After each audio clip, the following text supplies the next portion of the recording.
Hi Twitch. Hi YouTube. Welcome, welcome. Nice to see you. It's late, I know. I was working on getting the stream set up to be better than it was. Of course I always do that around the time when I should already be starting the stream, but hey, here we are. And we're gonna do more coding. What a surprise. I'm curious how difficult day 11 will be. I've looked at it already, and the first part doesn't look too horrible. So we'll see. We'll see how it goes, but I'm optimistic. Also, we're listening to the Katana Zero OST, which is good. Also, hi Joe. Did it get better though? What do you mean? Papanada. Papanada. How are you, Joe? Nice seeing you. Did what get better? Oh yeah, this is correct. Boop. How was Christmas? Hey look, it's the stream. I was just about to run an ad break. You mean the stream setup? If that got better? I think maybe. I'm not even sure. Maybe it got worse first before it got... Oh, that's exactly what I thought. Okay, sorry. My brain is slow still. I mean, it's gonna get even slower, typically, throughout the stream. But anyway, yes, it got better from what it was today. I'm not sure if it has been like that for a while or if that was just a thing today. I don't know, the resolution was a bit weird. Like, since I was running the screen at 4K and was only recording the screen at 1080p, it caused some weird issues when booping over some things. And well, now I just changed the resolution and now it seems better, and also adjusted some other things, and I think it's better. It's not perfect, but it's better. Who'd have guessed that a 2 PC stream setup causes so many issues? Anyway, nice to see you. Welcome in. Papanada indeed. I'm gonna click the add button. I don't think you will get ads because I think you're subbed, so boop. I booped it.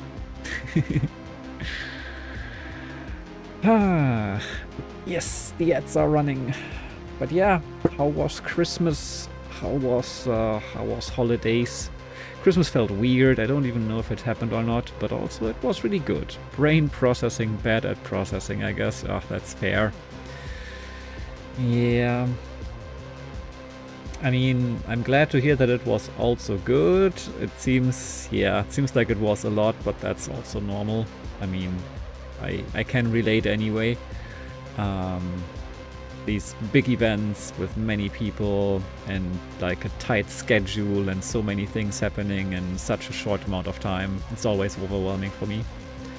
So I don't know if that's kinda grasping the same impression you have, but yeah, that's how I always feel. I'm always enjoying it, but I'm also always happy when it's over, honestly. Hello Nobo, welcome. Nice to see you. Sad this year because my grandma is gone. Yeah, first holiday without someone hits hard. Yeah, I get that. I mean, same for me. Like, my grandma passed away this year as well.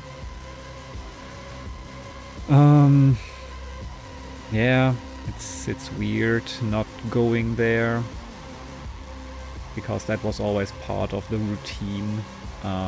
Like visiting my family, visiting my grandma. It's definitely weird. Like, no more grandparents left for me, but yeah. Still good to be with people that you can remember the missing person with together. Happy day after the day after Christmas. Yes, exactly. December the 27th is bigger and better than December the 25th. Oh yeah.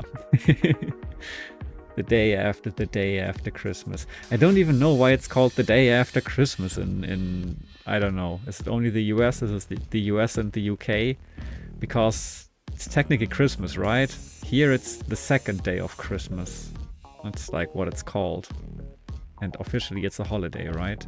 I don't know, it's weird. On the other hand, I guess it makes sense if you consider Christmas as the birth of Jesus. I guess it would be weird to be born on 2 days at once, but at the same time, Christianity lore is always weird, so meh. Oh no.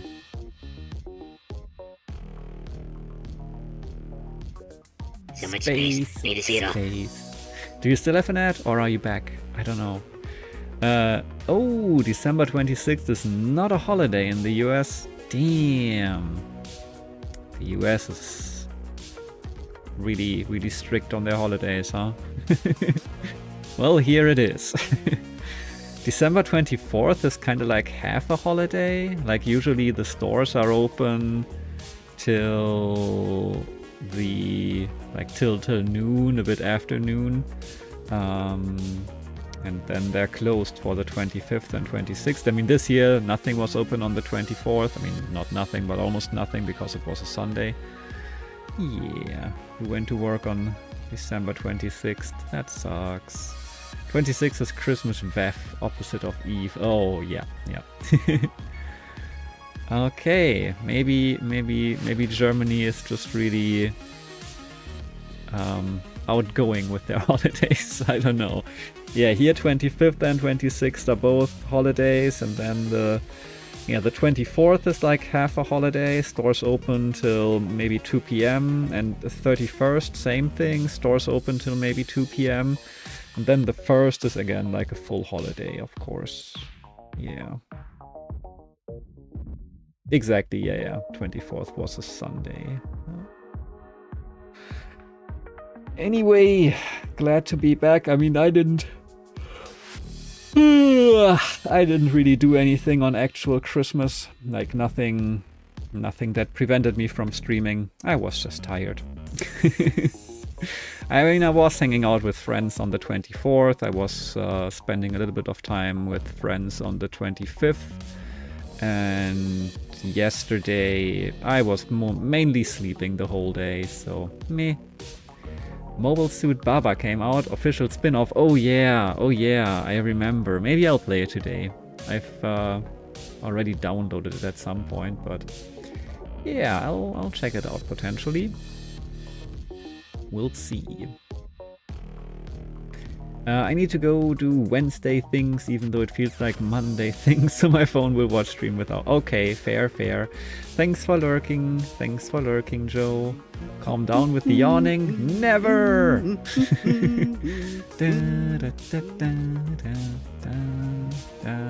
Hi, Aethys. Nice to see you. Too early here for that. Well, it's almost 2 a.m. here. Let me yawn in peace. You and your weird time zone. Nice to see you. Happy day after the day after Christmas. I'll just steal that from you, Novo. It's epic. I can't play it cause my PC busted, but epic. Aww. It's also 2 a.m. here. Yay! Yay, I do have a weird time zone. You do. Yeah, we're gonna do more coding today. Also, look at me, infinitely being here. We've run the ads, so we might just as well look at the AdventOfCode calendar, right? Here it is. We are just ahead of time itself. Yeah.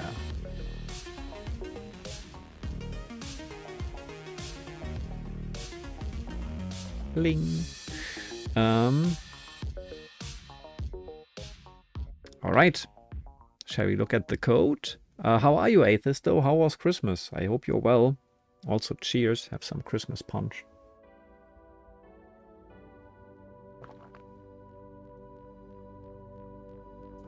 Yeah. Shrug streams at 6 a.m. I mean, does Shrug still do that? Because now the AdventOfCode is done, right?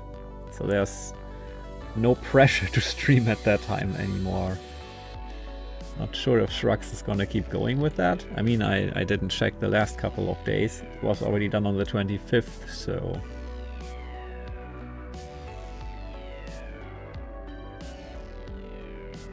Doing well, got some useful gifts, especially a year of Spotify Premium. Nice, that's cool. Oh yeah, that's, I mean, until the 25th, Shrugs was always streaming at 6 AM because that's when the new day of the Advent of Code started. So, yeah, but happy to hear that you got some nice gifts, Aethys. We're not gifting too much in my family, but I got some nice stuff from my brother. I got some hot sauces, which I like, and I mean that was for my birthday still technically, but for Christmas I'm supposed to get a blanket with arms, which is perfect to keep warm. Yeah, I'm excited for day 11. I've already looked at the general idea of it, but let's read it together. Day 11, Cosmic Expansion. You continue following signs for hot springs and eventually come across an observatory. The elf within turns out to be a researcher studying cosmic expansion using the giant telescope here. He doesn't know anything about the missing machine parts. He's only visiting for this research project. However, he confirms that the hot springs are the next closest area likely to have people. He'll even take you straight there once he's done with today's observation and analysis. Maybe you can help him with the analysis to speed things up? The researcher has collected a bunch of data and compiled the data into a single giant image, your puzzle input. The image includes empty space, dots and galaxies, pound signs. For example, ... pound ... etc. The researcher is trying to figure out the sum of the lengths of the shortest path between every pair of galaxies. However, there's a catch. The universe expanded in the time it took the light from those galaxies to reach the observatory. Due to something involving gravitational effects, only some space expands. In fact, the result is that any rows or columns that contain no galaxies should all actually be twice as big. In the above example, 3 columns and 2 rows contain no galaxies. These rows and columns need to be twice as big. The result of cosmic expansion therefore looks like this. Ta-da! So by twice, they mean basically you duplicate the empty column in, like, yeah, put it there twice, not put it underneath again, because that wouldn't change anything. Okay, result would look like this, exactly. So we have this here, no wait, where is it? Here, these are now 2 and it used to be 1 before. Equipped with this expanded universe, the shortest path between every pair of galaxies can be found. It can help to assign every galaxy a unique number, 1, 2, 3, 4, 5, 6, 7, 8, etc. Yeah, so from 1 to 2 it would be 1 down, 1, 2, 3, 4, 5 to the side, so 6 total. 1, 2, 3, 4, 5, 6. In these 9 galaxies, there are 36 pairs. Only count each pair once. Order within the pair doesn't matter. For each pair, find any shortest path between the 2 galaxies using only steps that move up, down, left or right, exactly 1 dot or pound sign at a time. The shortest path between 2 galaxies is allowed to pass through another galaxy. For example, here is one of the shortest paths between galaxies 5 and 9. Down, right, down, right, down, right, down, right, down. This path has length 9 because it takes a minimum of 9 steps to get from 5 to 9. The 8 locations marked pound plus the step onto galaxy 9 itself. Here are some example shortest path lengths. 1 and 7 is 15, 3 and 6 is 17, 8 and 9 is 5. 8 and 9 is 5 for sure, yeah, I see that. In this example, after expanding the universe, the sum of the shortest path between all 36 pairs of galaxies is 374. Expand the universe, then find the length of the shortest path between every pair of galaxies. What is the sum of these lengths? There we go. Alright, it decides to get cold here after Christmas ends. Yeah, it's probably my fault because I didn't solve these puzzles first. These puzzles are meant to bring snow back. How cold is it though? It's also a bit colder here again than it was a few days ago, but not freezing cold yet. Also, I watched a series on The Witness and felt inspired, and now I'm making my own The Witness in Baba, of course, the best game engine. I love it. I'm intrigued. I'm very intrigued about that. That sounds cool. The Witness in Baba, I'm here for it. Please let me know when there's a release of a Witness level or something like that, or a Witness mod or something like that. Alright, this seems doable.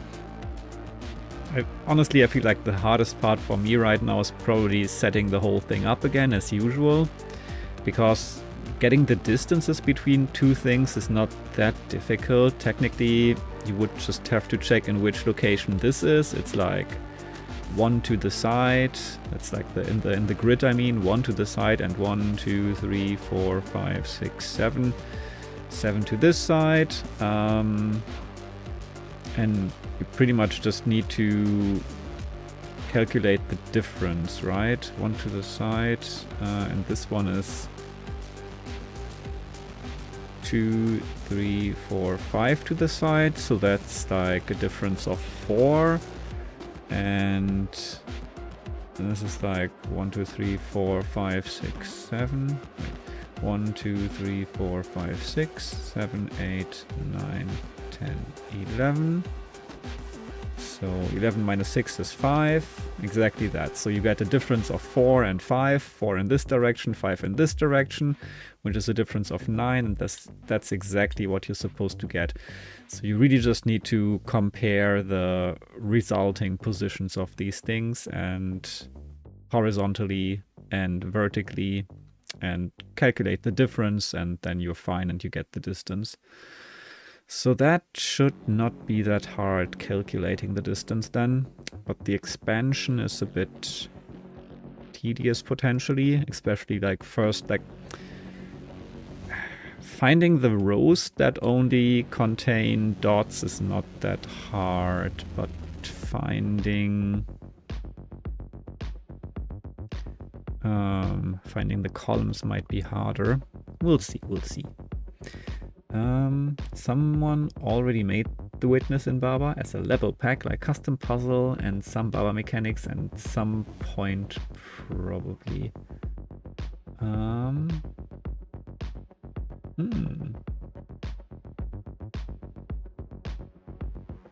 Sounds interesting.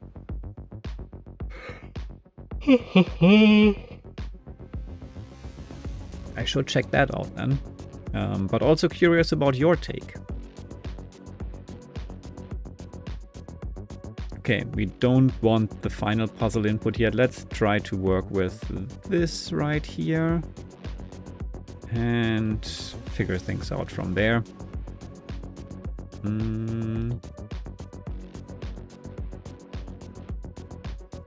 There we go.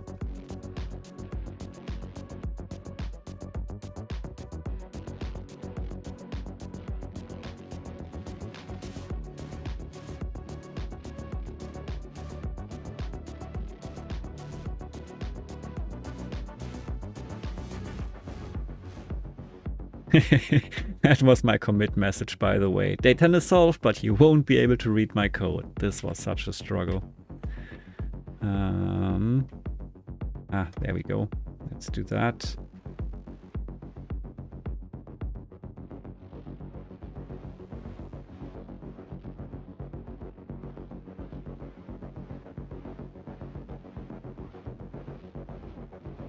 There we go. All right, locked in. And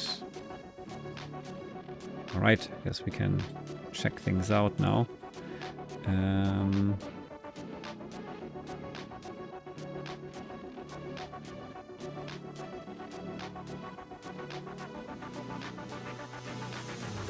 well, I'm not outputting anything.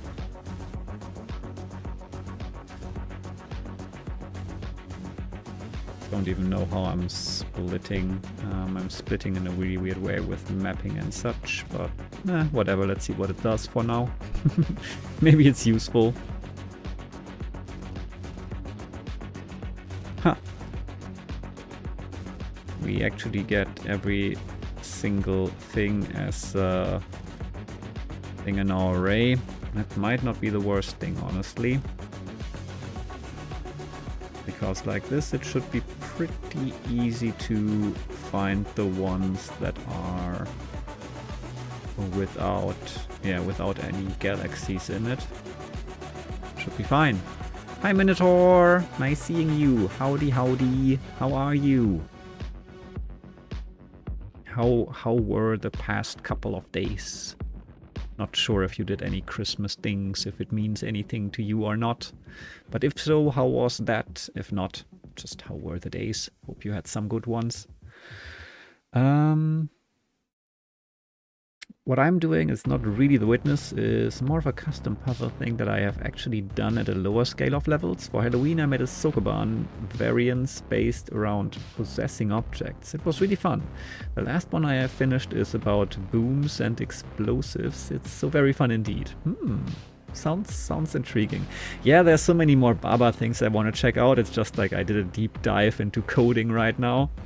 I mean, I'm almost done with the DLC. With the new adventures, and then I could fully dive into user levels and custom Baba and all of that. I think it's like 5 more levels or something like that in the new adventures, so it shouldn't take too long once I get back to it. But for now, I just like to do the coding. Okay, I mean, this is actually pretty nice so far. I like having our array like this. This should be good.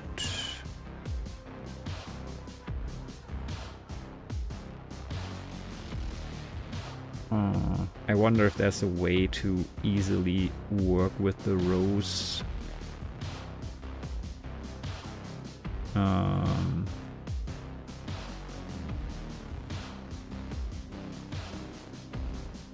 I mean, we can easily access things in a certain row, but we can't really... I mean, we can do something like, if we just want to go through a row, we can iterate through something like...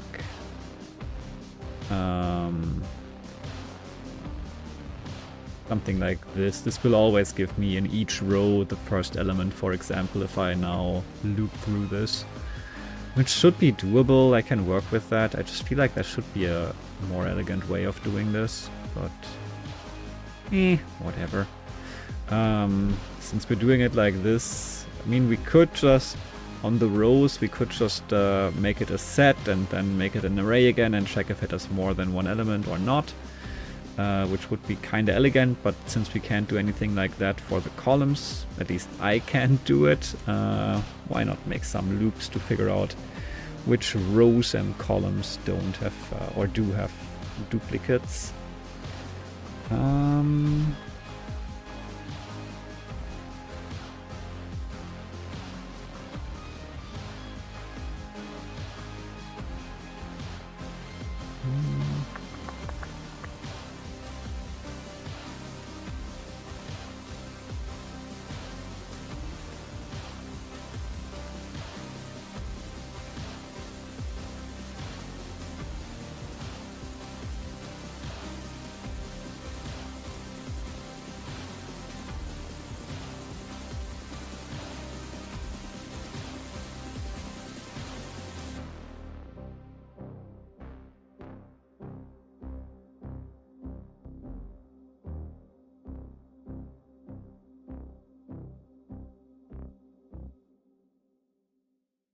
Okay, so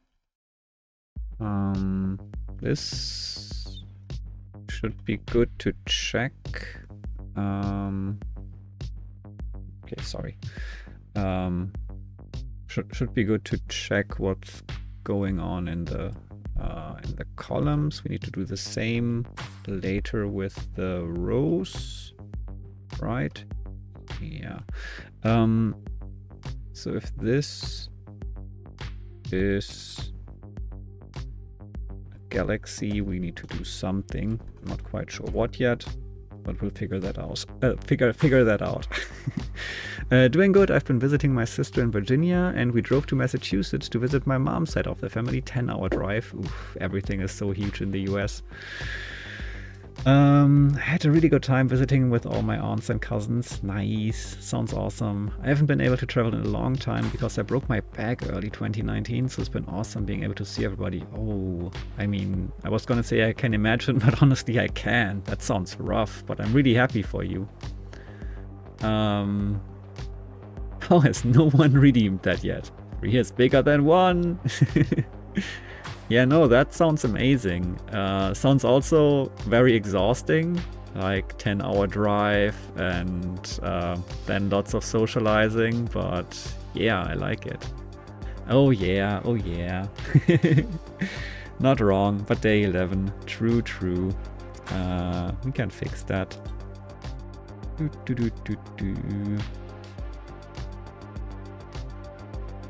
Also, how are you, Shrugs? Are you still gonna stream at 6 AM? My 6 AM? Nobo's 6 AM? Are you used to it now? Or are you not gonna do that anymore? Also, how did the last days of the coding calendar go?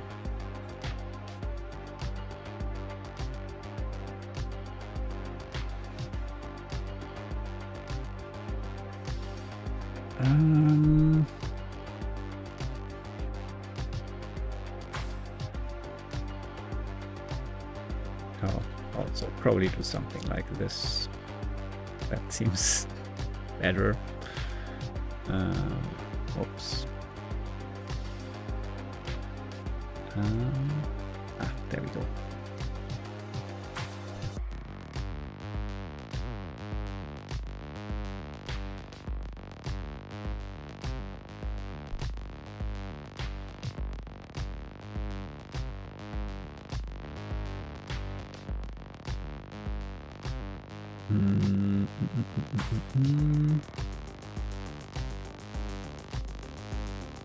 Wonder how to elegantly do this.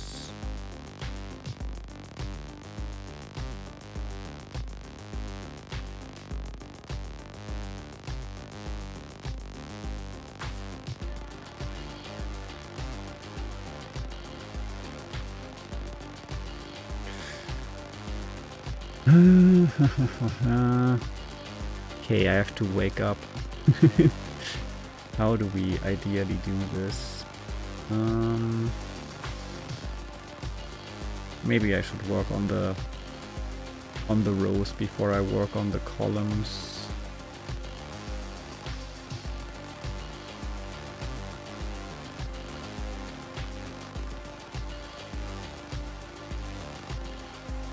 I mean, that's the thing. I can...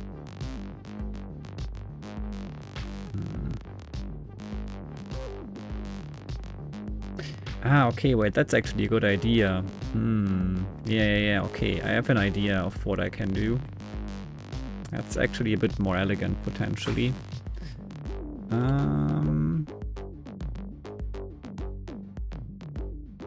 mean, I haven't fully figured it out, but I have ideas. The first commercial airline flight took to the air in 1914. Everyone involved screamed the entire way.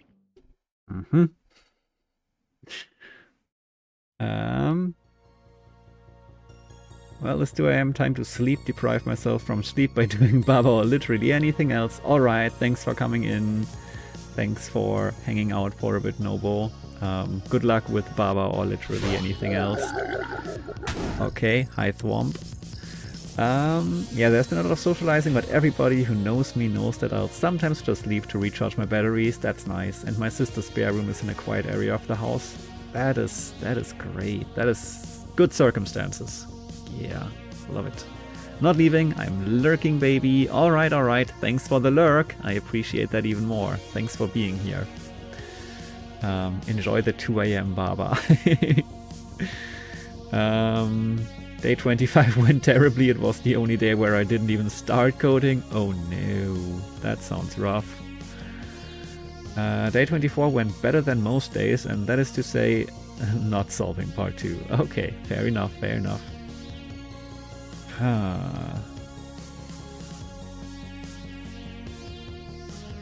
All right. But yeah, happy to hear that you had a good Christmas, Minotaur. That's super awesome. Sounds super chill, and also good that you have a family that's yeah, respecting your needs. That's perfect. That's really, really good. And accommodating them too, not only respecting them.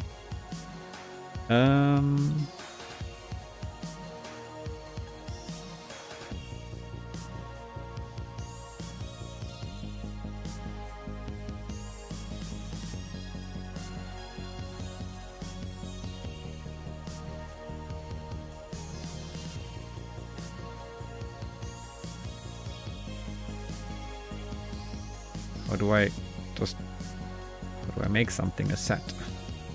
Ah, there, just like this, new set, and then my array in there.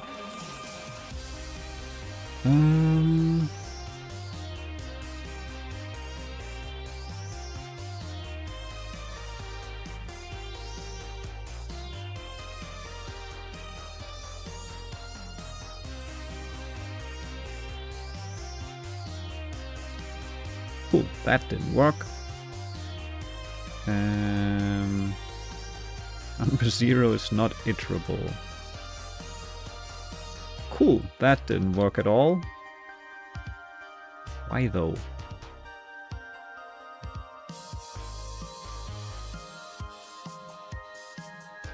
We do it out. No, that's not.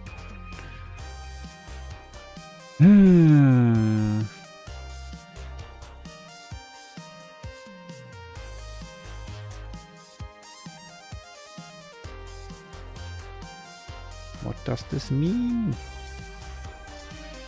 I'm already stumbling into weird stuff.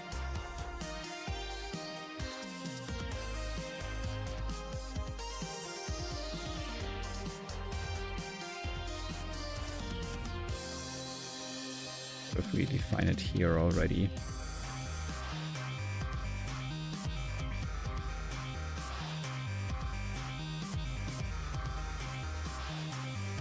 Nope. Same problem, okay.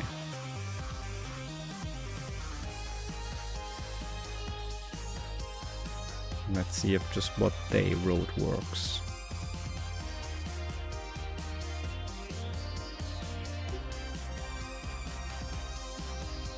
Oh yeah, that works. Okay. Why didn't it work in here then?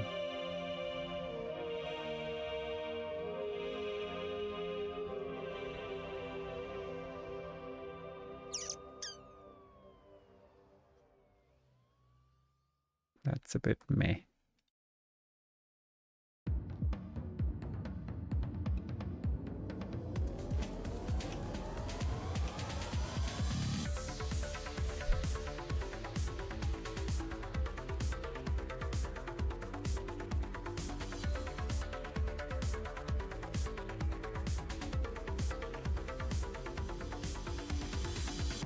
Nope, doesn't work. But if I do that, it complains. Number 0 is not iterable. I don't understand. Why does it do that?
Mm-hmm.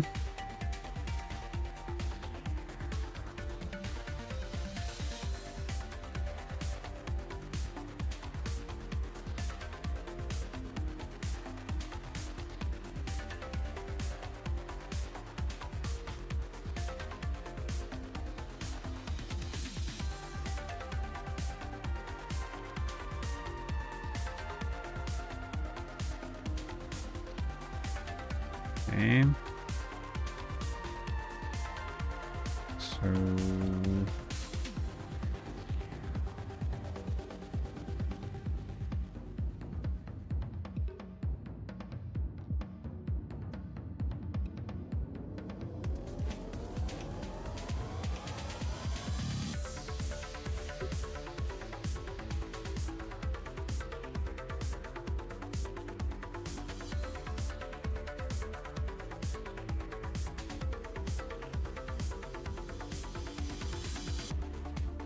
oh, wait, we already had that. Mm-hmm. Mm-hmm.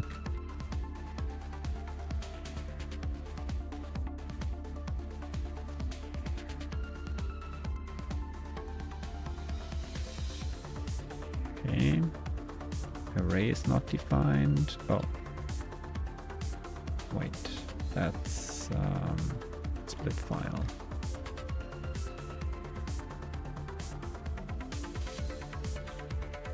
Oh, okay.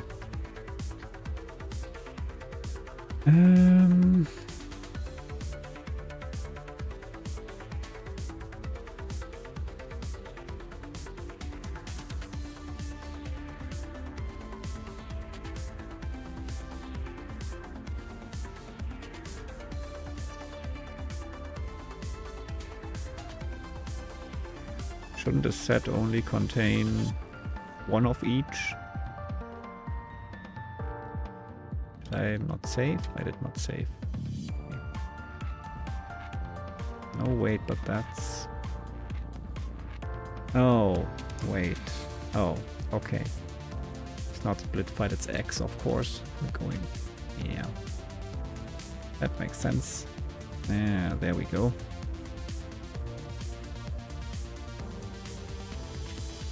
Ah, because my X is not an array, right? Mm-hmm, mm-hmm.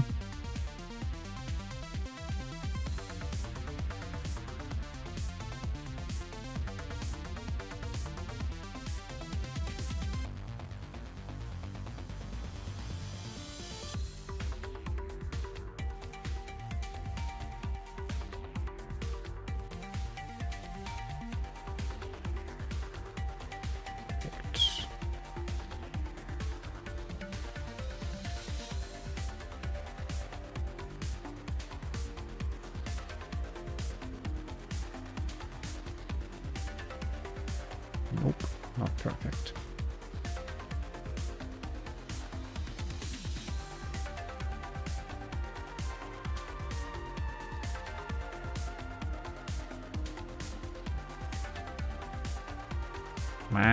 Why is nothing working?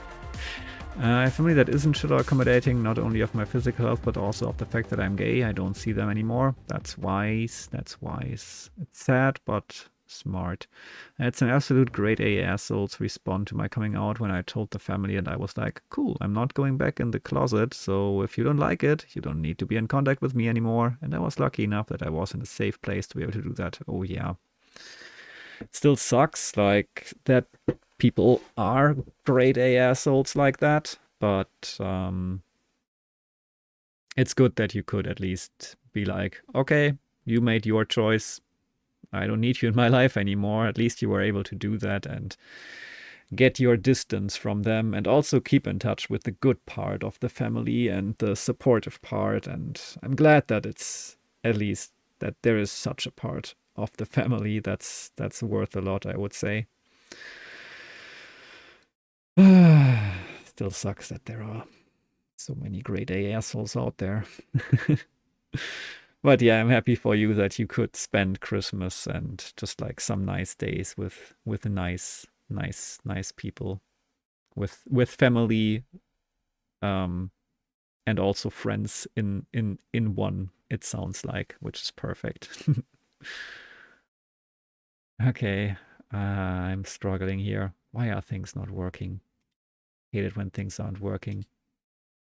Yes, please, keep going. I need music. Okay, I'm already struggling so much for no good reason. I love it.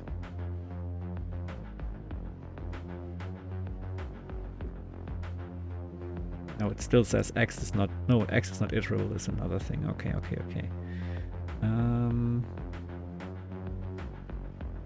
Oh, god damn it. Why do I say X? It's not X. It's... I'm an idiot. Okay. There we go. Maybe it even works without doing the spread thing. I'm just doing all the wrong things here. Well, at least I noticed now. There. Ta-da. Wow, it works. It works.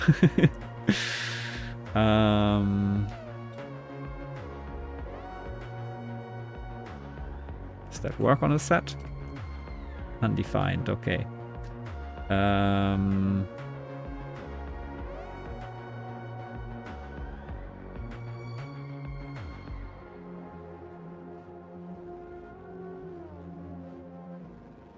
How did this work? Set to array JavaScript. I just saw it a moment ago, and I've done it in the past, but...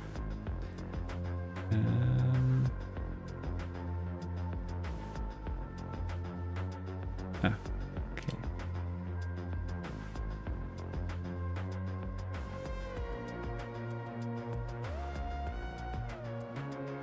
Please no.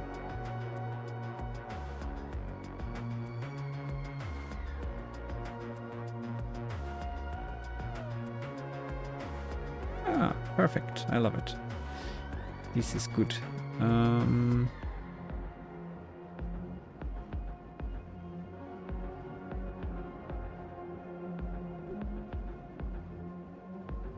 Haha. There we go. Okay.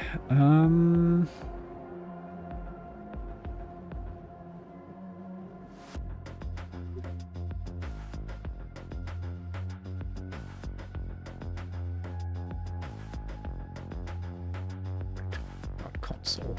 Also not const. It's actually... Oh wait, const is fine.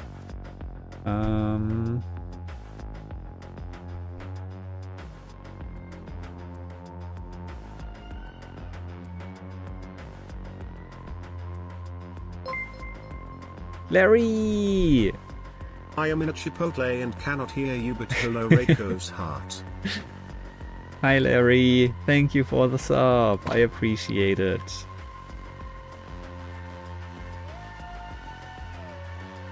Whoops, I'm writing in my code, not in here.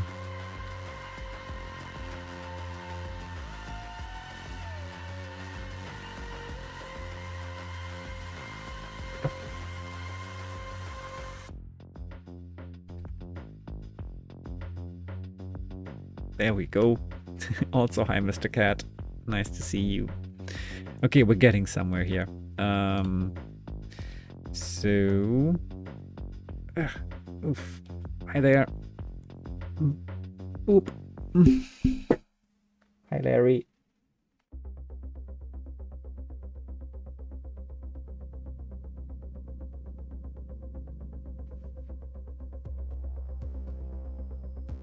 Sorry, it's spontaneous cuddle time. Promise I'll make quick progress here very, very soon. Sure to happen. Oop. Just need to manage the cat first. Okay.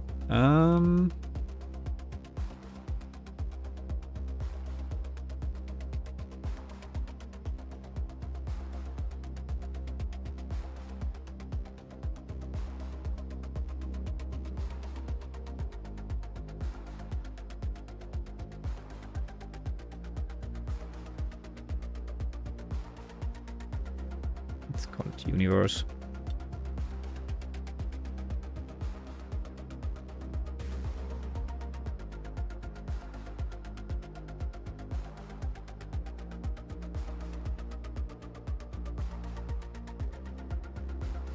Okay. And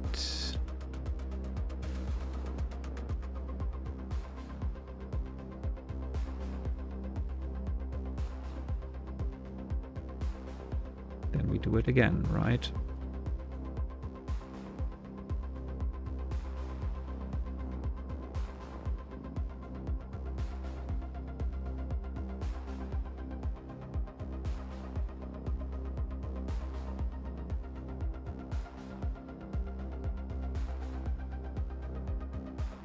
Yeah. What's going on this time? Oh, split file up here. Fair enough.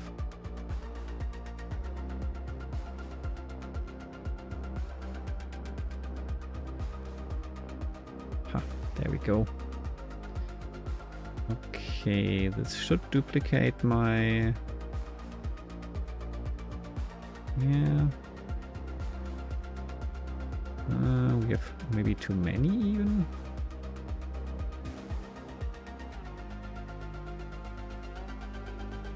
This is empty. Empty, empty, empty, empty. Or empties? That's a bit much. Oh no, it's fine. This is what you would expect, right? Oh wait, did I... Is this the correct input? Let me see. This has... And this is already after the expansion. There we go. That explains it. There, that's better. Okay.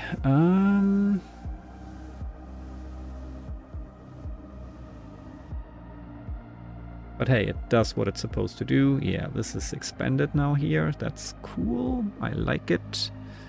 And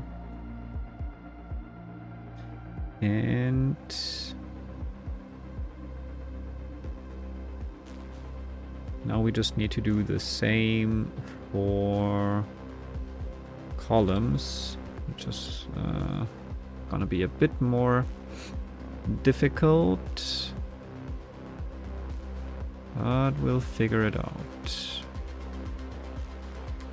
Probably.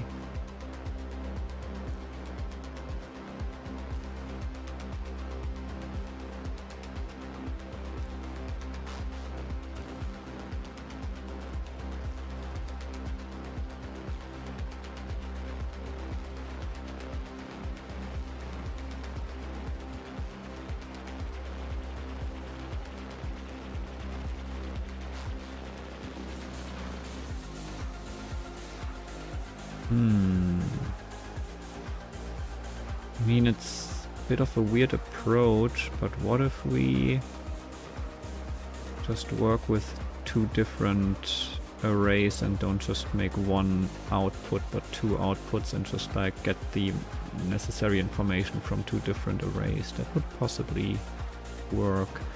Okay, let me see.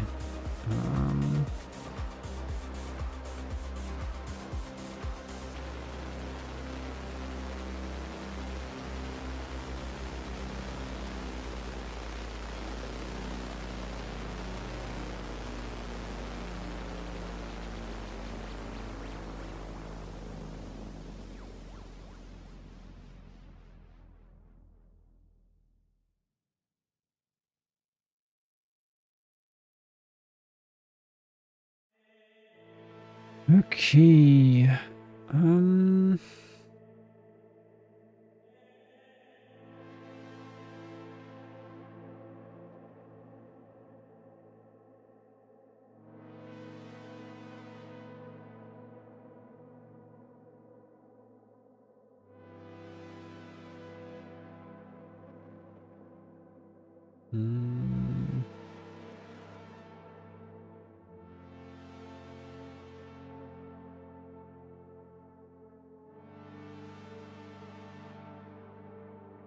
So going through it row by row. I know, for loop in a for loop. Can't help it. Do it.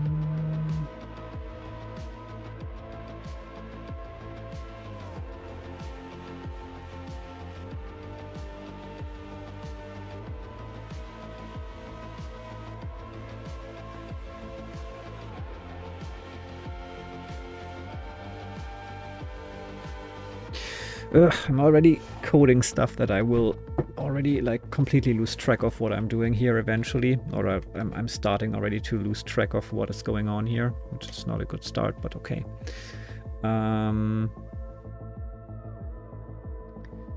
So what we do here is basically we go through each row, but here we want to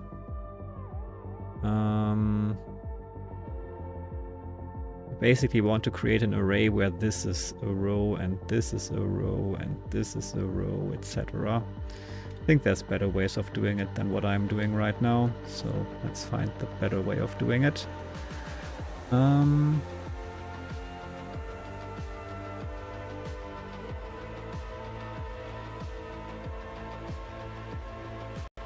least I hope so.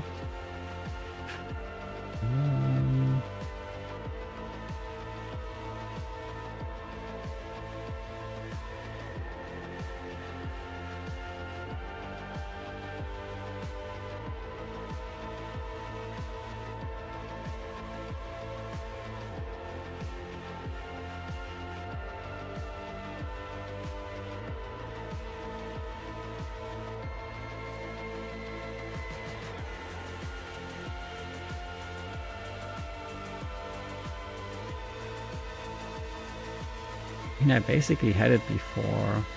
Hi Testin! Hello, I don't understand AdventOfCode. I'm new to coding. Should I try it? I'm pretty new to coding as well. Just maybe look at day one. It starts off pretty simple, and it's good coding practice, I would say. And yeah, in the end you can always ask Google.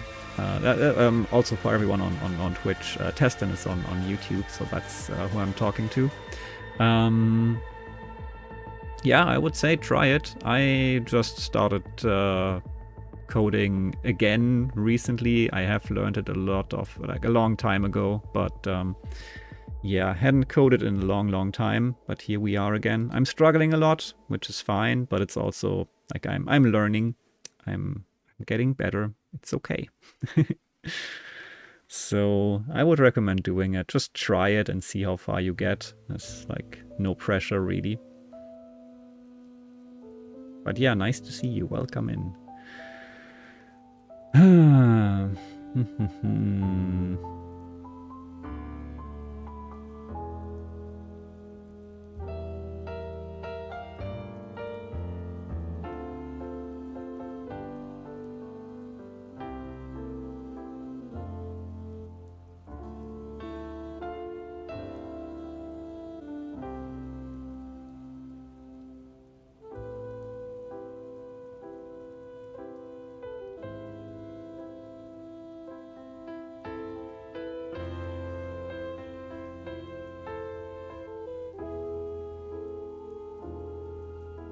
You're more than welcome. Nice to have you here. I mean, you can also watch what I'm doing, but day 11, I mean, what I'm doing right now is just struggling with basic things, but that's just how it is sometimes. And I don't worry too much about it. But yeah, you can just watch me work on day 11 if you want to, and then decide if you want to work on day 1. What I'm trying right now is just, yeah, basically transpose an array. But it's not. Yeah, maybe if I were to look how to transpose an array, it might help, but whatever. I'll just work my own way around it. So,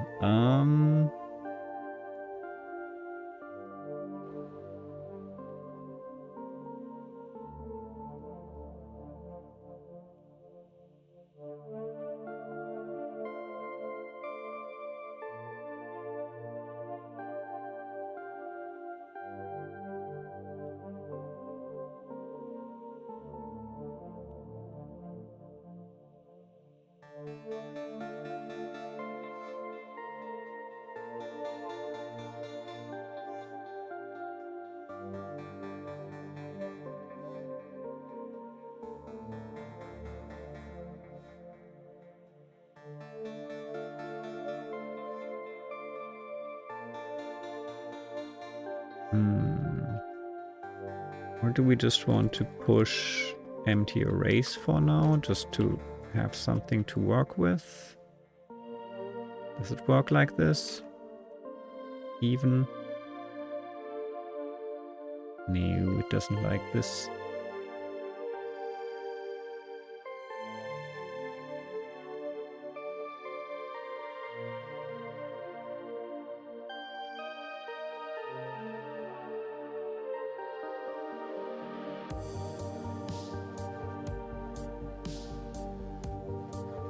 I do something like this. No, that also doesn't work. How do I do this?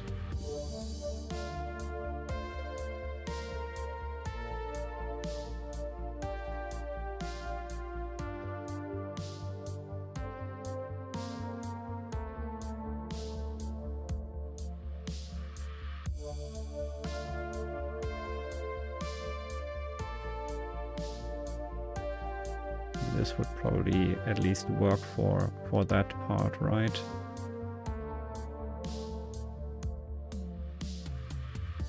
Nope, won't.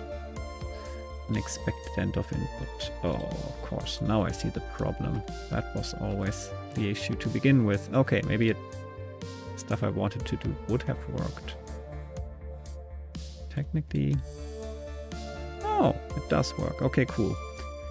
So this gives me an empty array of arrays, which is good. Bob, welcome! Howdy, Reich and everyone. Nice to see you. Welcome, welcome. How are you? Thank you so much for the sub. 30 months. That's a long time. I'm working on my Baba the Witness inspiration. I decided to call it Liteon, which is a word I made up. It doesn't really have a meaning yet. That's cool.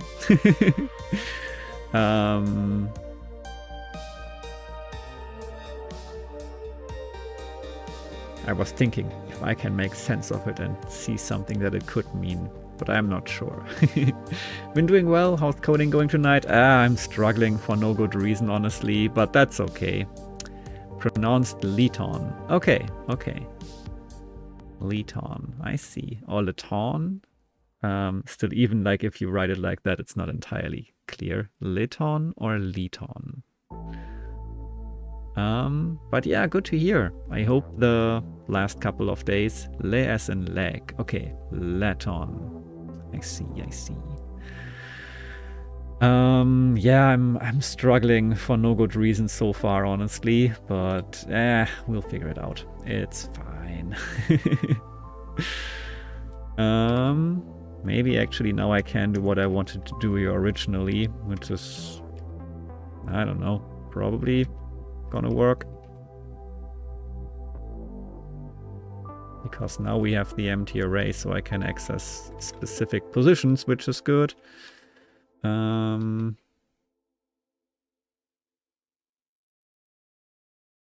Yeah, actually this might work.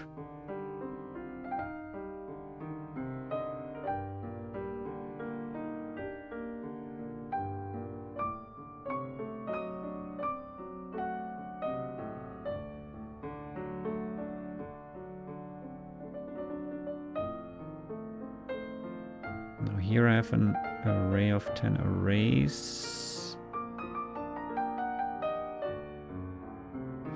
which is what I have here as well. And then in those arrays I have characters, right? Okay, okay, okay. That should then be the same kind of array in the end.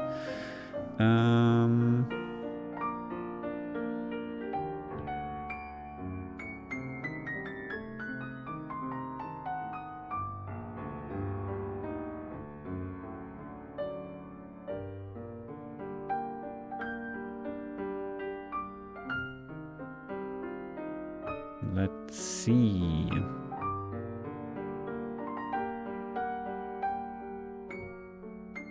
Huh, okay, we're getting something. Is it really a transposed universe? That's the question now.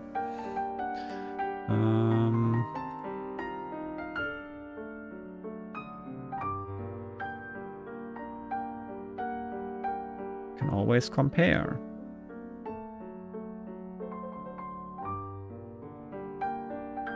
There we go. Into my notes. Now,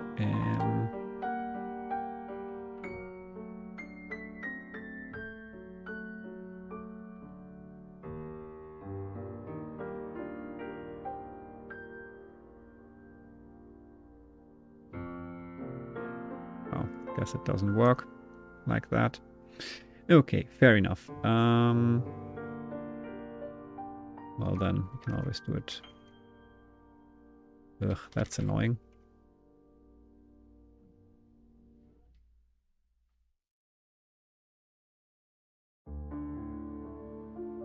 Why doesn't it work? Well, we can always look at our original data and just see if this one, for example, fits the first one and if that's a column actually in the original data. Okay, let's see. Dot, dot, dot, galaxy, lots of dots, and then the galaxy at the end. Yeah, that seems to be correct. Nice, I got it. I had some vague description of what it means in mind. Okay. Nice, nice. What is that vague description, if you want to share? If it's gonna be a surprise, that's also cool. Yeah, I hope the last couple of days, Christmas and stuff, have been well for you, Bob. Don't know if Christmas means anything to you, but in any case, I hope you had some nice days, regardless of what you did, and if or if not it was Christmas related. Okay, seems like we're getting our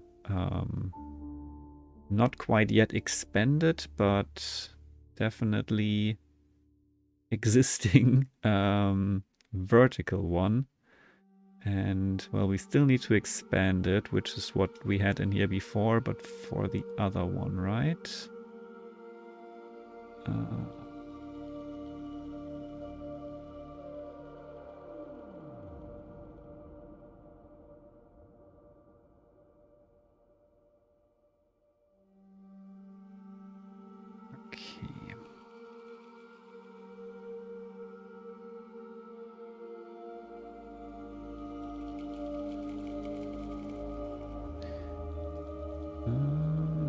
So basically, we just copy this and run it again without the horizontal part and with the other thing as an input, right?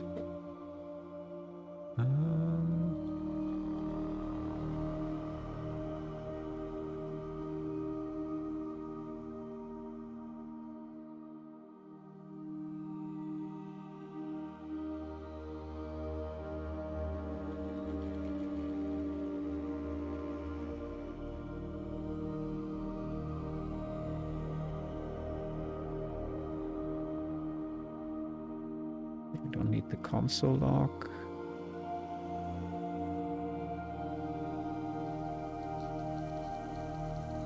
Wait, that's... okay, that's also supposed to be transposed U right there.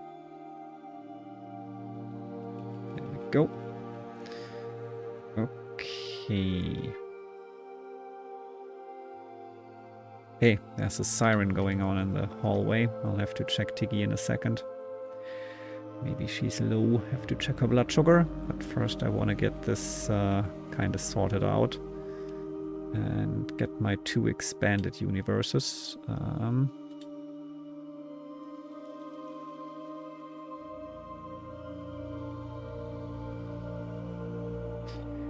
Okay.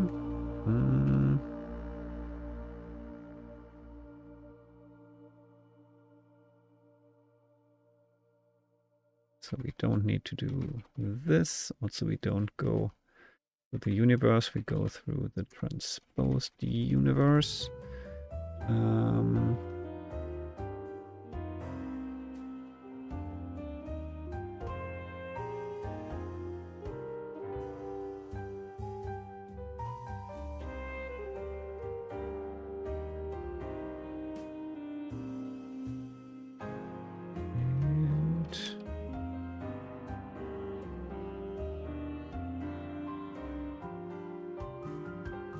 Okay, that should give me both of them expanded, actually.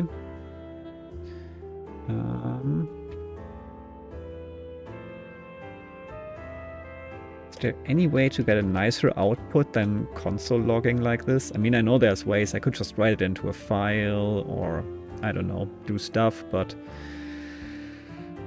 this is not beautiful.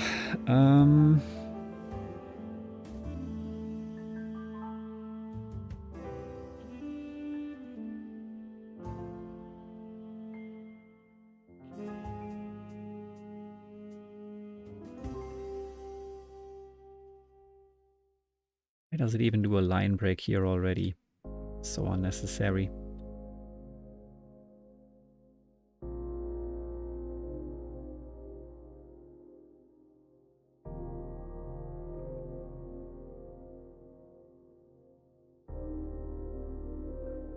So hard to read these outputs. That was one of the big issues with the day 10 as well.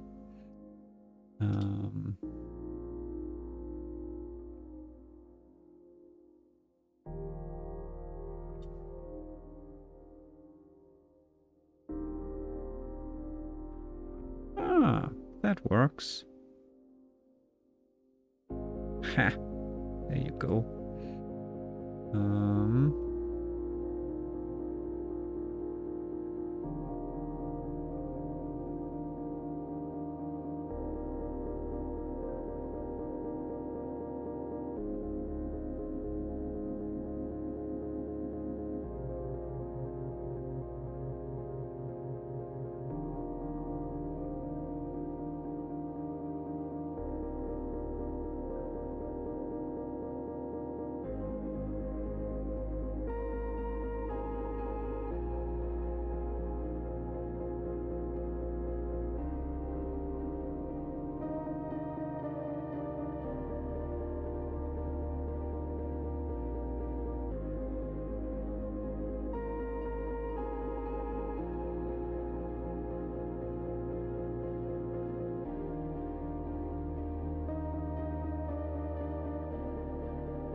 Whoops.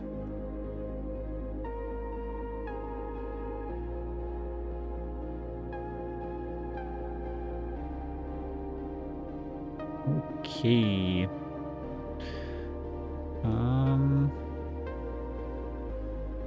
I wonder if this is a good idea or not, because now I will have to kind of find things in both of them. Also, the cat is still meowing. I'll check her blood sugar. Be right back. I want it to be the feeling you feel while playing the levels, or some philosophical thing like that. Oh, Tiki. Yes, yes, yes. I'm going. We'll check on the kitty. Be right back. Hello.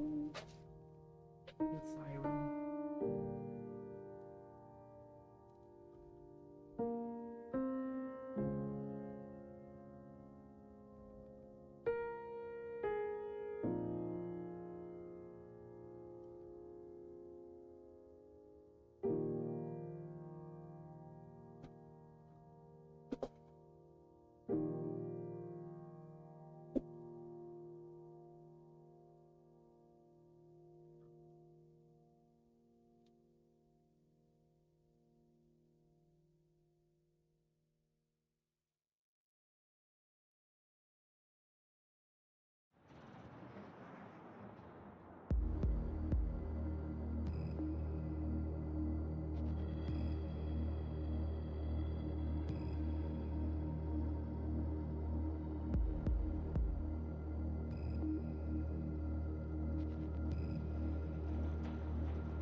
It's okay. She's just rioting for no good reason.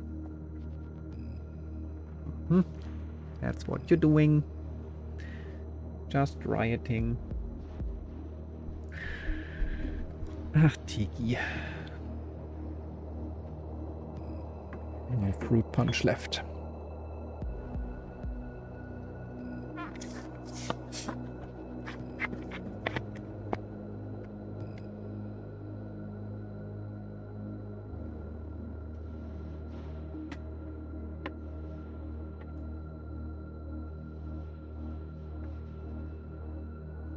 Seems to be working okay, but maybe I should do it in 2 separate steps. Because if I first do the first duplication to the array, then transpose it, and then do it to the... What are you doing there? Then do it to the same array, I will have 1 array and not 2 arrays, and that's much better. So let's try to go with that. I've just realized that that would be so much smarter. Okay, Might be computationally less efficient, but that should really be the least of our concerns right now, I think. Because it's not going to be that complex, honestly. So...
Maybe I needed the transposed universe first. So I shouldn't have deleted it up there, huh? Okay.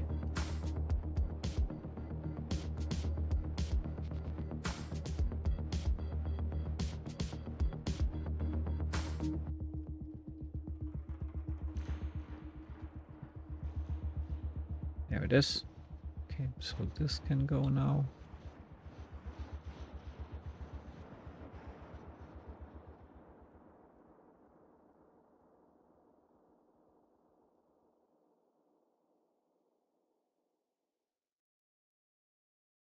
Okay, let's see. Maybe it works like this.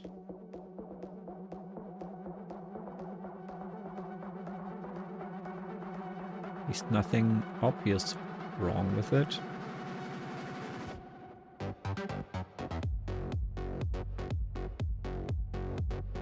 Damn. Transposed U is not defined. Wait. Oh, I had to define it here still.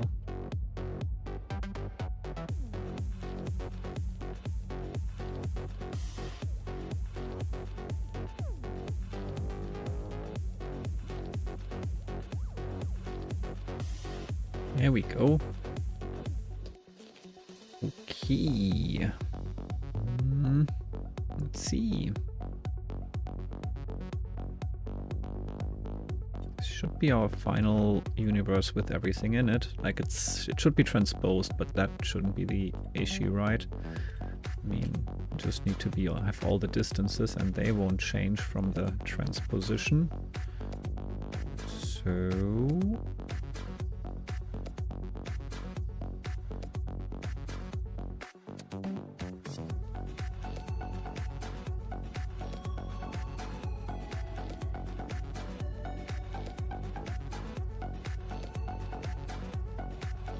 Oh, why are you not working? It worked before. Ah, because of this. Yeah, there we go. Ta-da!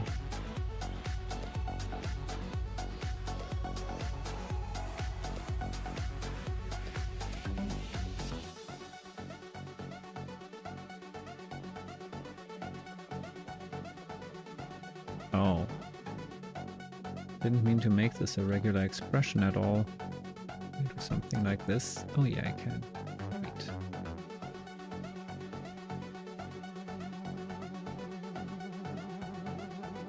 Ta-da!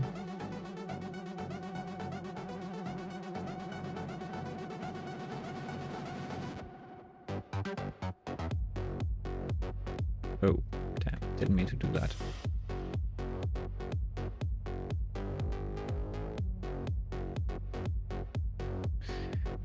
There. I wonder if that's correct.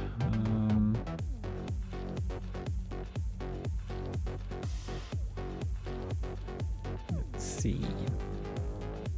Result of the expansion is here. It will be transposed, but we can compare that, right? I think it will be transposed. 1, 2, 3, 4, 5. Yes, there is one. 1, 2, 3, 4, 5, and the rest is empty. Next one has something almost at the end. Yeah, works as well. This one has one here. Cool. I think it worked. Nice. Our output is nice. We have expanded the universe. I love it. It's just called Expanded Age, but let's just keep it like that. Expanded Age is our fully expanded universe. Okay, now that we have expanded, we need to calculate all the distances.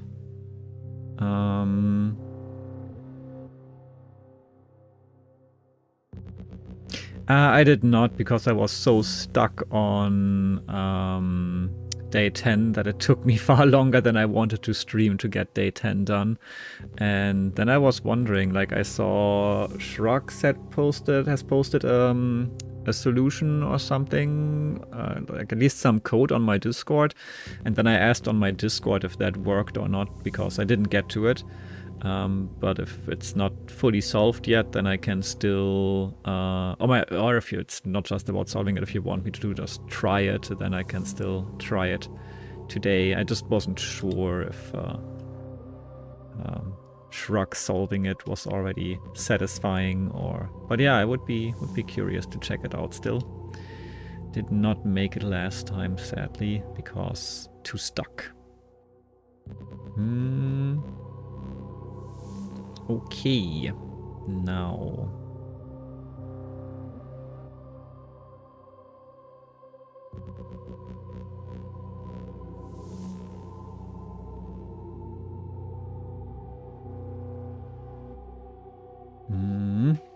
I think I just want a new array where all the locations are in, and then I can calculate all the distances from there.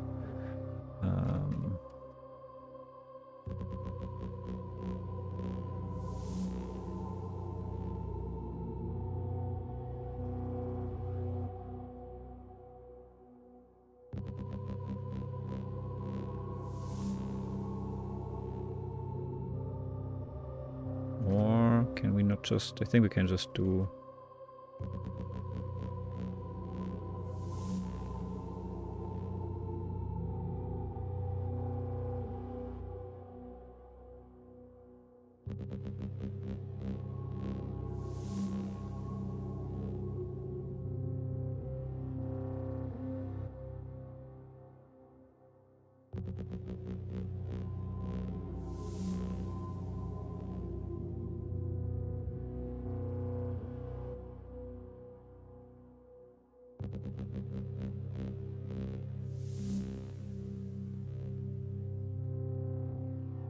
Nah, but we need the location. Okay.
Okay.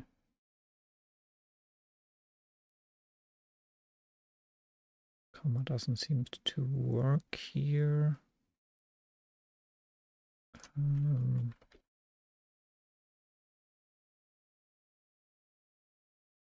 Why does it? Oh, no, it does work. It's just stupid. It was just a replacer that caused some issues there. Okay. Um,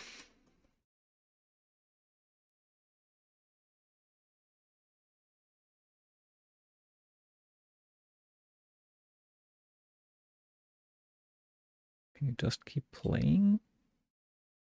Yes, I'm still listening.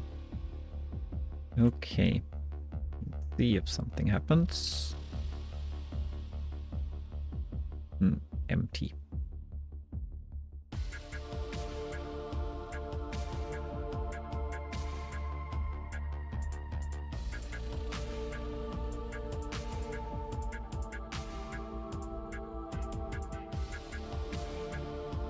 Oh, here, that's the issue. There. That's part of the issue for sure.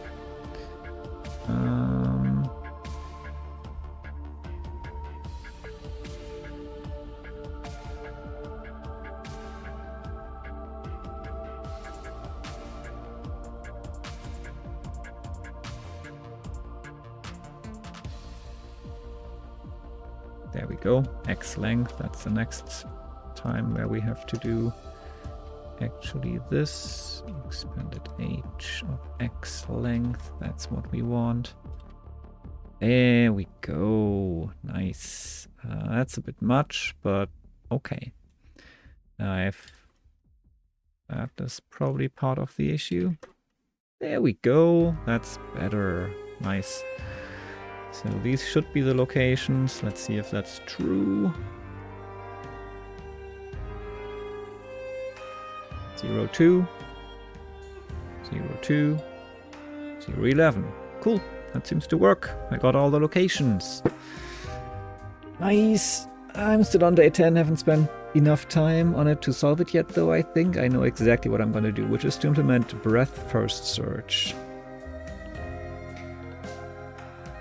For part 1 or part 2? Part 1 was what again? Part 1 seemed pretty straightforward to me. I still struggled a lot, but mostly because of just coding struggles, not really thinking struggles. And part 2 was really rough thinking-wise, although in the end it made a lot of sense. Okay, I see. Oh no, there's no giveaway of World of Horror anymore. That's a lie. What are you working on? The Advent of Code challenge, day 11. This right here. This right here. Cosmic expansion. I think I'm pretty close to getting part 1 done. It's like a 2-part problem. So you get an input like this. Then you need to expand this input according to certain rules. Basically, if you have an empty column that only has dots, you need to add a second. It's a coding challenge, so kind of like a puzzle game in its own way. So yeah, basically you have this coding challenge, and in this scenario you get an input such as this. So you get a column, for example, that only has dots. Then you need to duplicate that column. If you have a row with only dots, you need to duplicate that row, and then you get an expanded output such as this. That's the first part. And now in this expanded output, you need to calculate the distance between every 2 pairs of these pound signs, which represent galaxies. And then you're done, basically. Then you need to add up all the distances, and that's your final output, and then you win. I sort of know what part 2 is about already, and I think it's going to have to be a flood fill algorithm, though I'm not sure. Not gonna say anything. What was part 1 again? Yeah, part 1 was...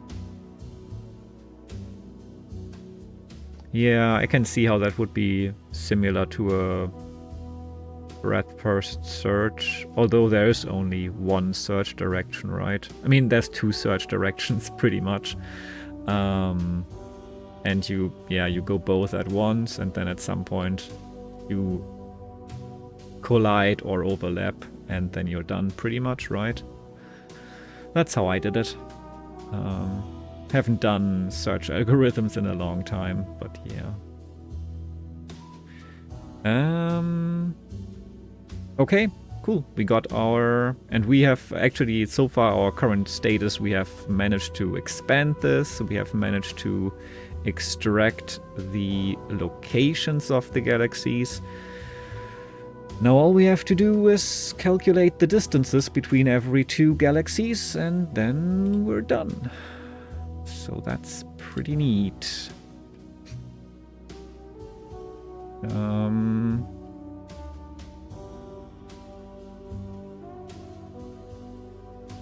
Let's keep a score for galaxy.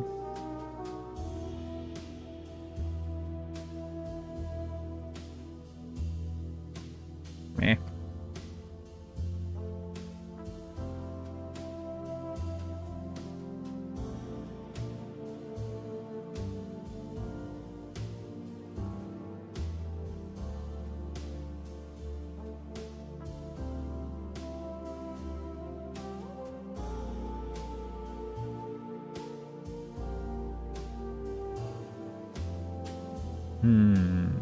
Or...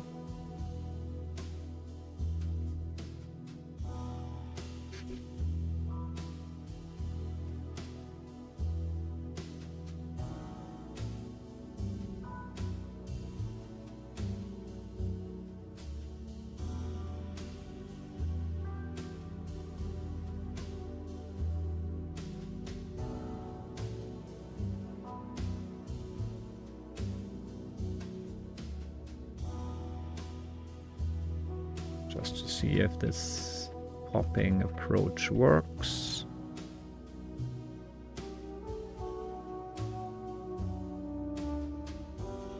Nope, doesn't. Why does that not work? That worked before.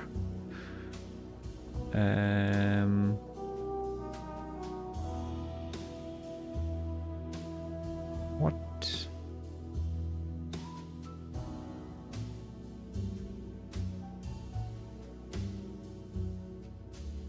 Huh? But it worked before. Didn't change anything. What do you mean? Oh. I changed my input data because I'm an idiot.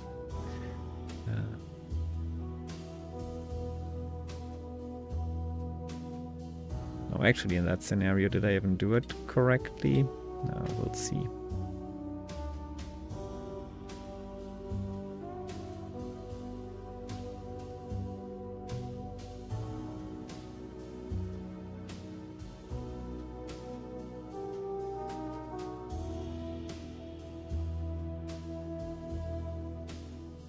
Okay. Here we go. The popping works. Nice, nice. Now let's double check with our expanded universe if it works.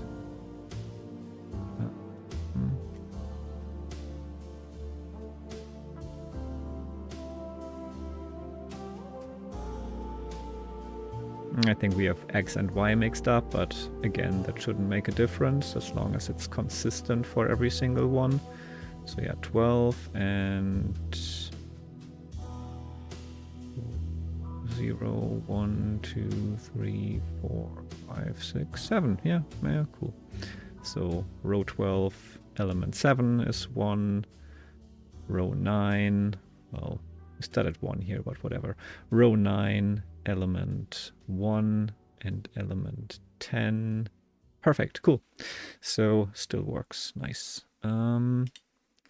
Now we're popping galaxy after galaxy, but instead of Piers, congrats on being second. Can't believe that no one else but you and Trucks have shown up so far.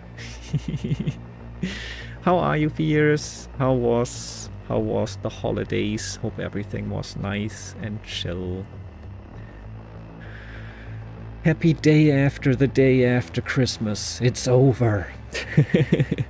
It's truly over. 3 bigger than 1. It's true. Okay.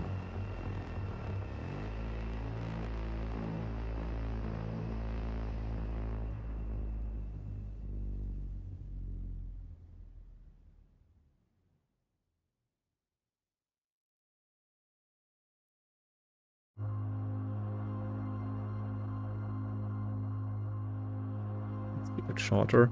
Current G.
Okay, will this work? Maybe, but I have to output the score.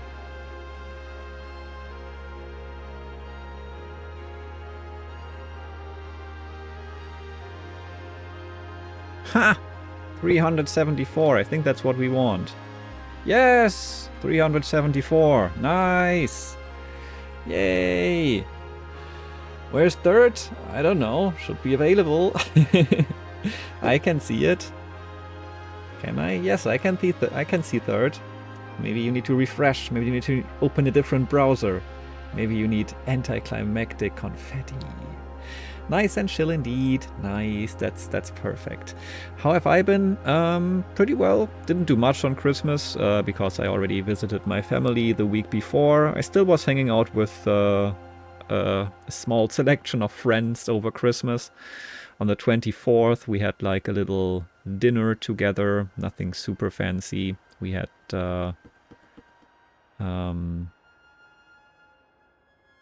what did we have? We had some soup and lasagna on the 24th evening.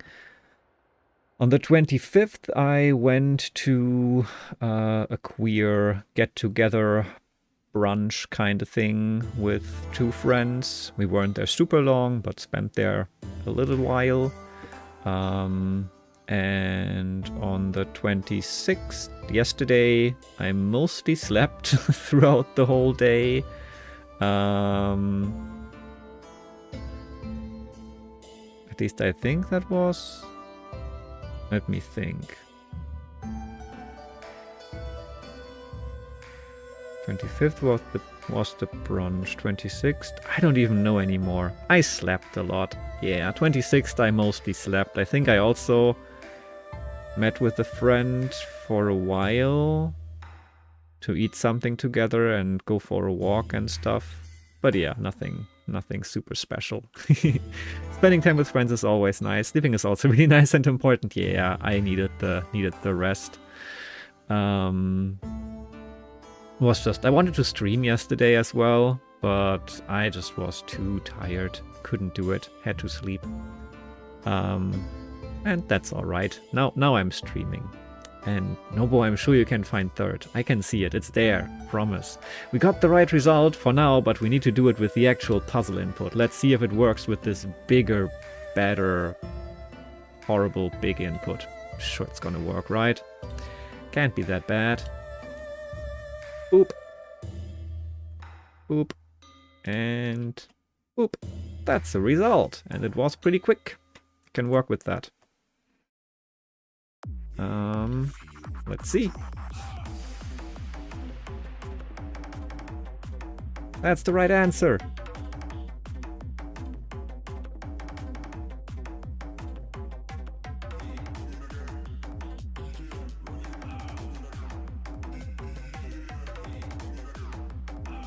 Do a barrel roll. Still the Katana Zero soundtrack. But yeah, glad to hear that you also had a chill, nice Christmas. That's perfect. All right, we got it. Perfect, perfect.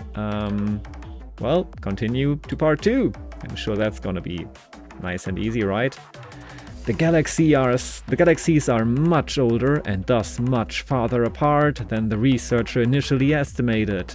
Now, instead of the expansion you did before, make each empty row or column 1,000,000 times larger. That is, each empty row should be replaced with 1,000,000 empty rows, and each empty column should be replaced with 1,000,000 empty columns. In the example above, if the empty row or column were merely 10 times larger, the sum of the shortest paths between every pair of galaxies should be 1030. If each empty row or column were merely 100 times larger, the sum of the shortest paths between every pair of galaxies would be 8410. However, your universe will need to expand far beyond these values. Starting with the same initial image, expand the universe according to these new rules, then find the length of the shortest path between every pair of galaxies. What is the sum of these lengths? Ugh. Ugh. Okay. Part 2 is another funny one. I see. Yeah, I have ideas already. It's not that bad, but I have to definitely change what I did in part 1. It's fun. I like it. I have ideas. I think we can do this. First, let's copy this so that we can get a part 2. Let's go. Now.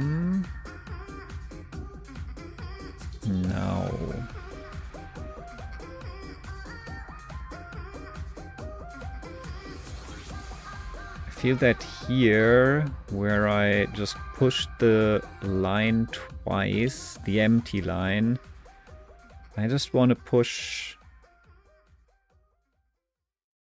something else.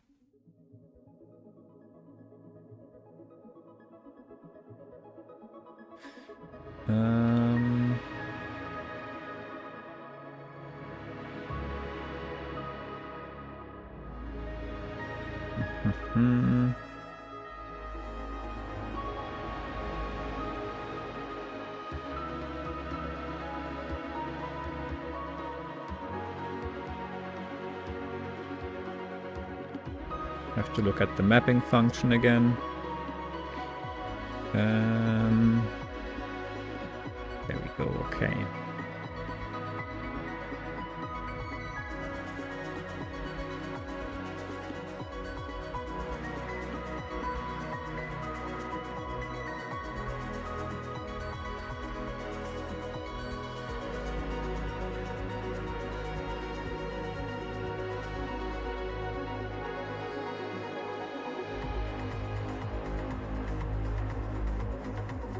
So we don't just do a double push anymore, because pushing this 1,000,000 times, no, that's not gonna work computationally.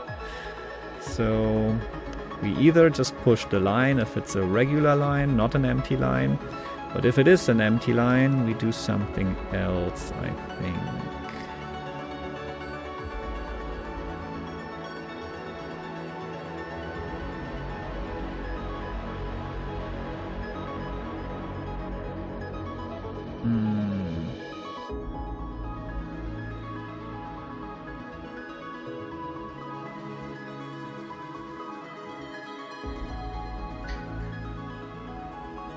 Let's look at our sample input again and see if we can figure it out there, just like the theory of it all.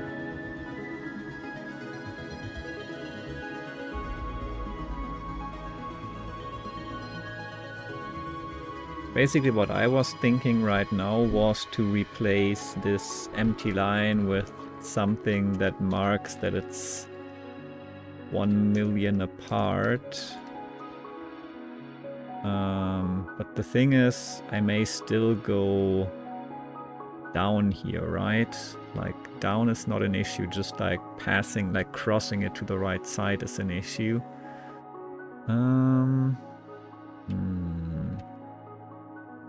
Still, maybe this could work. Because normally...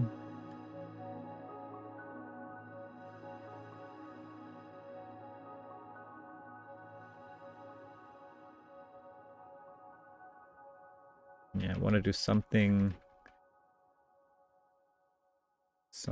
like this. Okay. But then, yeah, on the next one we need to...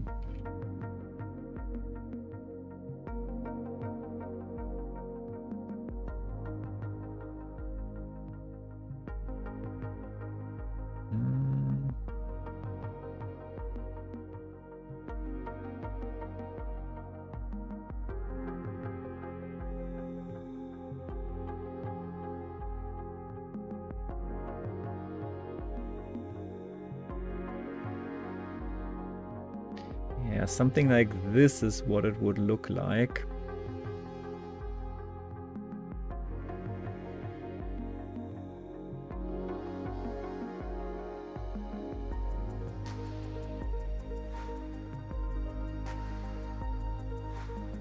What if instead of marking it in the array, we would just remember where those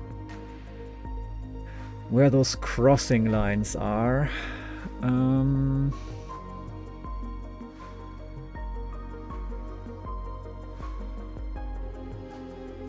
Like basically, for example, we would remember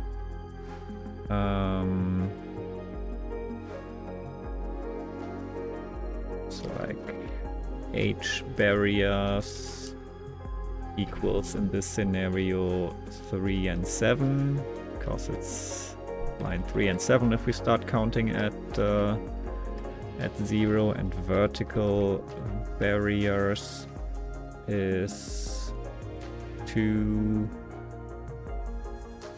3, 4, 5, 2, 5, 8.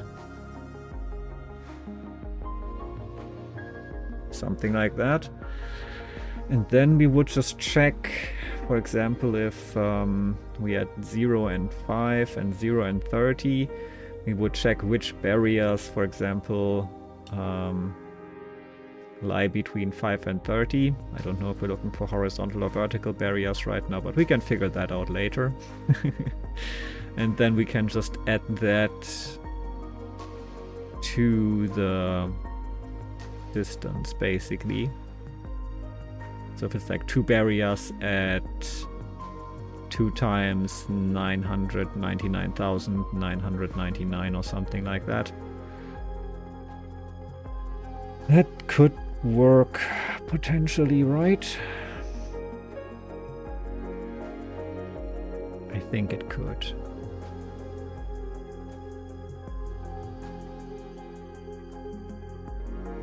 We're listening to Tunic again. I think Fierce already noticed.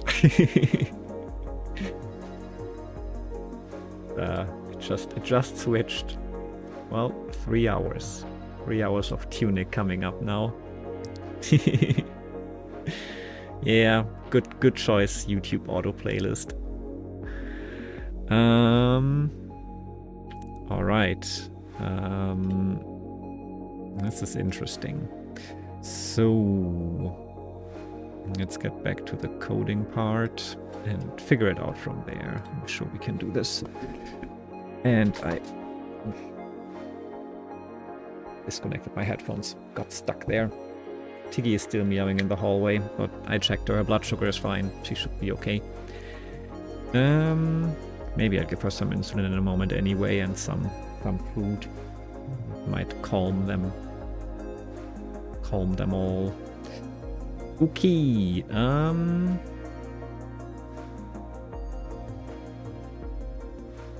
Here it is.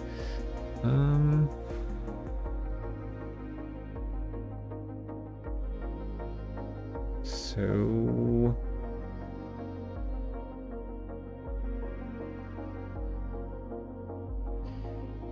okay.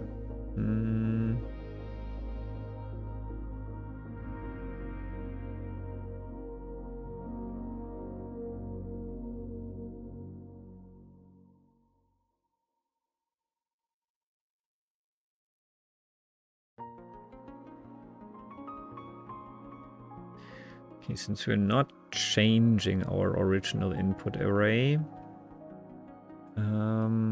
basically these are more or less redundant. We definitely need to transpose and we need to check something, but we don't need to map it to a new thing or like, yeah.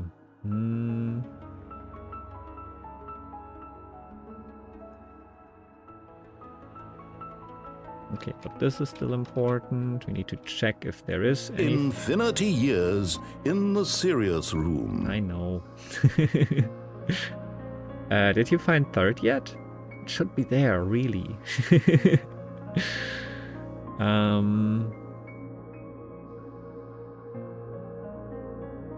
So yeah, we don't need to push anything to expanded V.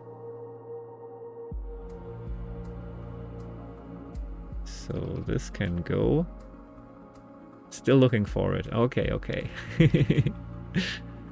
So if the length is 1, then we have to take a note of it somewhere.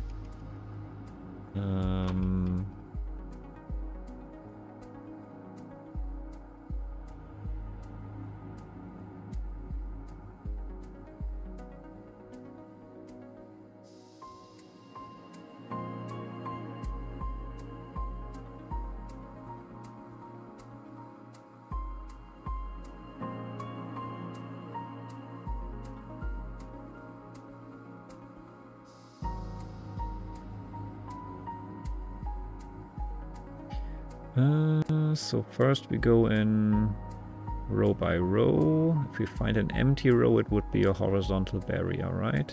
Yeah.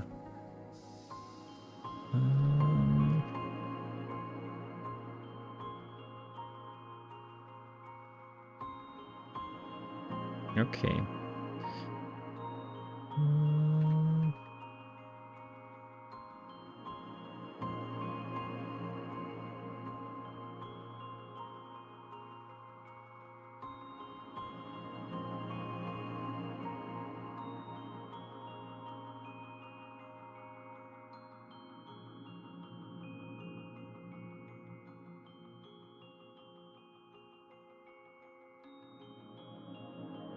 Okay, we need our transposed universe. That should be okay, but then we do exactly what we did here, except that it's not H barriers, but V barriers.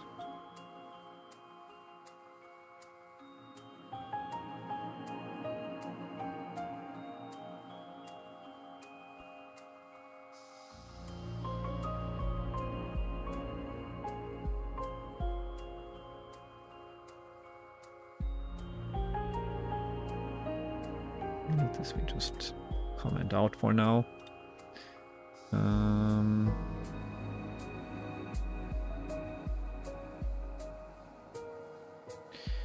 Okay.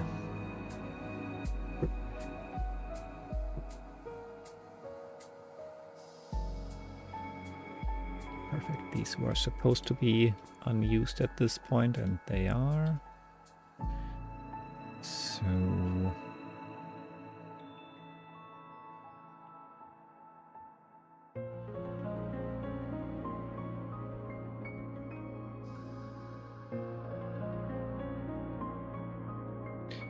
there we go. Let's see.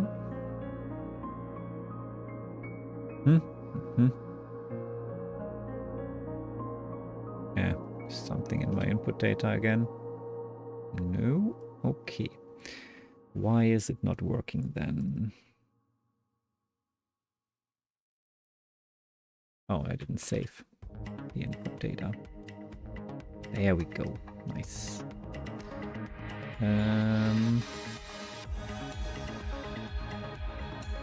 Oh, I'm running part 1 still. There we go. 3 and 7 are horizontal barriers, and 2, 5, and 8 are vertical barriers. That seems reasonable.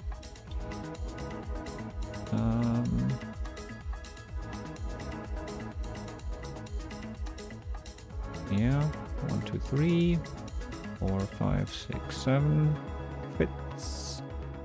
And here 2 and 5 and 8. Exactly how it should be. Cool. We extracted the barriers.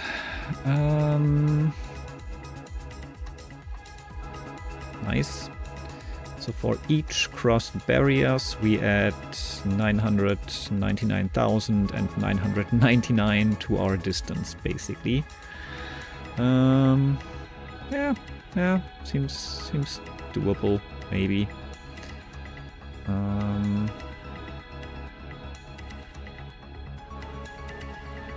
Okay, that's our galaxy log. We still need that.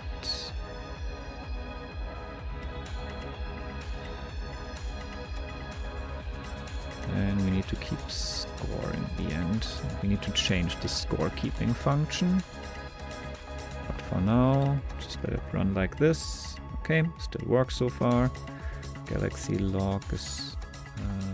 I changed part 1. Idiot. Part 2, here.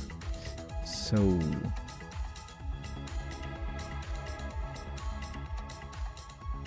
we still need to get the galaxy log. Whoop, okay, that didn't work. But I could uncomment like this. Shouldn't I be able to uncomment like this? Nope. Doesn't work. Well, that's great.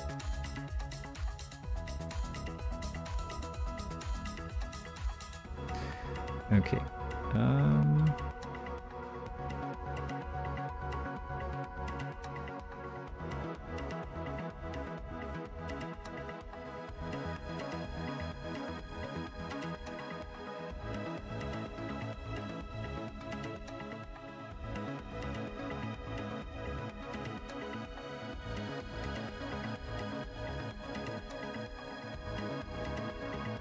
Go.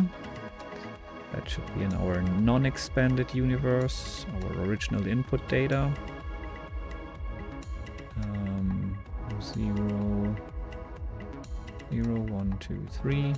Perfect fits. Nice. 1 and 7, that's also good. Okay, so now our new score function. Just close it and don't save. It was okay before. Just keep it like that.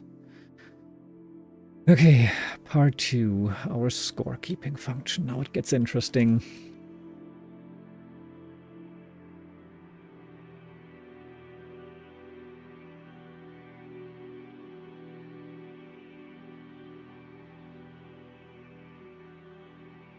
Okay, I mean, so far this is still okay. We calculate the regular distance, but now we still need to figure out if there is something in between.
This is what we do with V barriers. Vertical barriers are like this, and we are checking the X value right now, right? And it makes sense to be questioning if we're crossing it, right? I think so.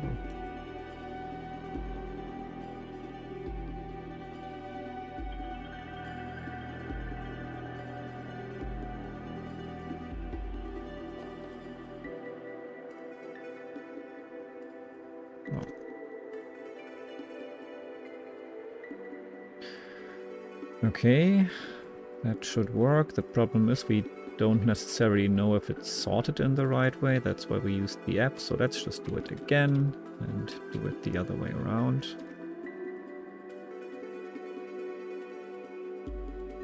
And then let's do all of this again. Or, oh, right. Meh.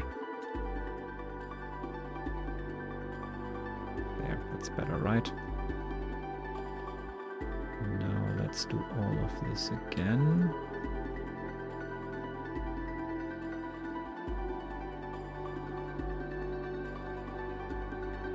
Whoops. Yep.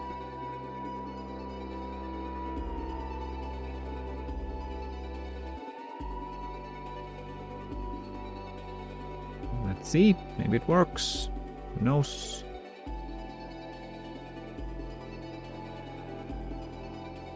Damn, galaxy is not defined? What do you mean?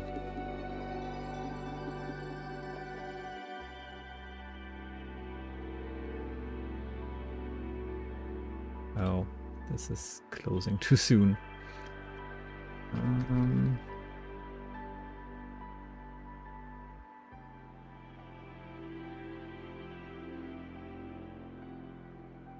There, that's probably better.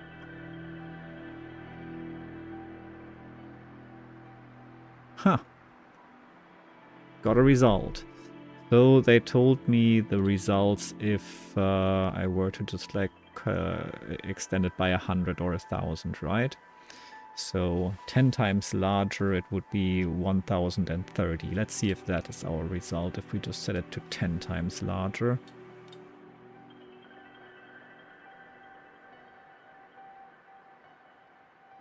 Times larger should be +9.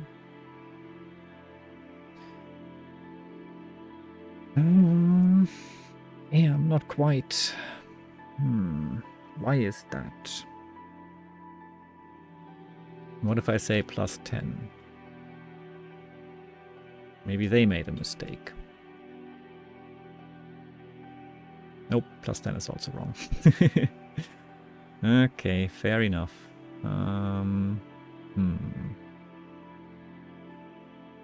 Why is it too small?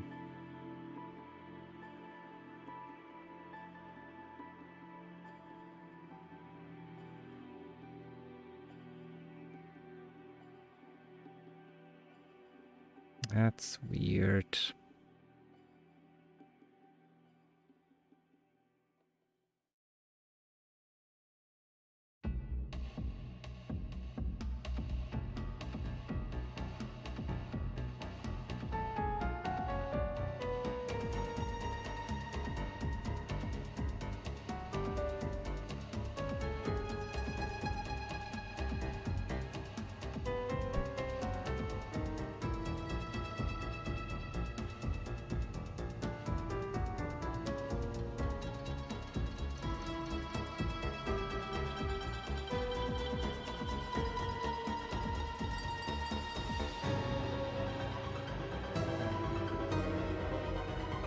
Yeah, also too small. Where are we missing stuff?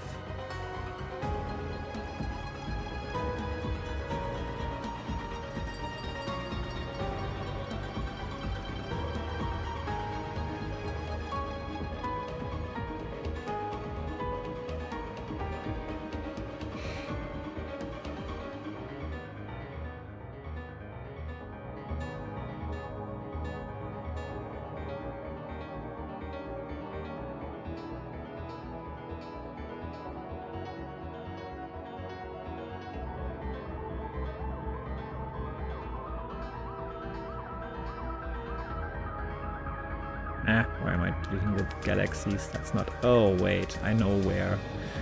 I have my input data messed up. That's the issue. I assume. Shouldn't have messed with my input data. Yeah. I just copy the input data again. Always stupid mistakes like that. Ruining the day for me. We still have the 99 active. Let's see. Oh, still the same result though. Huh. That's weird.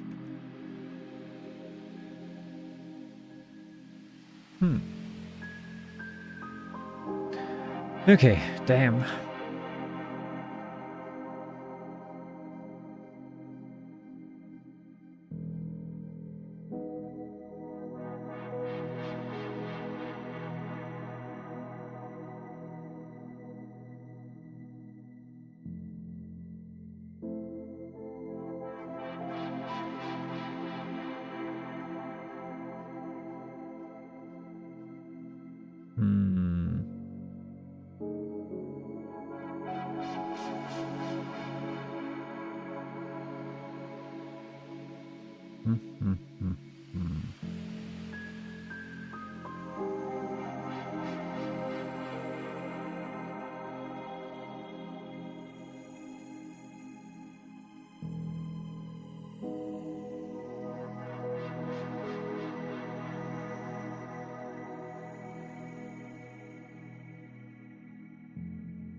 Oh, did I maybe still mix it up? Maybe it's just that maybe that's the problem. Maybe I just mixed up H and V. That's definitely possible. Just, I was thinking it was the right way around, but oh, it wasn't. Yes, there we go. Problem solved. I knew it. I knew that was a possibility, and then I just forgot it was a possibility. Cool. Seems like it works.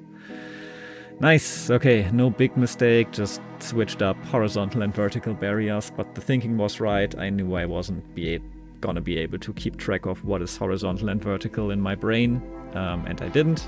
But I noticed and remembered that I couldn't keep track of it, and it's fixed. It works. We got the right result for 99. Now let's try it with bit more and the actual puzzle input.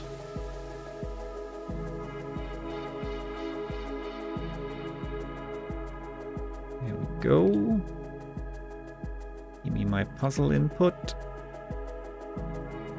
And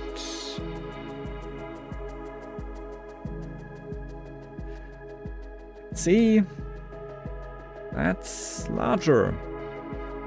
Let's see if that's correct. Would be great if so. Yay! That's the right answer. I solved. Nice, nice. Ah, that was cool. I like it. I'm glad I figured my mistakes out fairly quickly. Not bad, not bad. This was a fun one. Definitely much less struggle than for day 10. Mostly just how do I ideally code the struggles, and the feeling of, this should be easier to do. Maybe it is.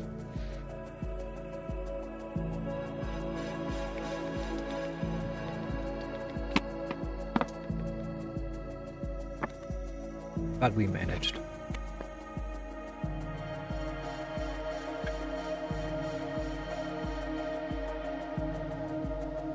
Okay. Soon we'll be halfway through. Let's look at day 12 at least. Hot springs.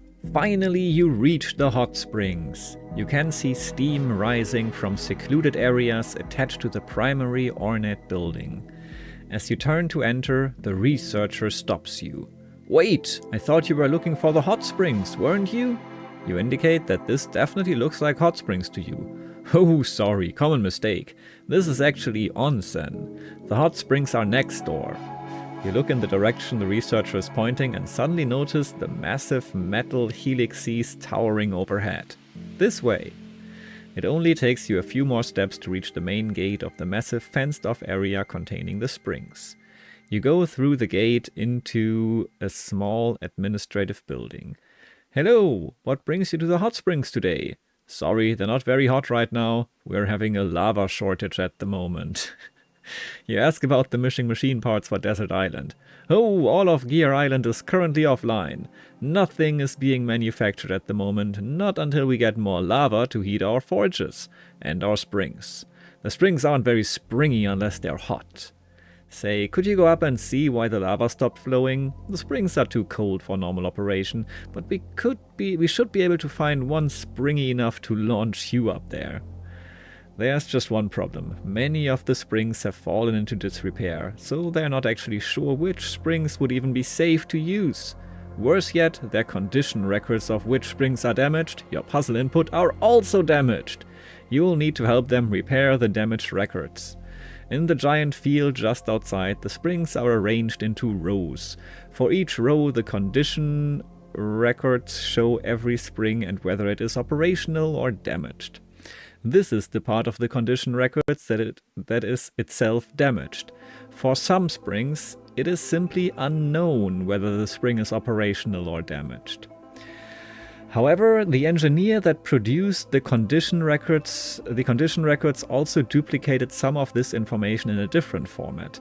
After the list of springs for a given row, the size of each contiguous group of damaged springs is listed in the order those groups appear in the row. Wait, what? I'm gonna keep reading for now. Yeah, I'm sure they're gonna clarify, maybe. This list always accounts for every damaged spring, and each number is the entire size of its contiguous group. That is, groups are always separated by at least one operational spring. Damaged.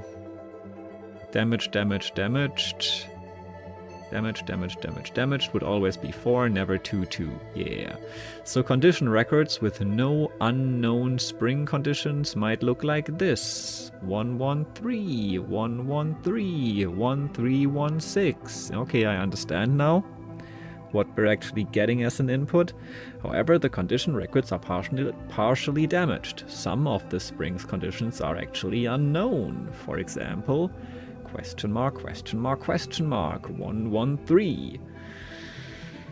That's, so it's damaged, functional, damaged, functional, yeah, damaged. And here it's, yeah, here we don't know. Here one of these is functional, and one of these is damaged, one of these is functional, one is damaged, and here all of them are damaged. Okay. Just honking. Honk. Honk back at you. Damn, I need a honk button. Why don't I have a honk button? Okay, I'm gonna write that down. Come back again next week, I'll have a honk button. You may stay right now as well. I will honk back at you. Just wait for it. Why don't I have a honk button? That's ridiculous.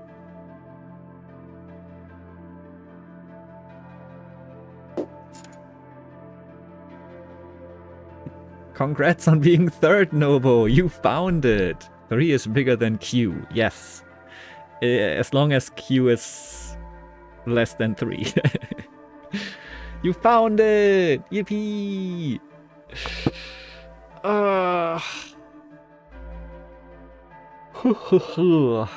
Alright, so what else do we have? 1316. So 1. This must be the 1 then, right? Because then this must be 3. Then this must be 1, and this will be the 6. Okay, for some it is definitely possible to tell, but for some it isn't clear, like these could both be functional or damaged. Equipped with this information, it is your job to figure out how many different arrangements of operational and broken springs fit the given criteria in each row. In the first line there's exactly one way separate groups of 1, 1, and 3 broken springs in that order can appear in that row. The first 3 unknown springs must be broken, then operational, then broken, making the whole row that. The second line is more interesting. Could be a total of 4 different arrangements. Yeah, that's what I said. These can be, these 2 can be both operational, dysfunctional. So it could be like 0, 1, 0, 1. It could be 1, 0, 1, 0. It could be 1, 0, 0, 1. It could be 0, 1, 1, 0. 4 different arrangements. I see it. The last question mark must always be broken. Yes, yes, yes, yes. These can be... I understand, yeah. The last line is actually consistent with 10 different arrangements. Last line, this one right here. Because the first number is 3, the first and second question mark must both be functional. If either were broken, the first number would have to be 4 or higher. However, the remaining run of unknown spring conditions have many different ways they could hold groups of 2 and 1 broken springs. In this example, the number of possible arrangements for each row is...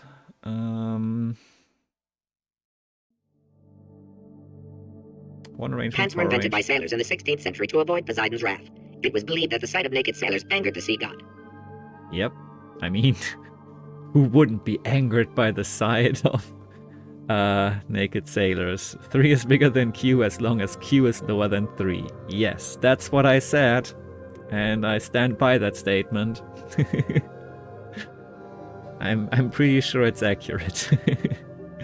Just as accurate as the thing about the sea gods and pants and all that.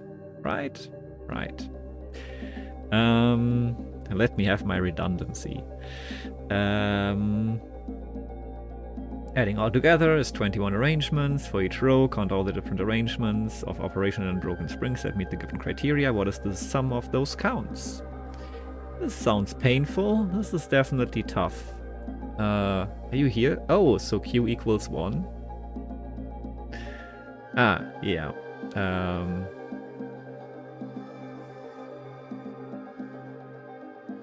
I mean, potentially, Q could equal 1, but Q could equal many things. Pretty much all the things that are smaller than 3.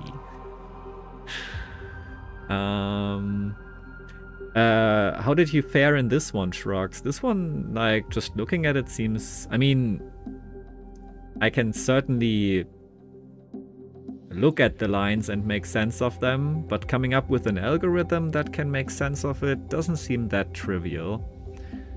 It's definitely possible, but I think it might take me a bit.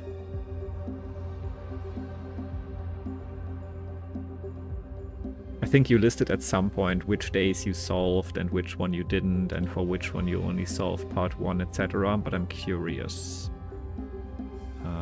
how you fared here. I cheated at did part 1, failed part 2. Okay. I cheated at did part 1? Okay. Interesting. By the way, let me get this up on GitHub.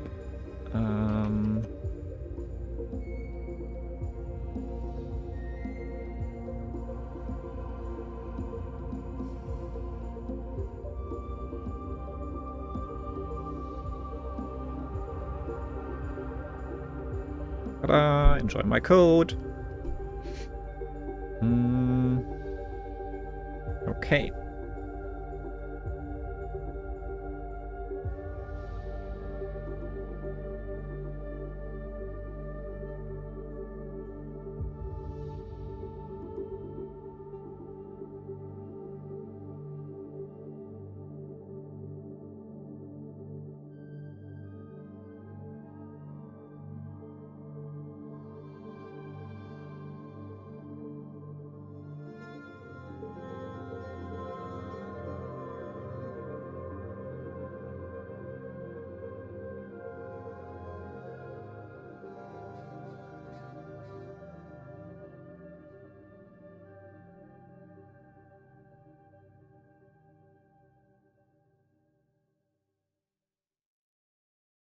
Hey, got everything set up. Let's see. This is our sample data.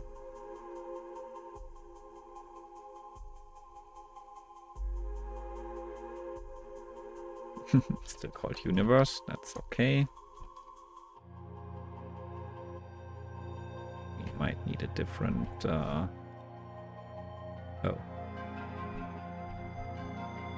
Splitter function.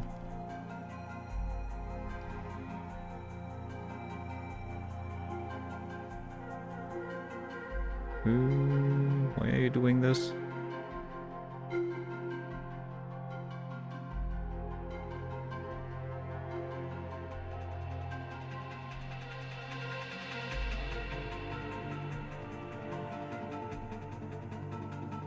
Oh, actually I see why. Okay, I see what I'm doing here. Yep, this definitely needs a different split function here.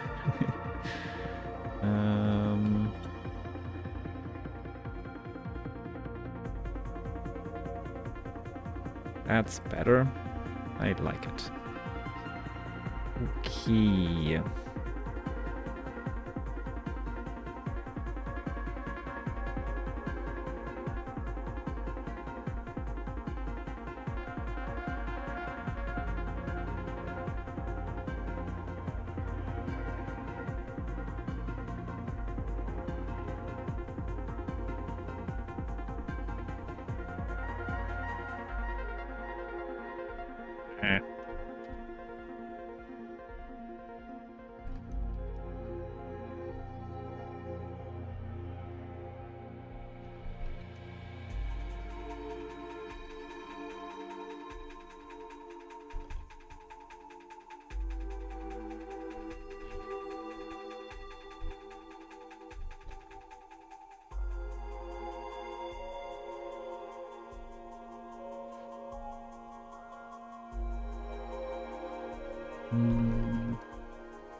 It's more of a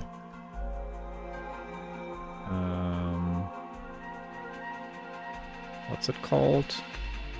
I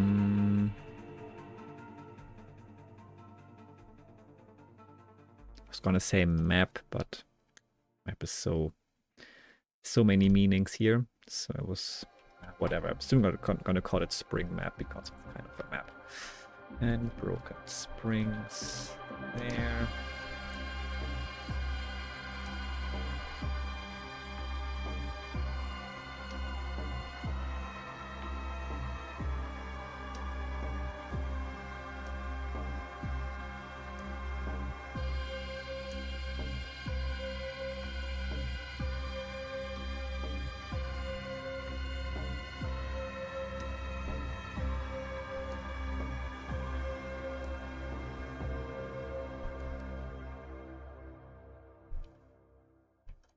Okay, we got our information and we have dissected our information.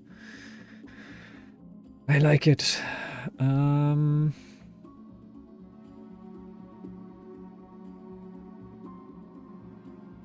something like this, by the way.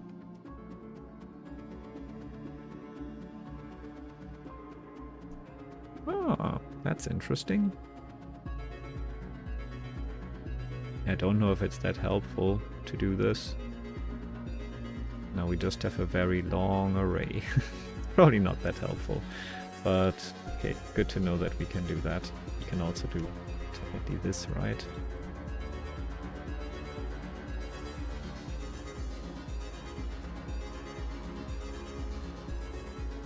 Yeah, and we have arrays of characters instead of arrays of strings. Or an array of one string.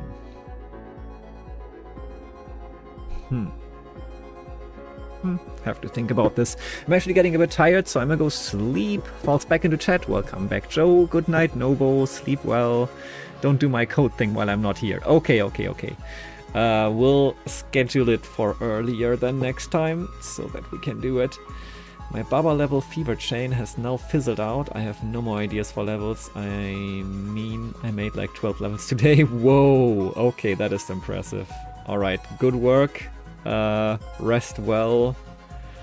And yeah, you'll do more tomorrow, I'm sure. Good night, Nobo, and welcome back, Joe. How are Wednesday things that felt like Monday things? How did they go? We did okay on day 11. Day 11 is solved. Feels like day 28, but that's okay. I think I just try to work with this for now. Let's have these arrays of characters. Not sure if they really help, but actually maybe I could have done that on the previous thing, and maybe there is a transpose function on arrays or something like that. Let me see.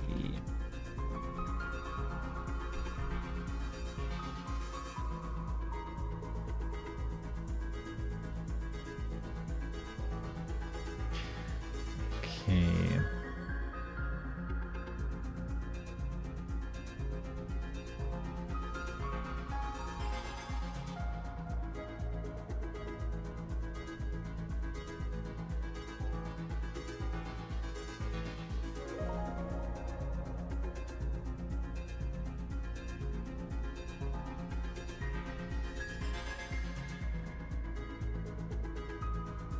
Never understand these things.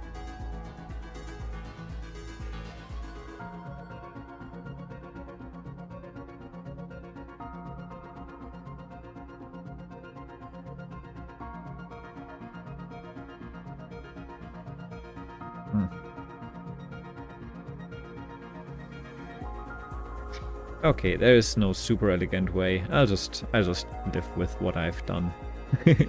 Wednesday things accomplished, almost. Got assigned another chore, which I should do, probably sooner than later. Oh no, what is it? Sounds urgent.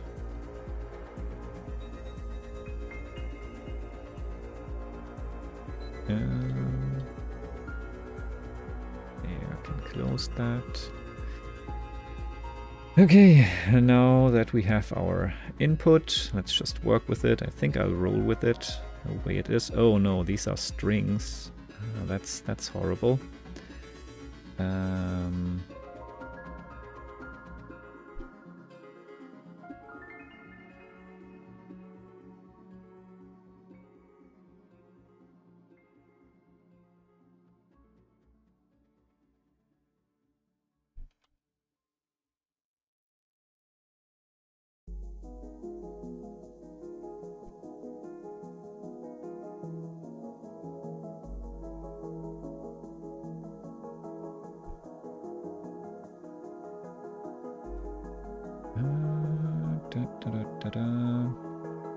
Just called helper, why not? Doesn't matter too much.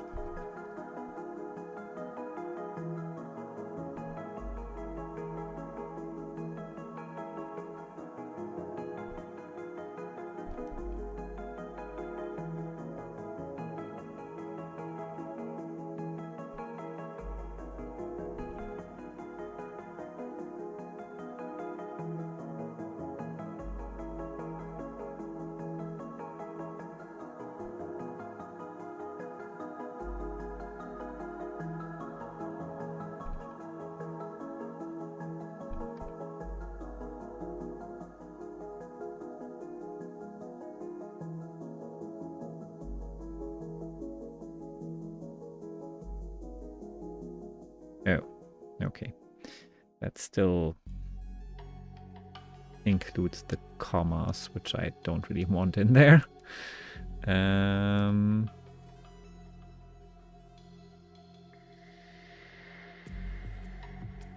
Actually,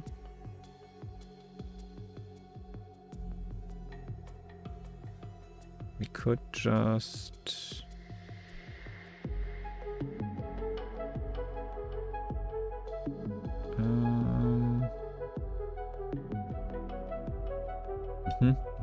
That's just... We could map, but it's too late for that.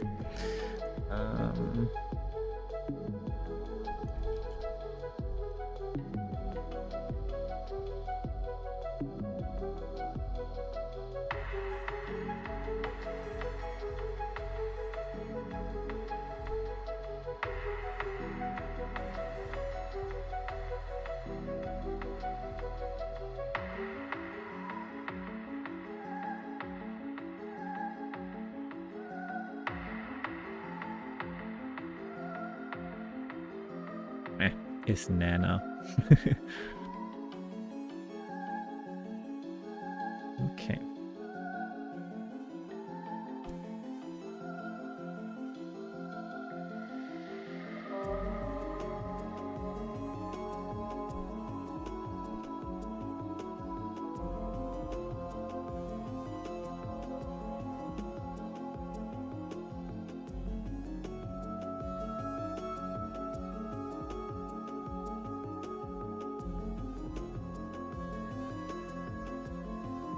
What happens now?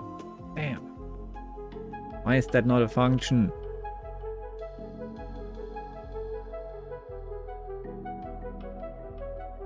Ah, wait, I think I see. Maybe. Oh, yeah, there we go.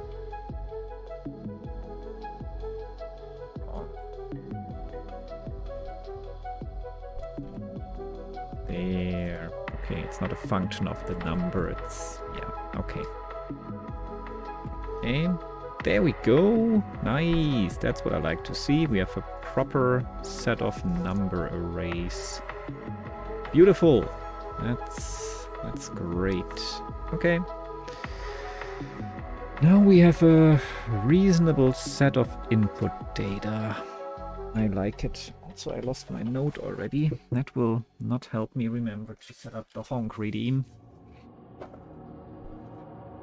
Okay, there we go. Have to get the old food out of the fridge. Okay, that is definitely something to better do sooner than later. Yeah, I still had an old pot on the stove with some spaghetti inside that I threw out today.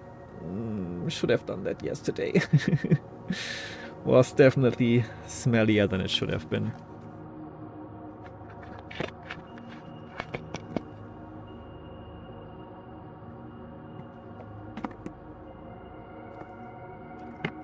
I also accomplished a lot of things today. Had still lots of paperwork to do. It's not completely done, but actually pretty much almost. Just have to scan like, I don't know, 12 more pages and make them into a PDF and upload them and then send the whole form, and then hopefully I'll be done with that for a while. I always hope that and it never comes true, but we'll see, we'll see. Okay, now this was not actually the right input because this is the working, like everything is complete here, but we want this with the question marks.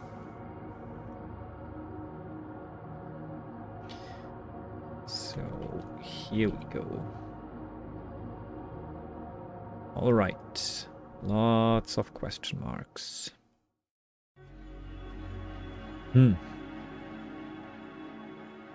Okay, let's see how we can go about this.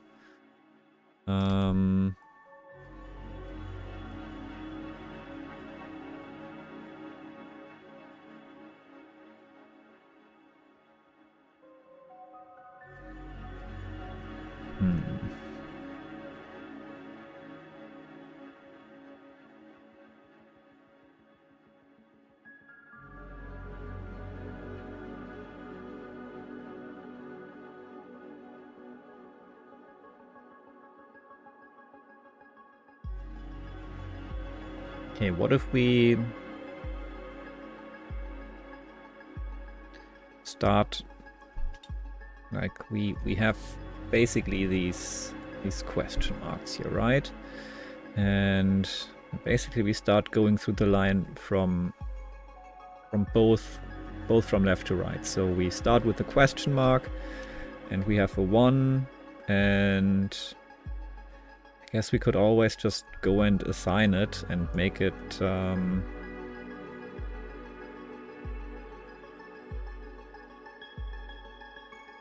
make it a symbol until it breaks, basically, and if it breaks we do the other options. I wonder if that will be computationally feasible.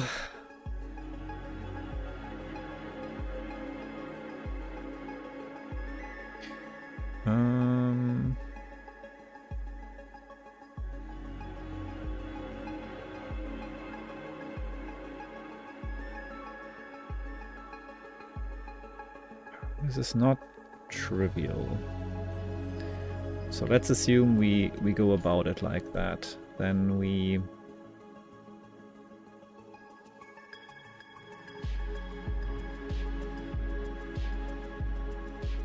say we have two options. Either we say first question mark is a pound sign, or it's not a pound sign.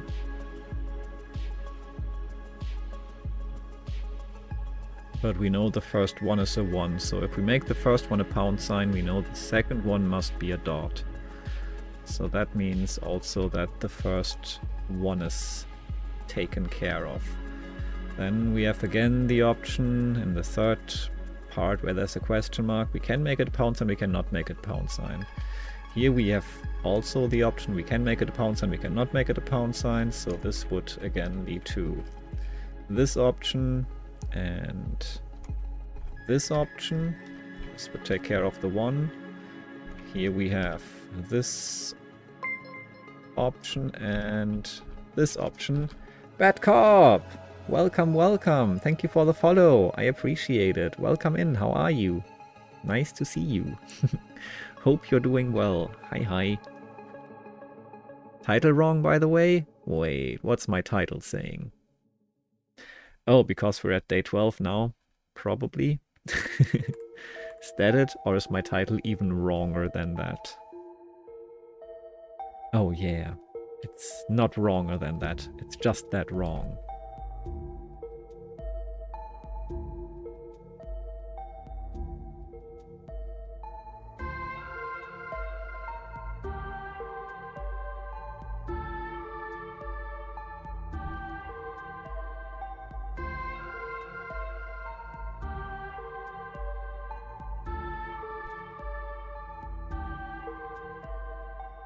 There we go. Thank you. Thanks for pointing it out. Oh, also then I can update the bot.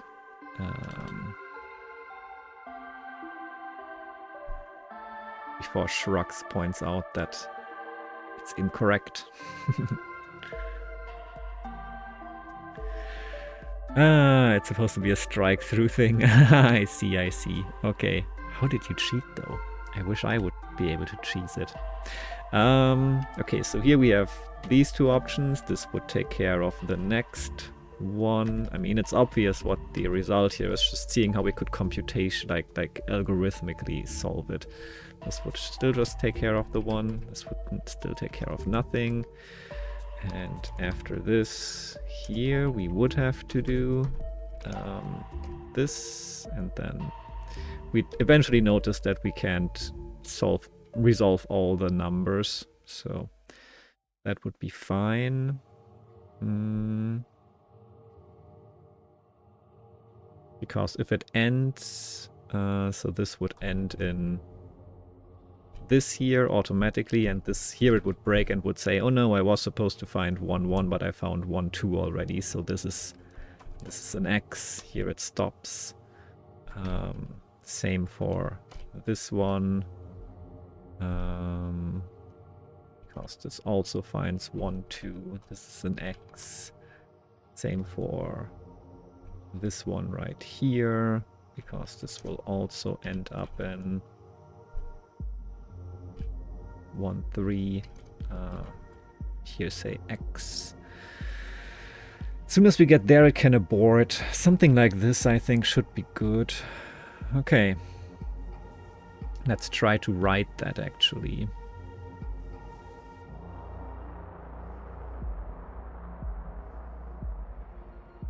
Okay.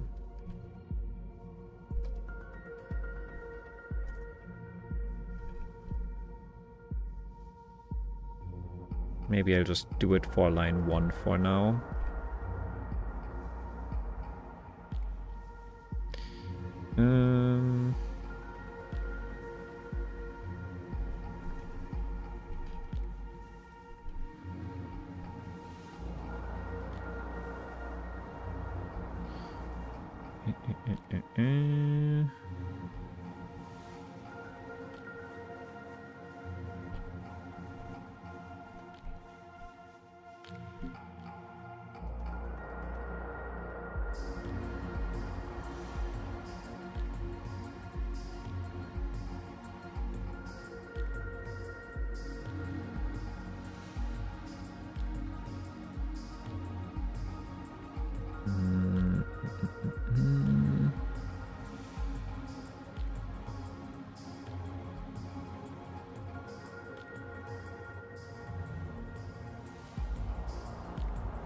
Day 12 was intimidating, definitely. Yes. Well, I got a number from my day 10 code. Now it's the moment of truth. Did I get the right answer? Did you? Day 10 part 1 was fine, in my opinion, but day 10 part 2 was... I struggled so much with that. What did you think about day 10 part 2, Bad Cop? That was the one I struggled so much with. Also, have you done the whole Advent of Code calendar? And sorry, by the way, fair warning, I just started coding again recently. Like, I've done a little bit of coding in the past already. You have 50 stars? Nice, GG. I've done a bit of coding in the past, like many years ago, but just got back into it pretty much. You did! GG. Right answer, well done. Yeah, I wonder if I get to 50 stars, maybe one day. I didn't start on the 1st of December to, like, just to be fair, so I didn't, whenever I started doing like one of these on a day, I did solve at least one on one day. Although day 10 was rough. Day 10 I almost didn't solve in one day, at least like part 2 I didn't. Yeah, it was a mess though. It was a mess. It was so hard to keep track of what I was doing there, and okay, I see. Thank you. I mean, I have studied computer science, so it's really the coding part itself, the algorithmically thinking part, understanding the logic behind it and how it all works, understanding the loops, that I have a lot of experience with. But the actual coding is where I really struggle. So, hi cat.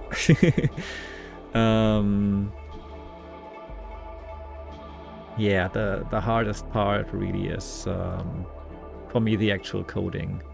So I have to say that I'm not completely new to the mindset of coding and to think algorithmically and to think to find ways in which a computer can solve things. I am fairly good at that, I would say. I'm still out of practice, but yeah. Seems like Shrugs begs to differ. Shrugs, you said you didn't even start doing day 25, right? Because day 25 looked horrible to you. You didn't even start coding. I don't even know what was going on there. Yeah, well, that's probably the difference. Shrugs, that's exactly what Shrugs recently said.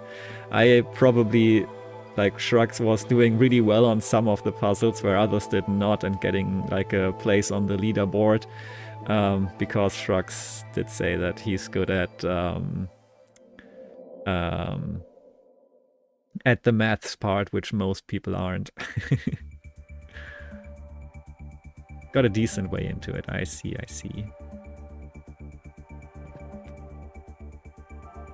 Couldn't even find a solution, I understood. Higgy, what's going on? Why are you jumping around?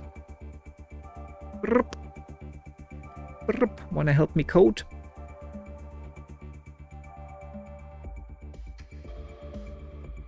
Not for you. But yeah, that's probably then because you're good at math. Are you good at math, Tiggy? Of course you are. You're a genius. Genius cat. Help me out here then.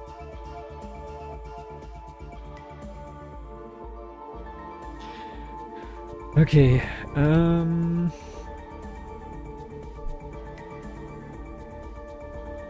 I just console log because I don't know what else to do, and maybe I'll feel better after. I always feel better after console logging random stuff.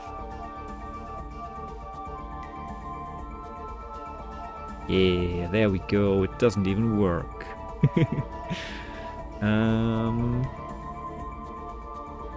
Why did that even happen?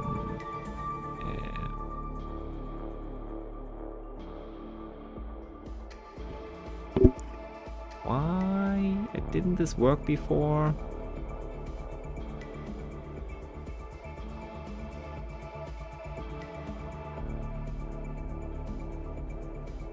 Oh, I see. I broke my input data, right? Nope, that's not it.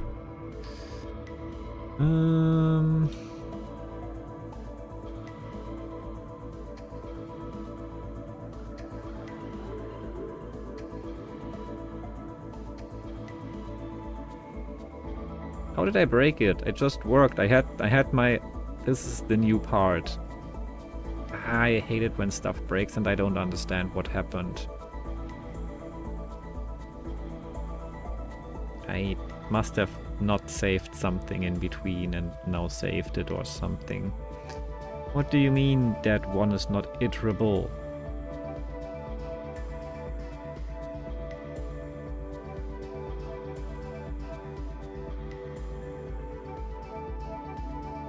Don't even want to iterate through that one. Want to iterate through an array of deconstructed dead one.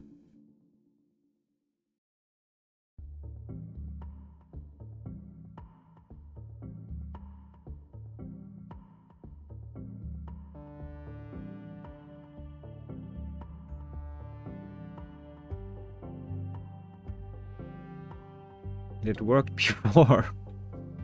Ugh.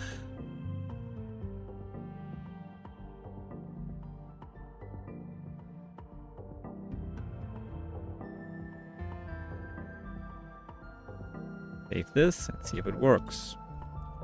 Nope, doesn't. Okay, when did it work? I know it worked. I got a result. I got all the stuff I needed. But this was broken still. This is where I fixed it. What happened in between? What? I hate stuff like this. How could I have gotten the proper output ever at some point if this does not work? God damn it.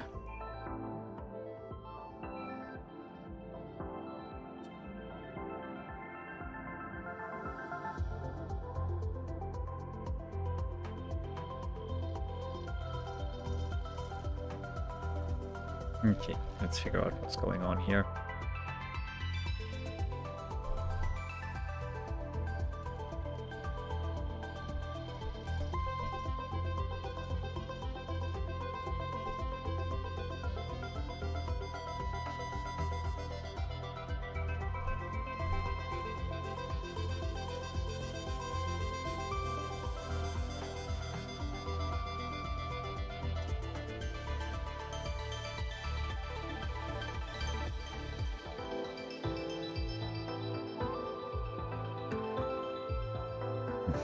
What the heck?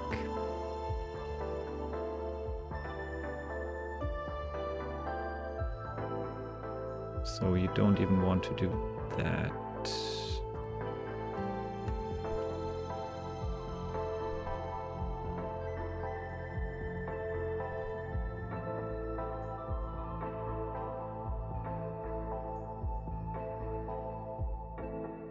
Huh. Something is going on here. I don't like it.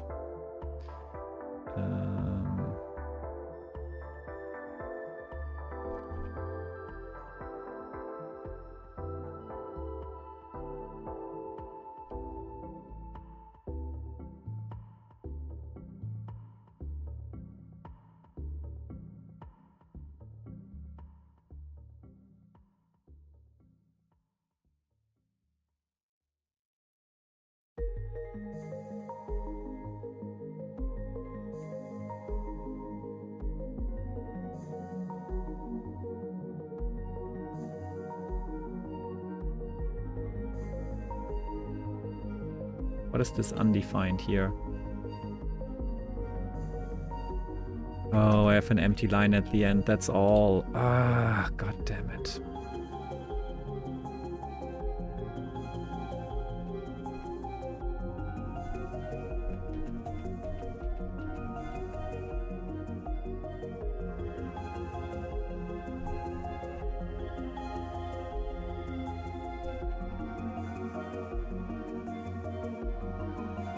This was what it was. There we go. God damn it. Messing up my input data as usual. Well then, here we are again. Was the only logical explanation. Okay, console logging works. There we go. Now I think I have time for some gaming. Yippee! What are you gaming? Let me see what you're arguing about, what the worst day was, or the hardest, or whatever.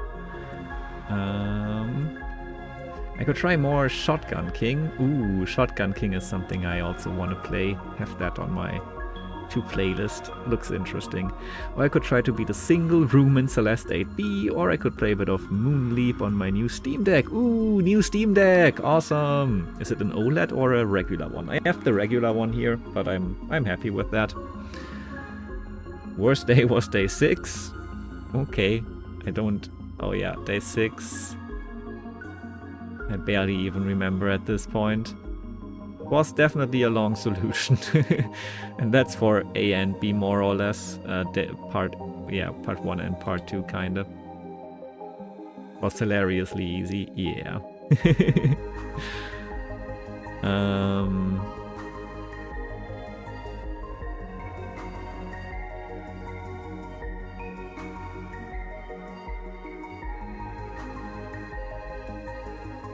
Look at my code, it's one of the ugliest things you'll ever see. In a bit. The ones I still have absolutely no idea are day 20 part 2 and day 25 part 1. Oh, those ones were easy. My solution didn't have bugs in it, I'd understand it. If anything, I didn't understand my day 24 part 1 solution. Probably could have figured it out on my own, but it was much faster and just more fun to look up a formula. Okay. Didn't want to bother checking if my coordinates were inbound before testing the conditions, so they're all wrapped in a try except block that just does nothing in case of an index error exception. Nice. I love it. That's a good approach. Day 21 part 2 was probably the second hardest. I have witnessed the horrors and took them out to the trash bins. Yay! No more rotten food. Alright, that one. Another one I almost but not quite solved. Now I think I have time for some gaming. If I try to complete it, now I could... now I probably could, but I couldn't comprehend basic math at 2:30 AM. That's fair. I did get all of the actually interesting non-math part though. Just there's so many places to introduce errors. Confirmed it works. Key. Day was 6. Not the hardest day though, yeah. It's nice to have some easy days. I agree. One of the regular ones. Lots of people sold them secondhand when the OLED came out, so I think I got a good deal. Ooh, yeah, that's perfect. But my part 1 code literally worked on part 2. Okay. I think maybe not 100% for me, but at least I didn't... Maybe it did though? I think it did, because I started doing part 1 and part 2 here already, and I didn't do it for day 6, so... Yeah, I would say my part 1 code worked on part 2 as well. Better than the price of one direct from Steam. Yeah. That would be expected. Nice. I mean... I think it's super nice to have something like the Steam Deck to comfy game on the couch or something. I'm not doing it too much because usually I do so much streaming and gaming that I don't game much on my own, but it's still a fun thing to have, especially for trips and such. Right, Plompy? Plompy agrees. I changed from using regular lists to use decks, double-ended queues instead, which are supposed to perform better, and they just made the code slower. For which one? For day 10 part 1 or... but yeah, what are you playing on the Steam Deck, or what are you planning to play on the Steam Deck? Oh yeah, day 10 part 1. Yes. Okay, so console logging works, that's a start. Bumpy, stop it!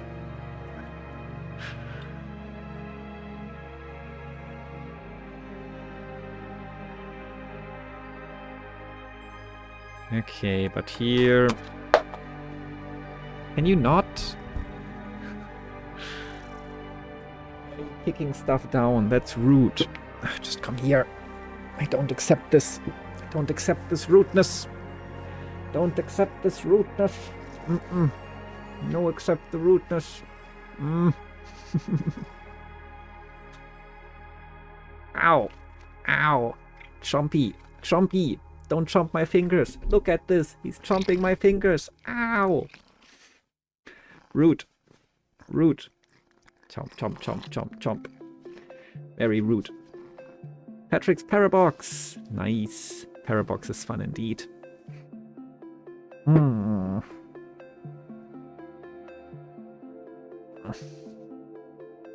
Squishle, squishle, squishle, squishle. You're bitey, I will be squishy. Squishy, squishy, squish, squishy, squish. Ow. Ow. Ow.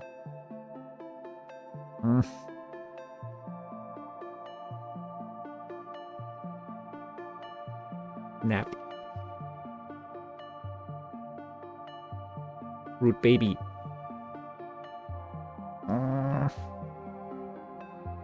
He's very squishable.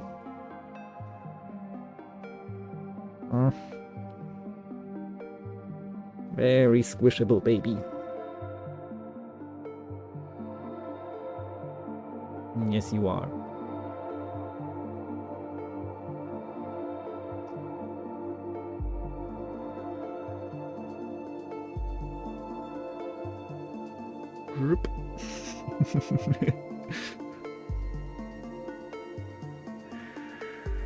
A game called Gris, which I got on sale and I don't know much about. Play it, it's good. Hi Jess, welcome in. I can highly recommend Gris. It's definitely not the most like it's not a good vibe celebration, but it is a positive story, I would say. It's also some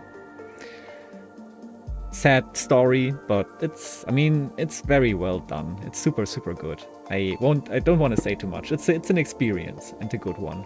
I recommend it. It's beautiful. Oh yeah, Moonleap you talked about last time already, right? That one does look fun. How are you, Jess? Nice to see you. Did I even say hi quote? Hi quote. Nice to see you. I think I might not have said hi quote. Welcome in.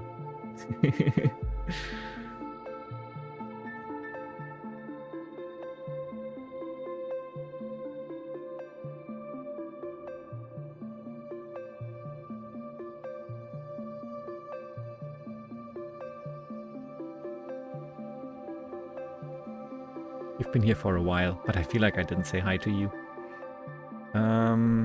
The Aperture Desk Job game. I'm good, just got out of the shower and on my nap chair winding down. Ooh, nap chair. Don't even remember. Yeah, I don't either. My brain is just going brr. Okay, let's consider here. What do we do?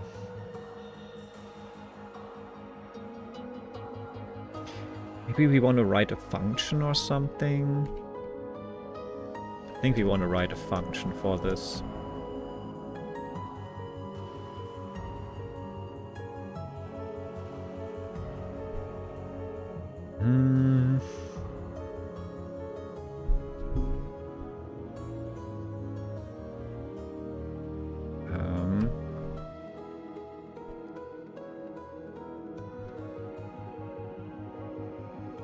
Just call it array constructor because I think that's kind of what it's going to do. It's going to construct arrays, and we'll see if it's able to construct a full-length array, and if it is, it's going to get added to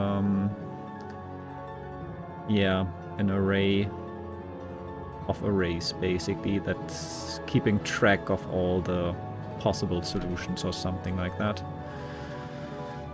Or just keep count anyway, we don't need the actual array. So what we need in this array constructor is one, our current array, and two our BS list, or let's just call it our current BS, our current broken springs, of course, not any other BS. So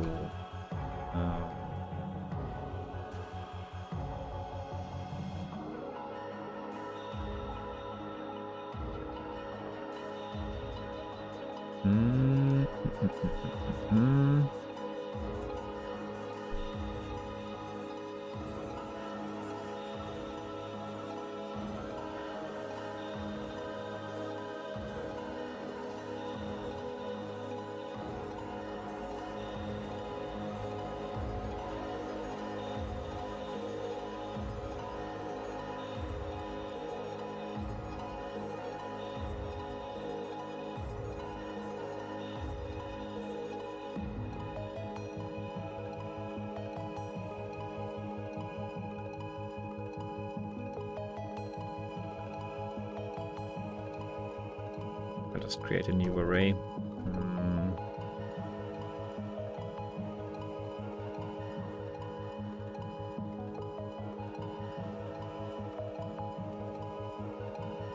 think that's gonna be easy, then I can. I don't know if it. It doesn't make a difference, probably.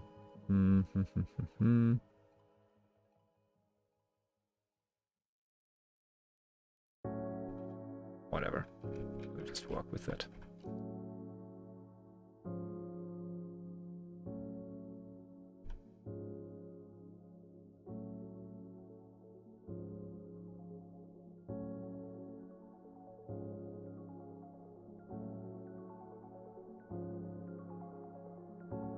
Cat hair.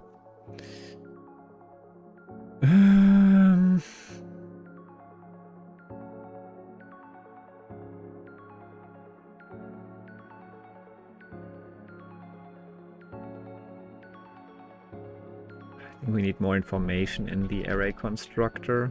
That's okay. We can figure that out in a bit. Like, we kind of need to know if the previous what the previous one was, right? So maybe previous symbol or something.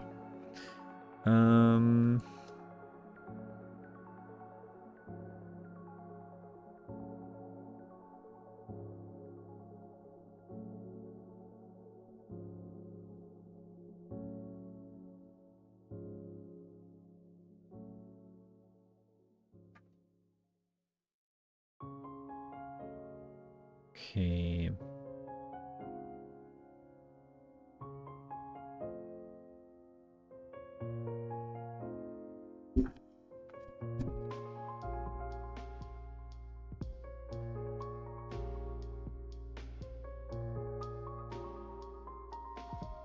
We definitely want to do different stuff depending on what's going on here.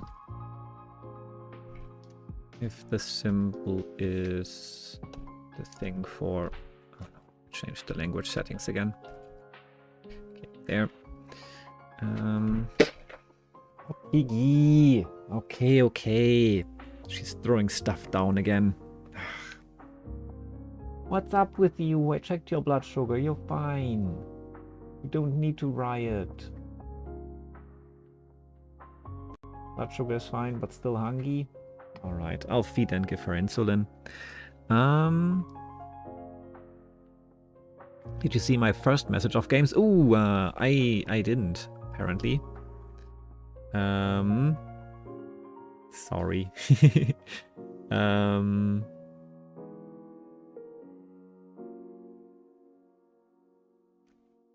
I've been lurky turkey. Ooh, that's nice. Thanks for being here. Thanks for being lurky turkey. Okay, I have heard of Haiku the Robot, but I have not played it yet. It's definitely on the list.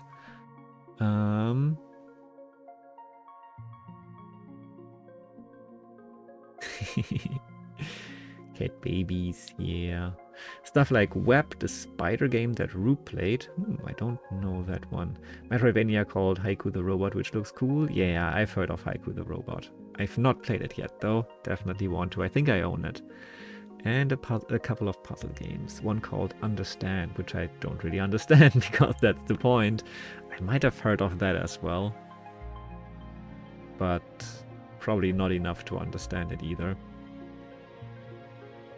Sorry for missing chat, I'm the worst. Just cats and coding and rain. From what I heard, it's a good Metroidvania for people new to Metroidvania games, aka me. I'm gonna also maybe figure out how to stream from Steam Deck to Discord so I can hang around with friends while trying stuff. I have found out that games are more fun when I can make commentary on things as they happen. No, I'm not going to start streaming on Twitch anytime soon. Alright. But if you're streaming on Discord and if you'd be okay with me also hanging out, let me know. I'd be curious to join. Like, I can't promise that I'll make it a ton of times because so much to do, so little time, but I'd love to hang out for a little bit from time to time for sure. So let me know. Okay, Trumpy is now also eating a cardboard box. I think it's time to feed, but I think this could work. I think I have ideas here, probably. So we'll see. Be right back. Riot cat. Bye bye. See you in a moment.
Alrighty, I'm back.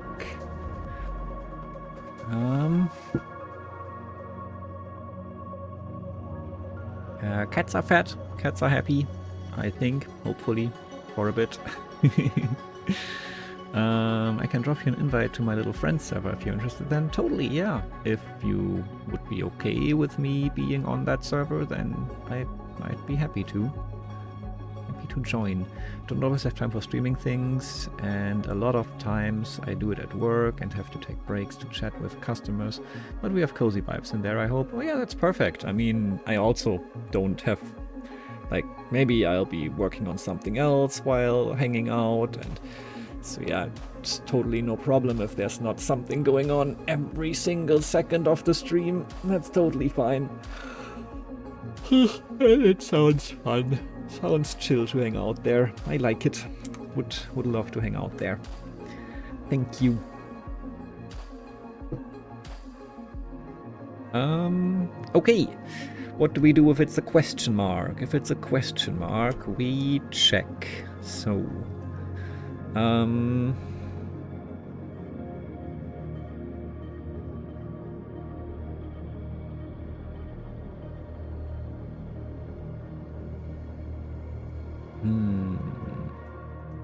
difficult to wrap my head around the full mechanics of this. Is the previous symbol enough for this? Maybe.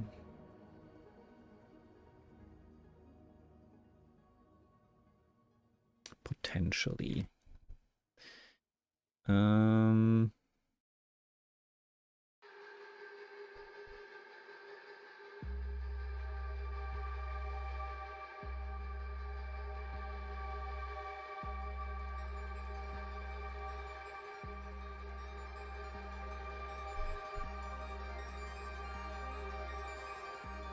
Actually, it shouldn't work in either case, right?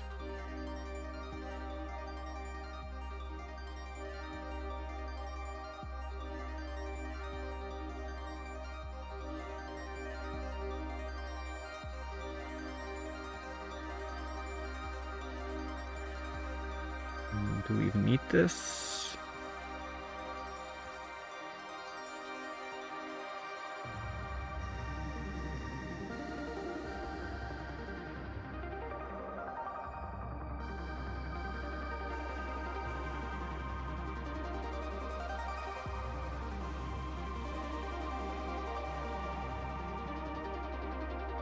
I think we need to ask this. So if we have a question mark,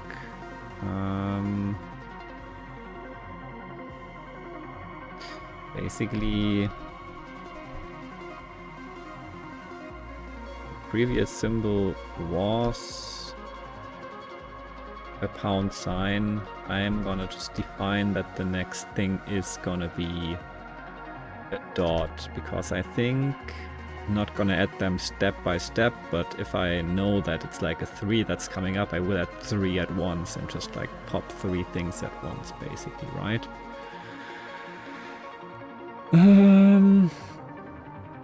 Okay, so if we just did one, then we have to add a dot, right? Perfect. Let's do that. And adding a dot basically means just like skipping the current thing, pretty much. So that would mean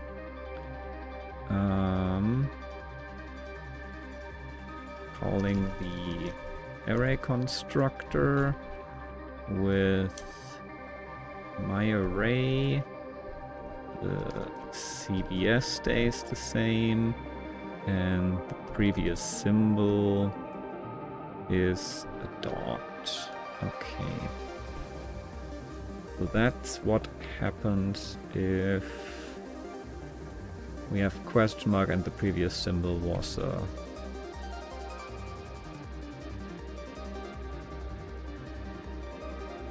pound sign. Maybe we do this regardless though, but we'll see.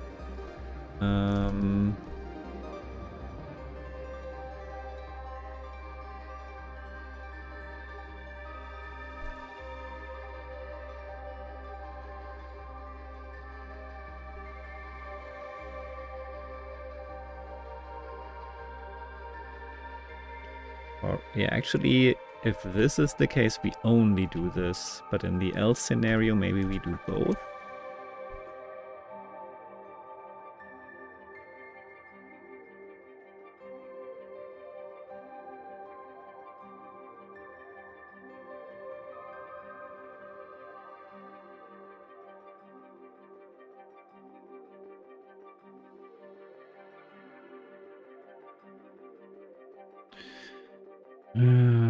This is not that trivial if you try to do it not one by one, because if you don't want to do it one by one, we kind of have to look ahead. Hmm.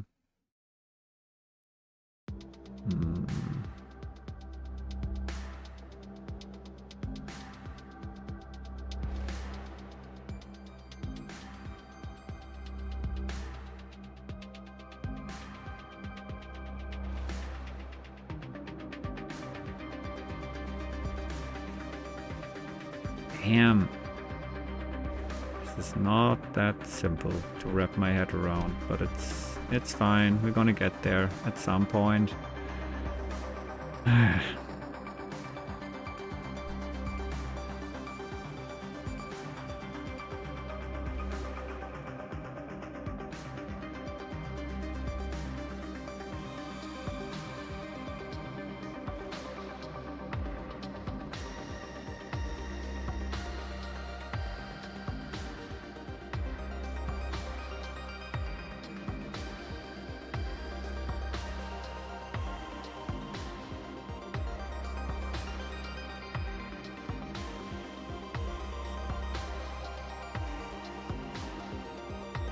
A wild idea for how to solve day 10 part 2. Ooh, that sounds promising. Because what Shrug said was that Shrug had like some insight and then solved it pretty quickly. I struggled so much. But in the end it made sense. I could have seen that sooner technically. I just didn't. I wonder if it's going to be the same here. We'll see.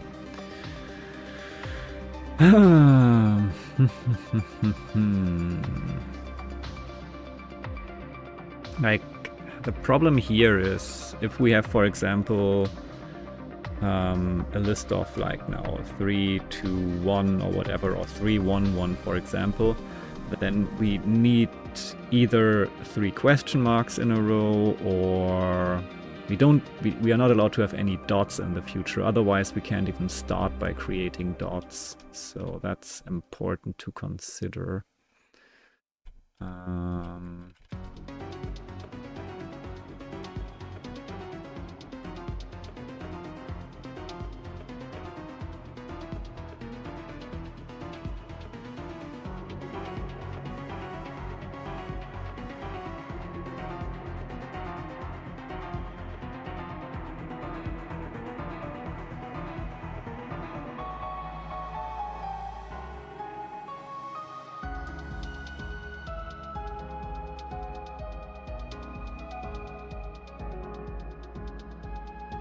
Okay.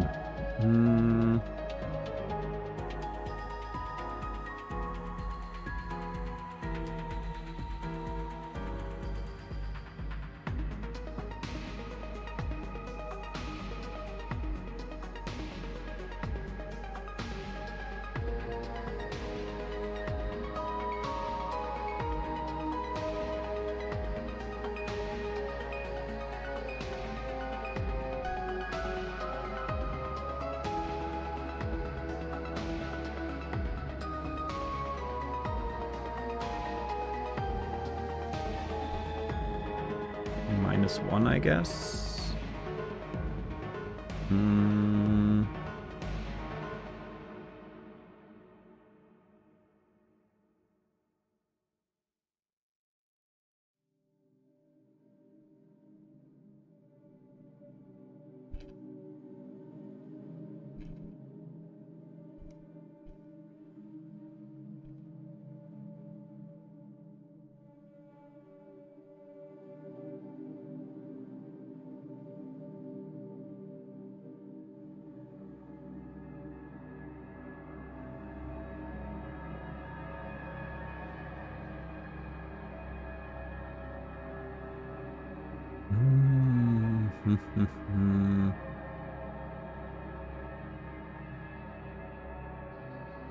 Like, you have to check if it fits in there, and I wonder if I can...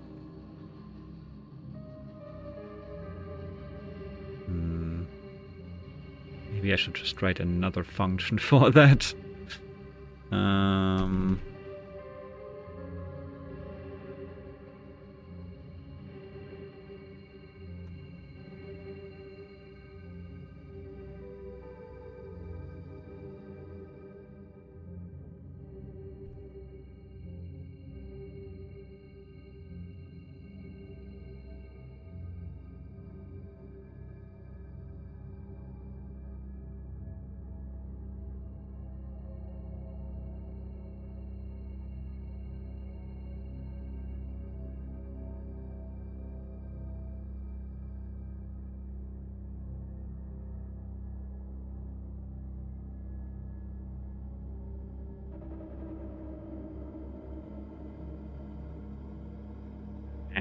Come on.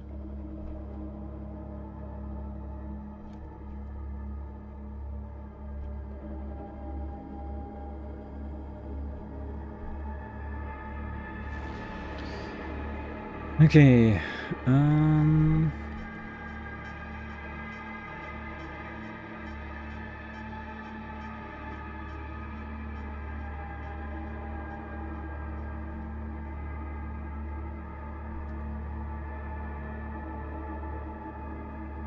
If we find a dot before we have finished the full stack of broken things, then it's not gonna fit, basically.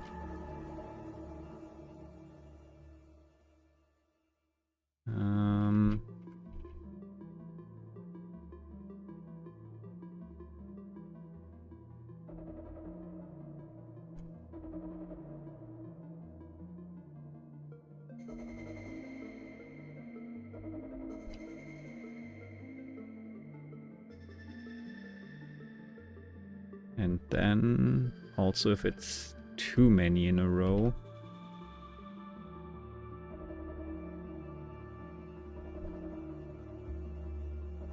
If we have another pound sign after we kind of need to stop, then it's also false.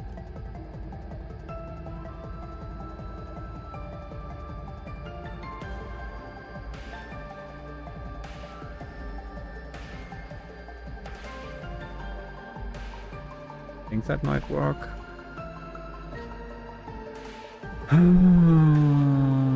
Okay.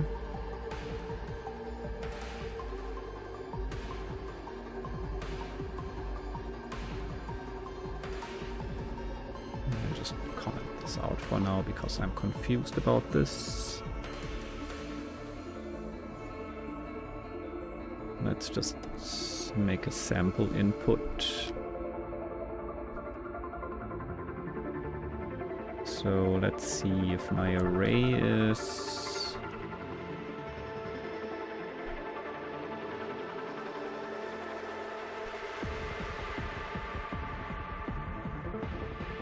It's an array and a length. So let's say we have an array of...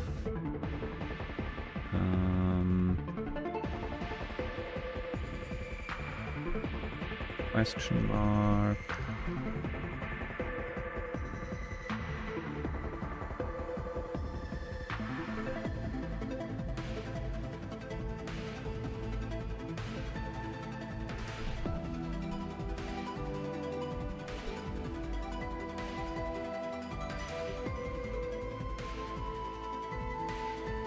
and a length of 3, then it should fit, right?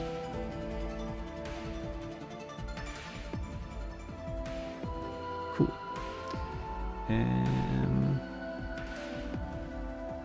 Okay, it doesn't remember the X here. That's okay, it's just the length basically, right? Yeah, we can just work with the length here.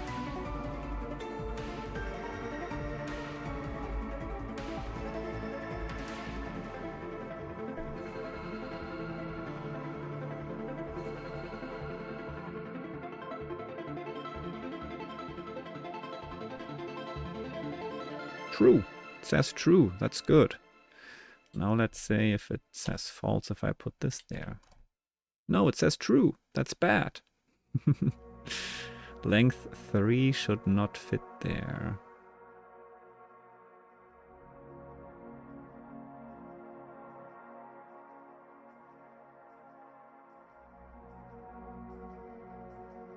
Why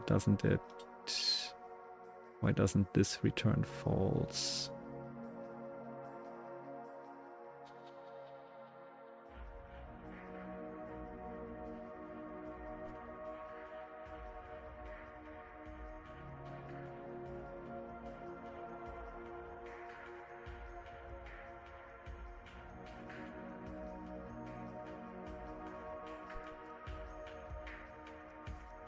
Oh, now it returns false. Did I not save before? Maybe I didn't save before.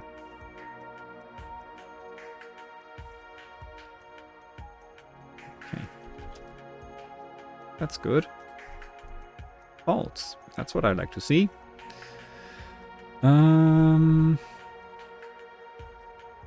So what if we say 4 here? So that also should say no, because 4 is... Yeah, it's also false. What if I say 2? That should be fine. True. What if I say 1? 1 should be bad again, because there's a pound sign in the way. False. Cool, that works. Okay, my fits function tells me if it fits. That's pretty good. Nice. I wrote a working function. Isn't that awesome? I mean, what if we just have an end after this? What if we have length 3? It just ends there. That should also be true technically. Yeah, that's true, because it's undefined at this point, and so it's not equals to the thing that would make it false. Good. Nice.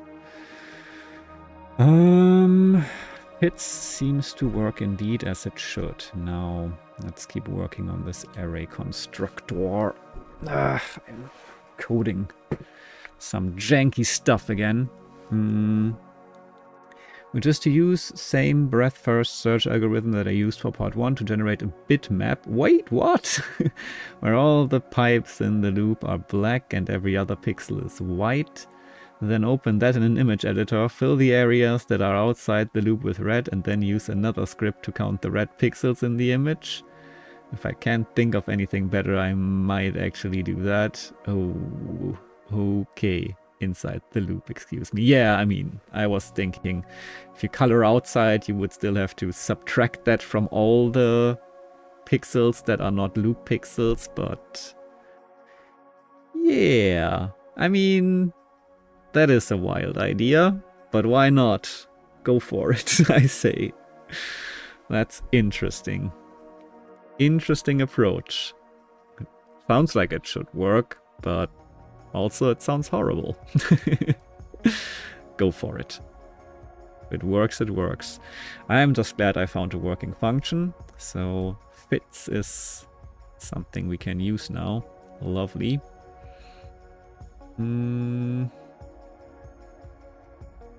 So...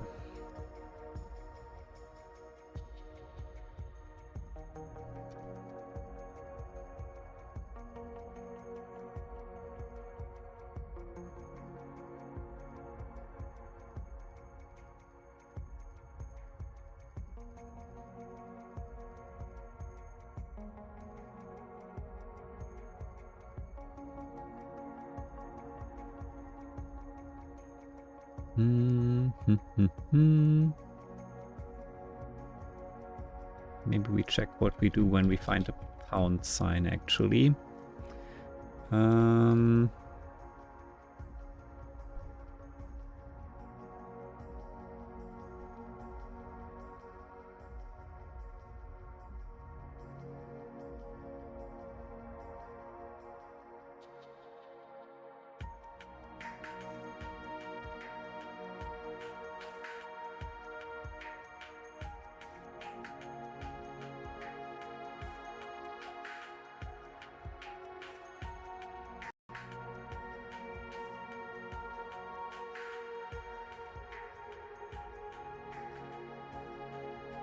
Yeah, I shouldn't pop multiple times anyway. That's kind of stupid.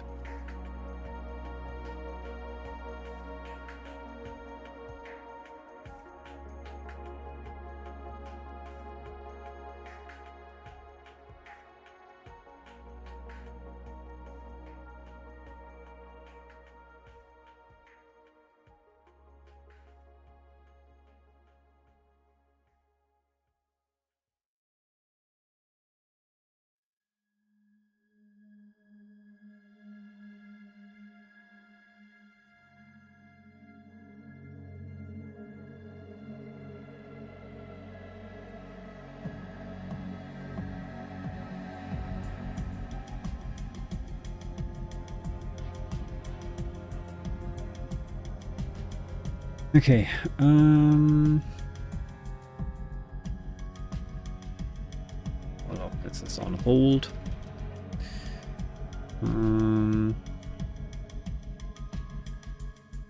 This should not close the function just yet.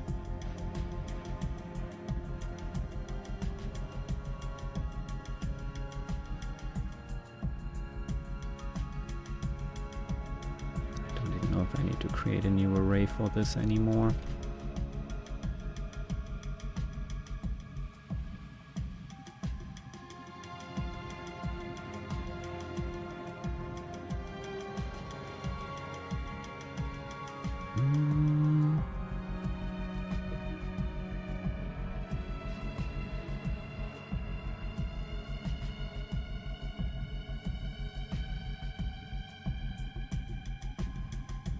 Wait, yeah, that's fine. CBS 0.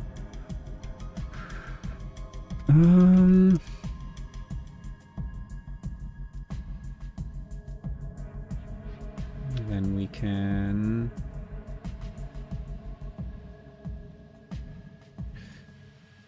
call the array constructor again with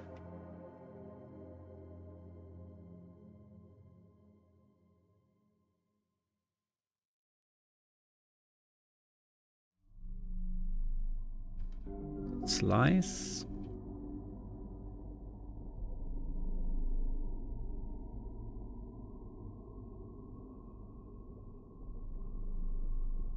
Yes, so slice would remove the first two items. Actually, if I put a 2 in there, that's exactly what I need.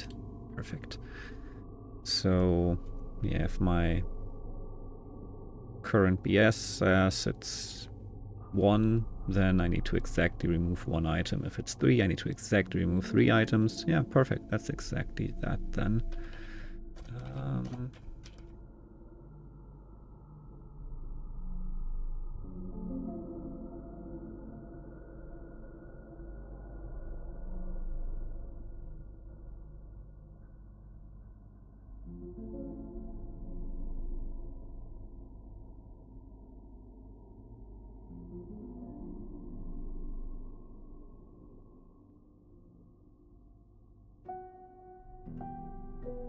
Right.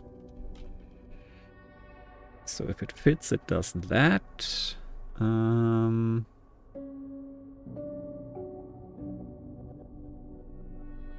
But it also needs to make sure to call. I mean, in any case, even if it doesn't fit. Oh wait, no, if it doesn't fit, then it's totally broken, right? Like if it doesn't fit and you find a pound sign, then you have done something wrong. So then it's basically over. So this should be it for encountering a pound sign. If it fits, use it, remove one from CBS, and remove enough pieces at the start of the array so that it's used, and then keep going basically. Okay, oh, but we also need the previous symbol. The previous symbol then indeed was a pound sign.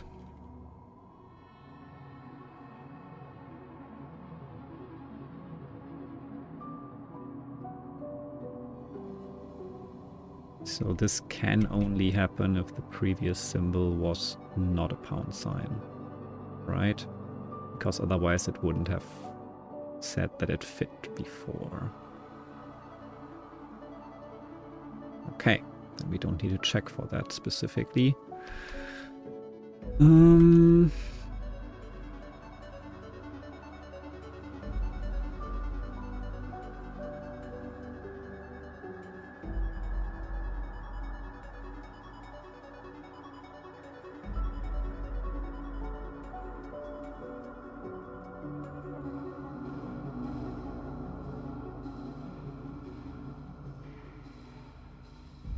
It's a dot, what do we do? I think we basically call the array constructor again with the current array, sliced one off, and the CBS still the same, and the previous symbol a dot. I mean, that doesn't change, right? I don't know why I'm using single and double sometimes. There, make it pretty. Okay.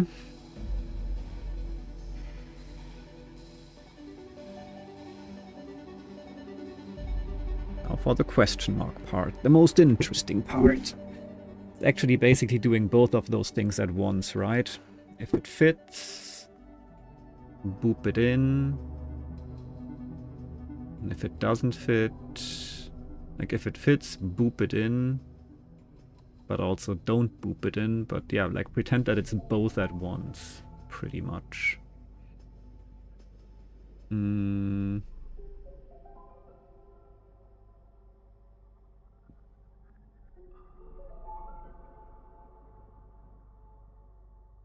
Yeah, I think that's all. Basically do both at once. So do this. Here, make it a dot. Make it a dot. Slice the first piece off.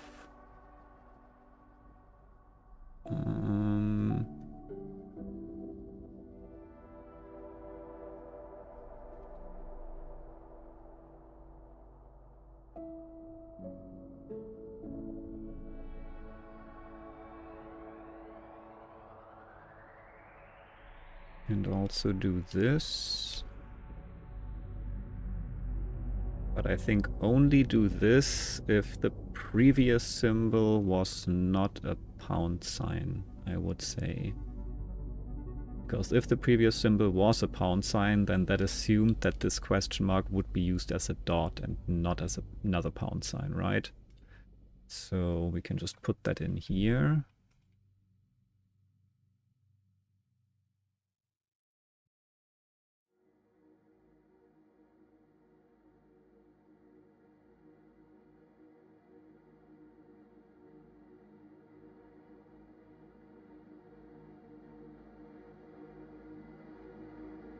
Okay.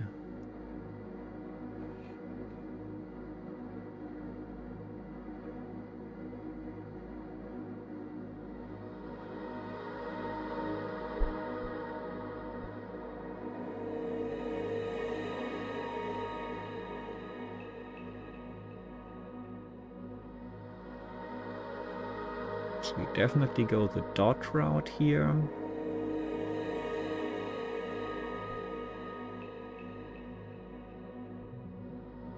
Because that's something we can technically always do for now. Hi Tiki.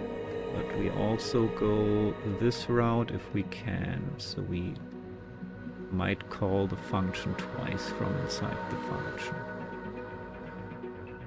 Okay.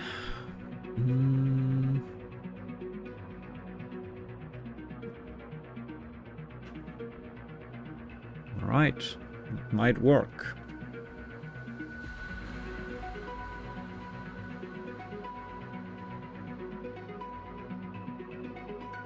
Now we need a like final situation kind of thing. So basically if we call the array constructor and the CBS is empty, I think then we want to return something.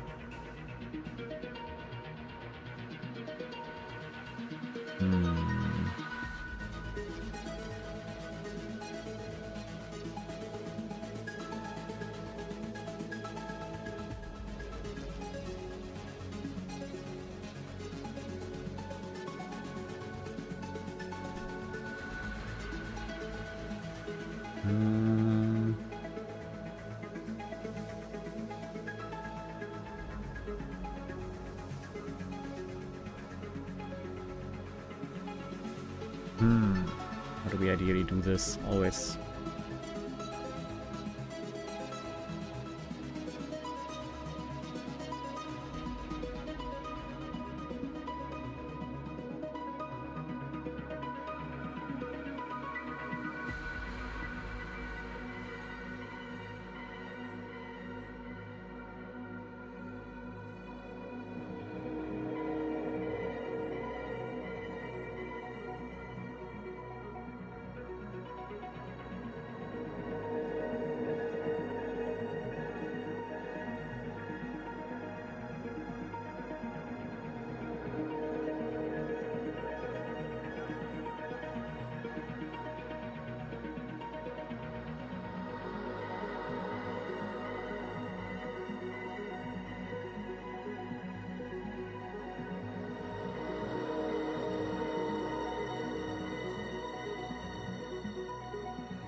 If this works, I'm gonna be surprised.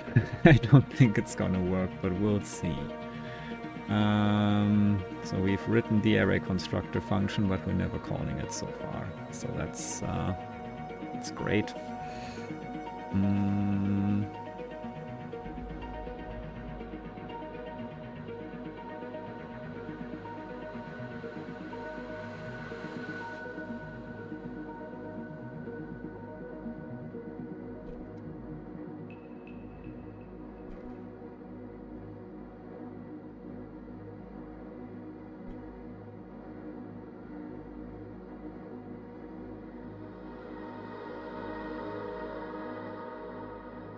Just console log again.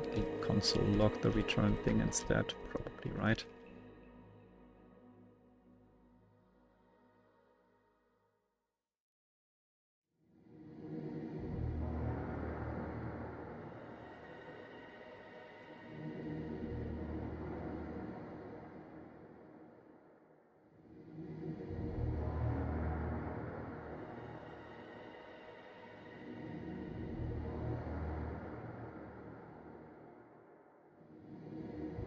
Huh, something happened, but it returned to 0. That's no fun. That's not what we want.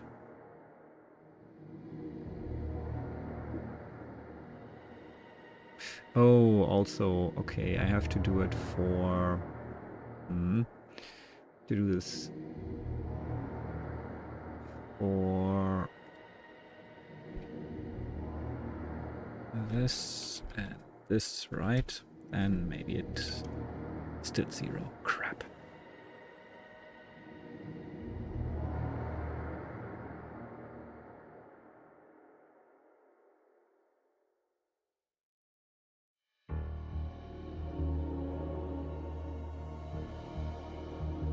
Okay.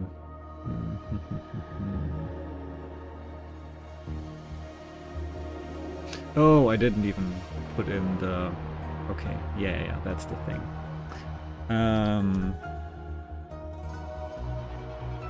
I forgot the one important thing. I need to count, actually, at some point. I'm never increasing the score in this function. Like if at some point in this thing the length of my broken thingy to still put in the array is 0, then we can basically return or like increase the score pretty much.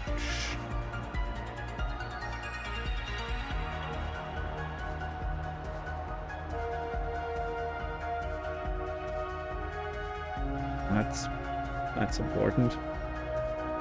Otherwise, it, of course, will never increase the score. Ha! Score 1. I found one possible solution for this, and that is exactly what we want.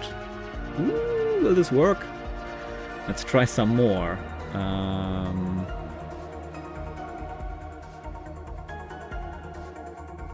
Ooh, 8 possible solutions. Is that true? And... oh wait, we're not logging the right thing here at the start. This works, I'm gonna be so surprised. Just like writing all of that, no testing in between. Complex nested thing. I think it's not 8, I think it's 4, right? Ah, probably because it keeps not breaking and returning at the point where it still keeps calling the function, even though it's probably already done.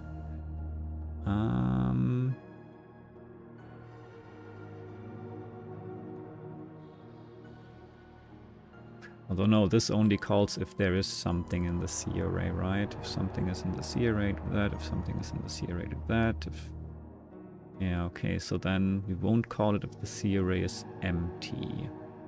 Is 8 correct after all? No, it isn't, right?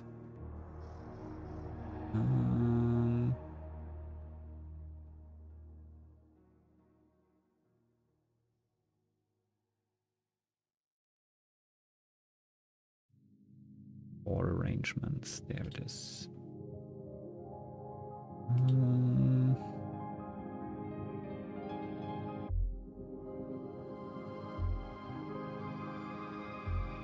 Wonder where we are overcounting.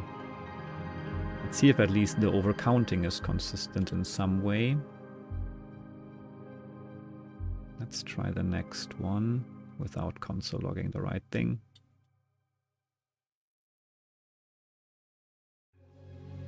One. That's good again. So the ones are correct at least. So this should also be correct, hopefully. No, it says 4. Wait, is 4 correct? Probably not, right? No, wait, 4? Let's see. No, this should be 1 still.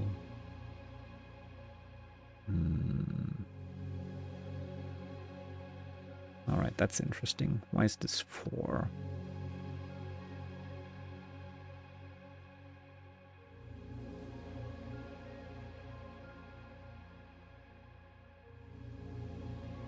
Ah, wait a second.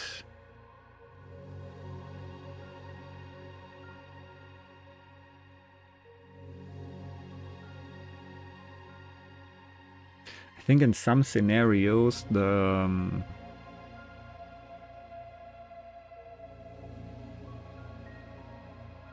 thing might be empty, but we still have pound signs coming up. So then we have a problem. Maybe that's the problem.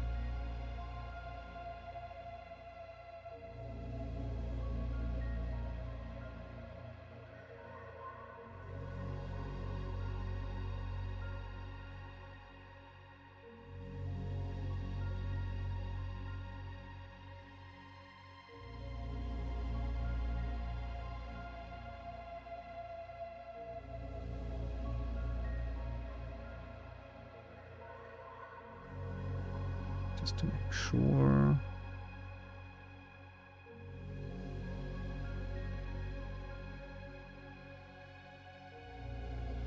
Okay. Index of -1, perfect. Maybe that fixes it? I don't think so, right? No, sadly not. But that is probably good to add anyway.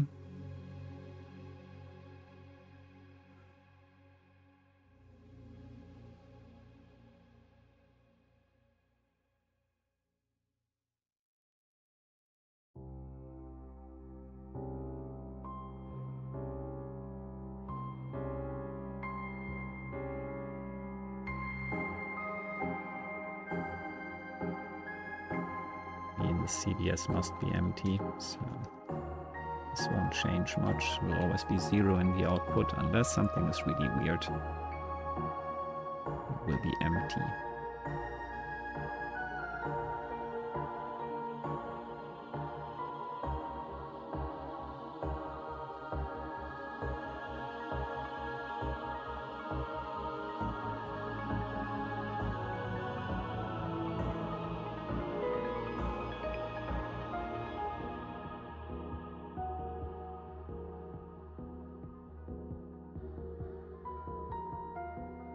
Okay, interesting. So first we get the empty array, then we get the empty array, the array with 1 dot in there, then we get the array with 2 dots in there, then the array with 3 dots in there, and the CBS is always empty. How does that happen?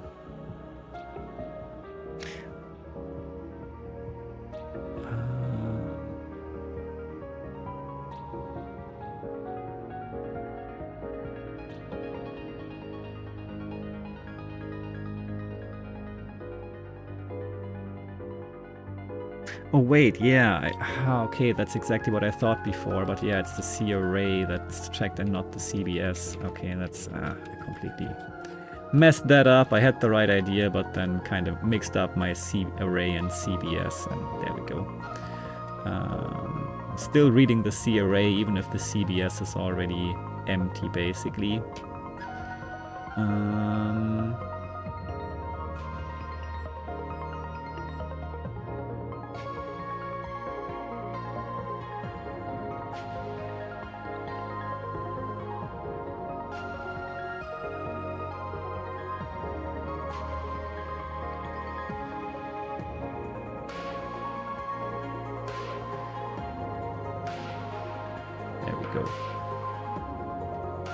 Now let's see. Ha! 1! That's what I want. Nice. Alright. Let's see if it works for the others now. If we still get too many, or if it's all correct now. I'll just do a bunch at once. I could write a for loop, but that's unreasonable.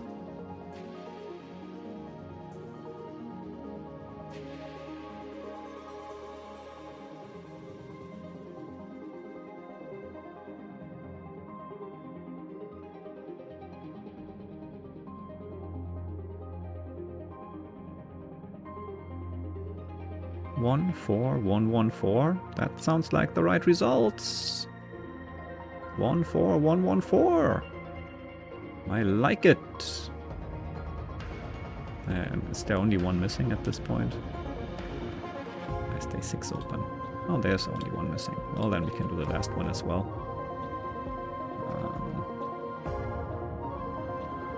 Wow, I'm kind of surprised that my code worked so well. 10! Yes! Nice. It works! Well, now we just need to put it in a for loop.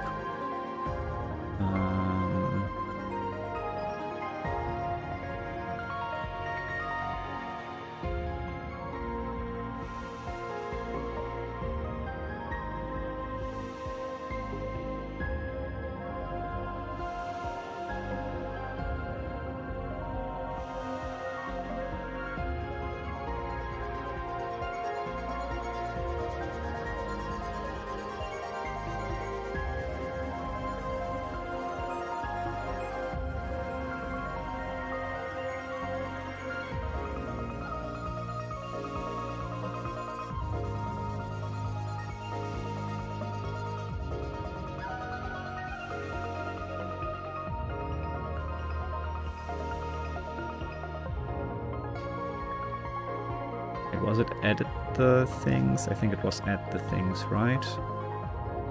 Or was it multiply the things? Total of 21 arrangements. Okay. Then I could have made this simpler to begin with. I thought it was to multiply them in the end, but whatever, this is fine. Could have just counted in an outside variable to begin with, but that's fine.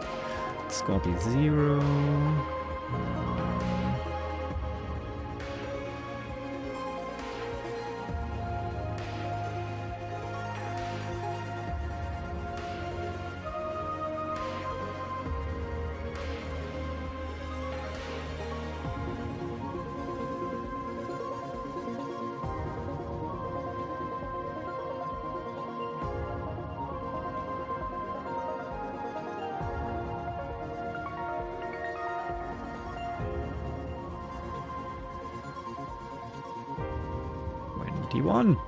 That's what we want.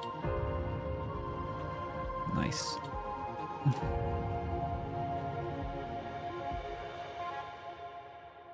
Still 21, but still console logging stuff. I don't want to console log anymore.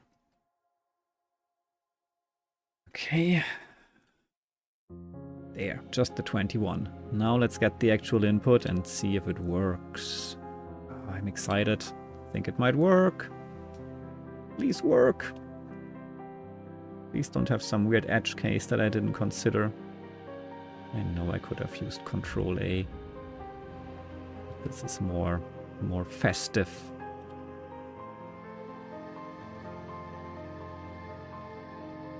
Okay, they want an extra line here.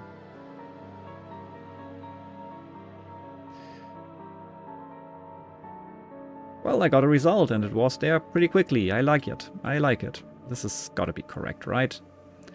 12,238.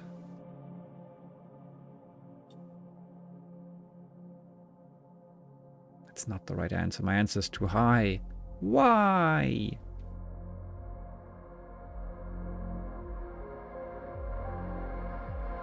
Did I get too many results again?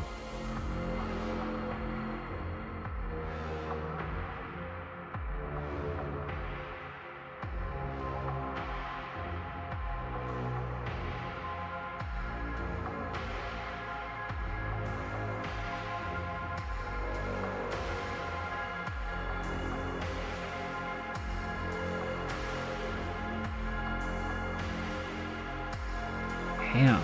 Well, that's a problem.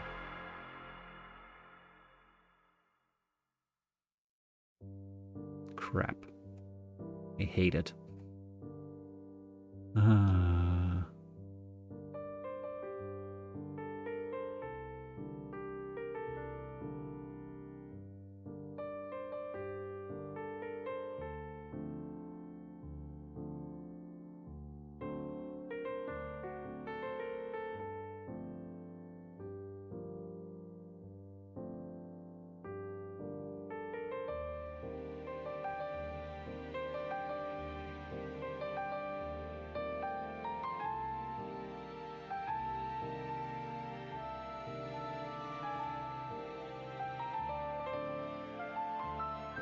Well, let's run it for the first 4 and see if we find anything unusual there, for example.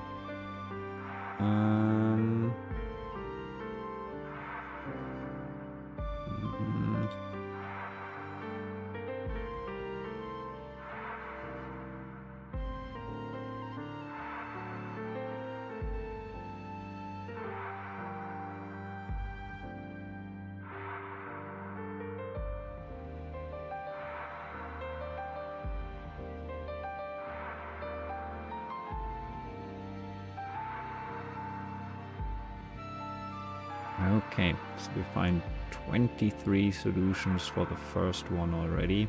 That sounds a bit high. How does that happen? 21 solutions for this. Let's see. The only thing that makes sense at first is the 1. And we only are left with basically this here and this. And we need the 2, which basically means that this has to be like this, then we're throwing away these, and then we're here. And we need 2 again, means we destroy these 2. This one is gone, we need some distance, so this one is gone. Then we are left with basically this. We need the 4 at the end for sure. I don't need to do it like the algorithm, so this is gone.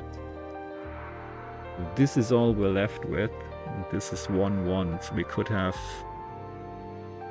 What are our options to put 1, 1 on 5 spots?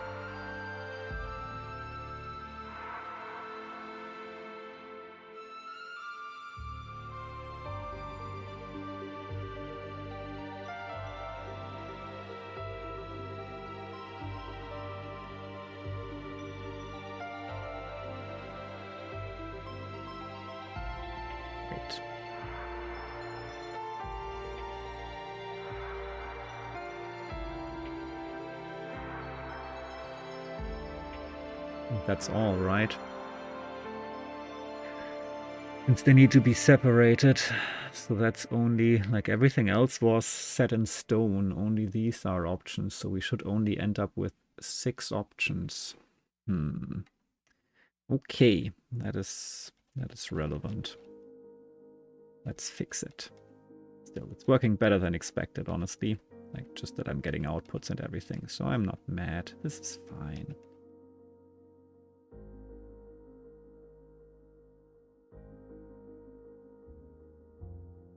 "23, you say? How so?"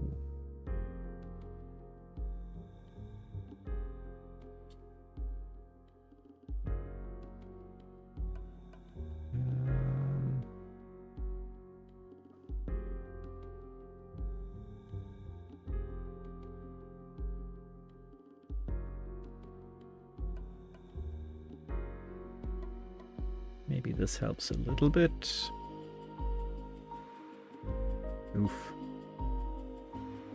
Not at all.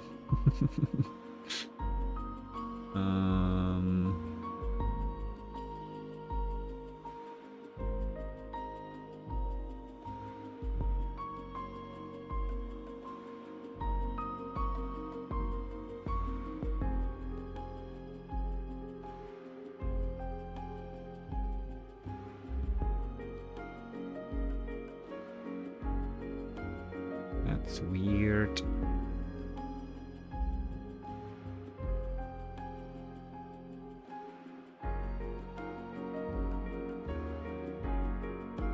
Is it weird though that I'm only getting empty arrays? I don't think so actually. Yeah, no, because we're ending on the pound signs. We always have to go all the way till the end. That's normal. Okay. That is fine.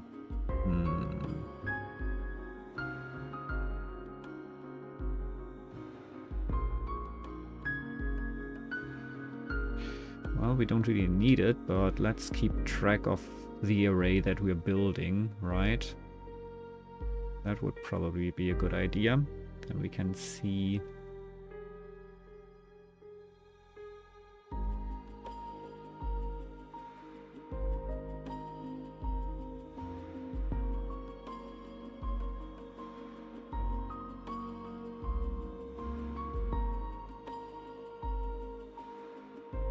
Okay.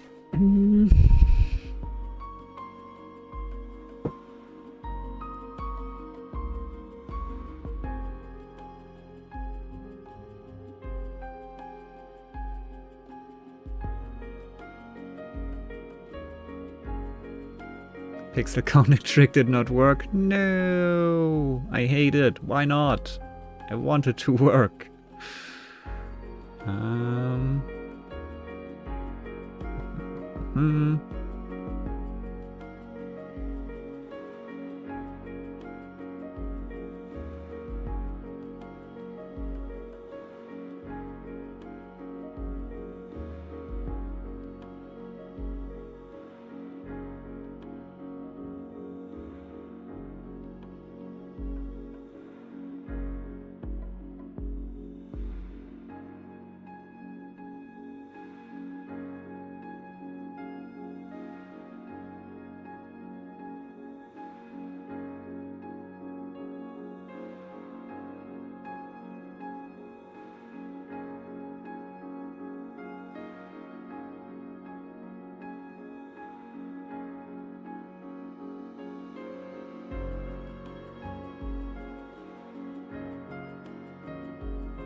How do we get the current properly, like the build array in there?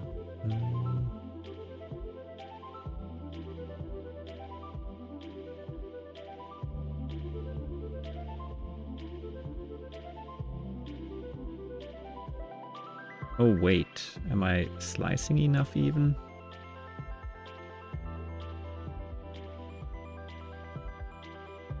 Oh no, yeah, I'm here. This is, yeah.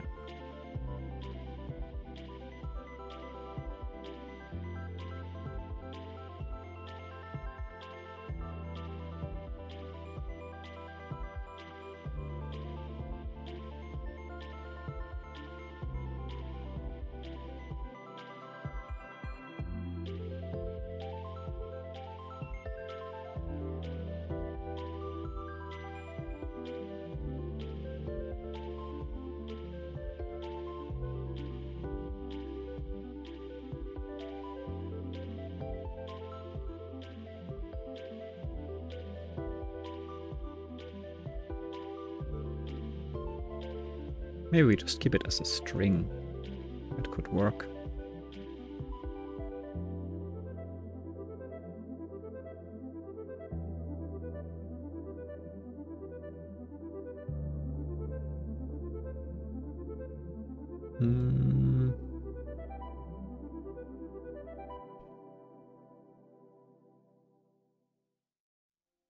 Does that work with strings like this?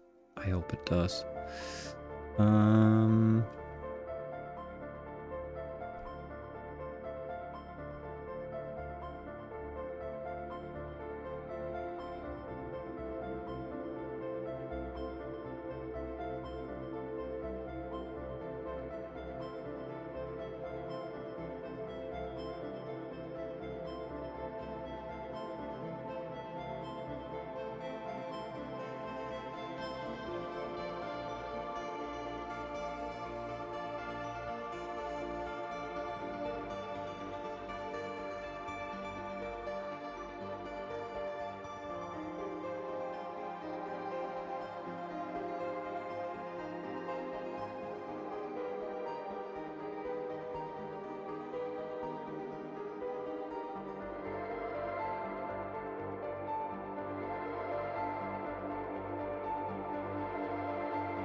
There.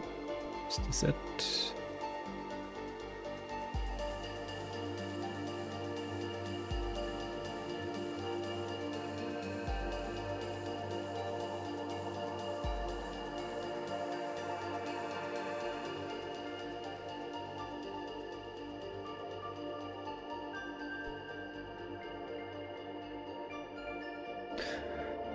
I mean, this is kind of stupid, the 0, 0 thing. I know what it is. It's, in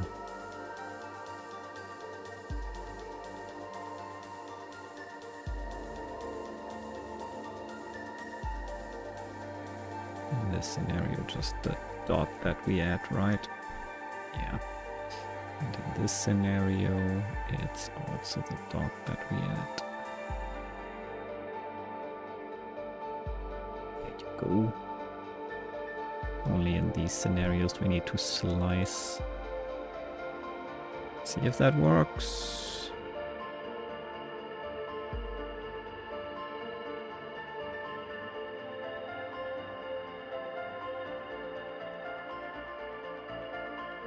Okay, we get some outputs and it looks kind of horrible. Let's see what's going on here. So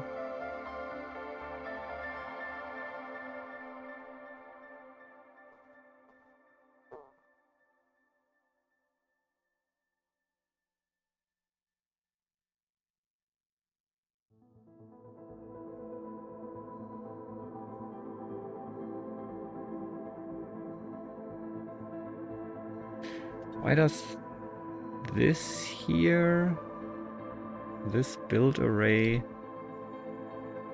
give us a score already? Like this only triggers when score is... That's weird. Why is my C array empty in those scenarios? That doesn't make much sense, does it?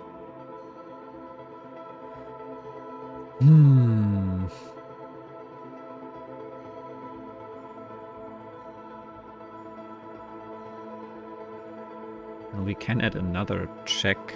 Just, I mean...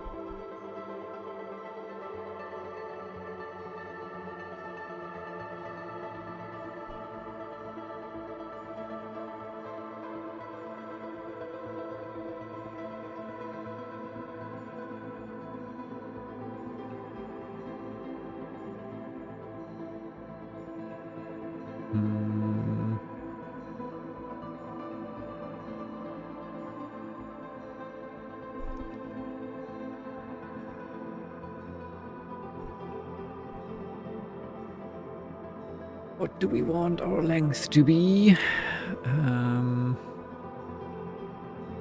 Wait, what are these? No, are these the wrong ones? These are the wrong ones, right? Or are they? No, they're not. They should be probably fine.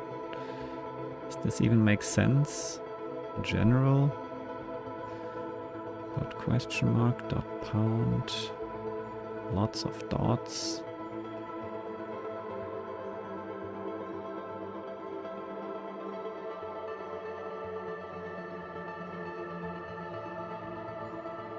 Oh yeah, lots of dots makes sense, I guess. Potentially. Does it though? 1, 2, I mean... Let me see what our output is. Ah, wait, okay, we're making a mistake here. I'm adding a... Okay, my build array is flawed for sure. Because I'm adding the question mark.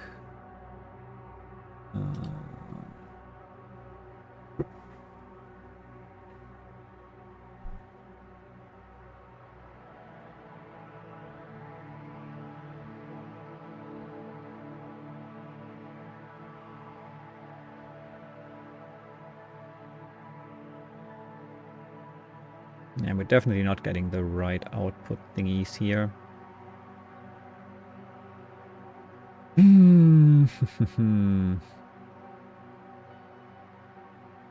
Even if we consider the question marks to be pound signs.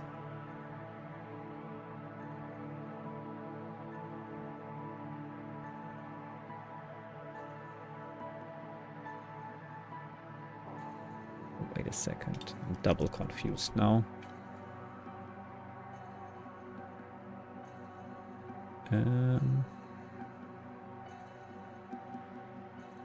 Where? What? Oh. Didn't finish this. Maybe we think about that part later. But why is there even... What's the comma doing there?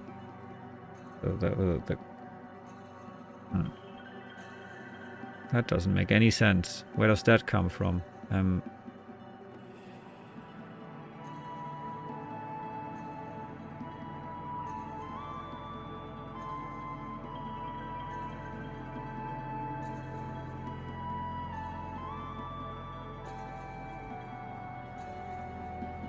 Oh, because I'm slicing but not making it to string, right?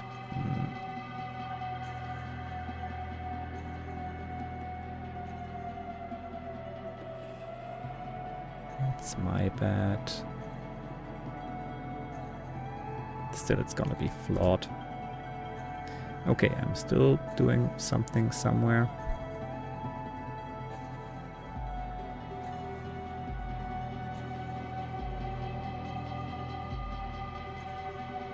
It's safe, right?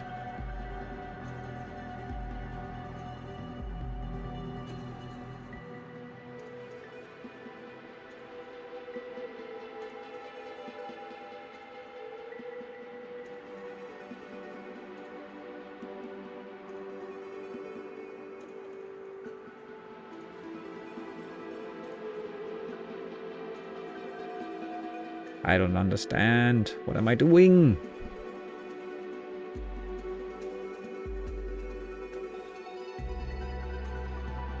I'll try something, maybe it will work still. I managed to get the image of the pipes in the loop, which was cool, but the issue is that it's impossible to see what is or isn't inside the loop just by looking at the image. Oh, yeah.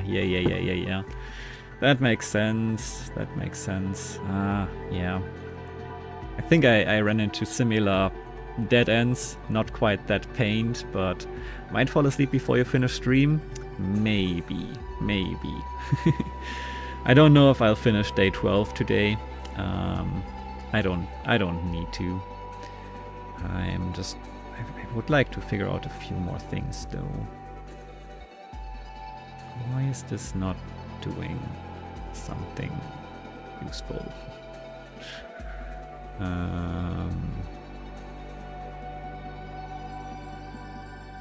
Okay, because the string toString returns it with commatas. Okay, that explains everything a little bit better.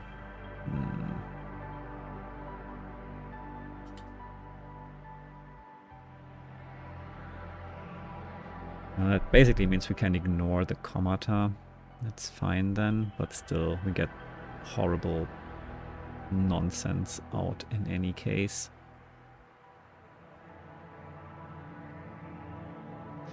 Many different kinds of horrible nonsense. Let's look at it.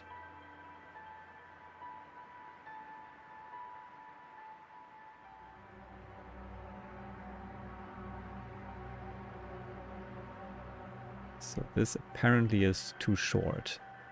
And also misaligned.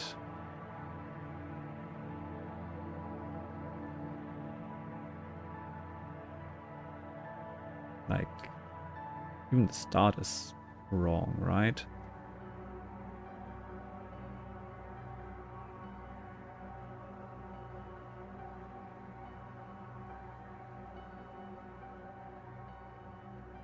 So how does that happen?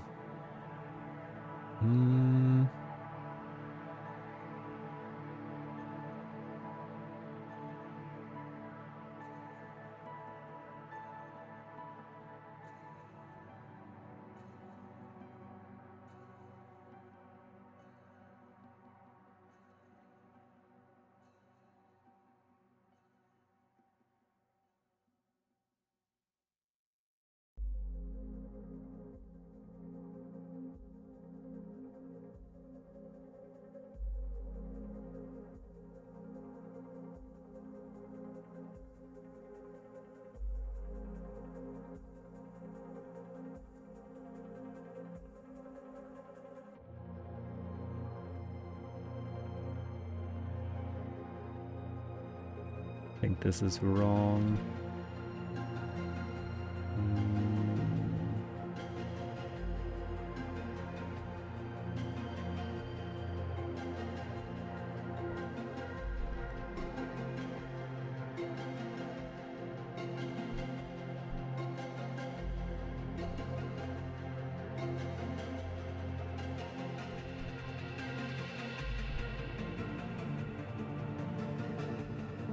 Wait, what? Where did this come from now? What? I just added this here. Ah, because my input data's messed up. Yeah, I see. Again, at least now I notice soon enough. Yeah, okay, that's giving me an empty array. That's the problem. So we want to slice from 0 to 1 actually. I was confused about that. Well, there we go. Then this is not -1, but just like it is, like this. And then things might make more sense. Potentially.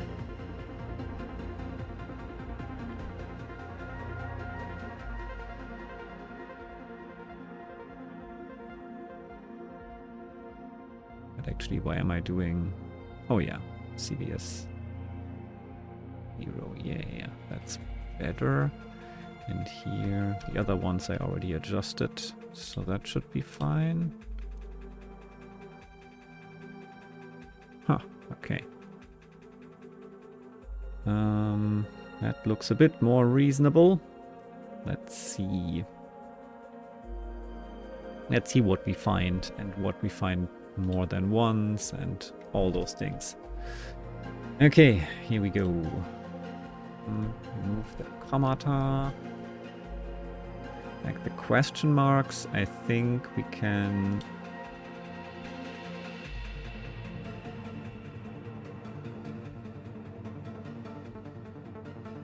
I think we can consider the question marks to be pound signs.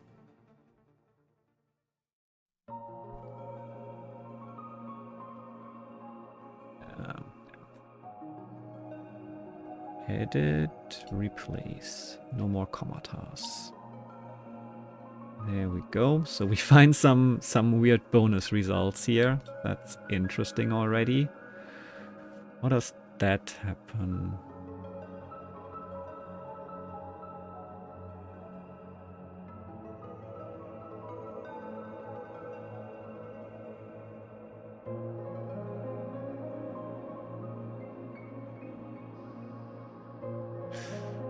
Guess I'm...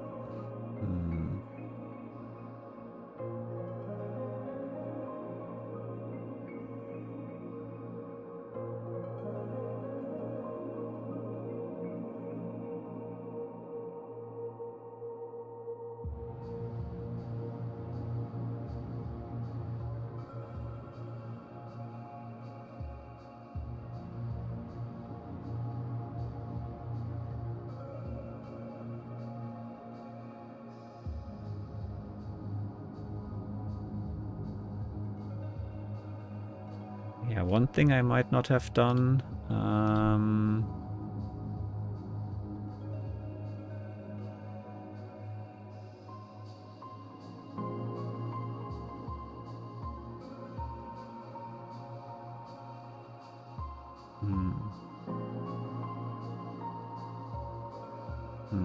No, actually.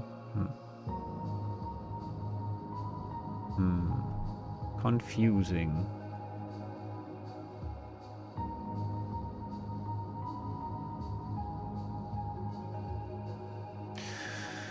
What is going on here? How does something like this happen?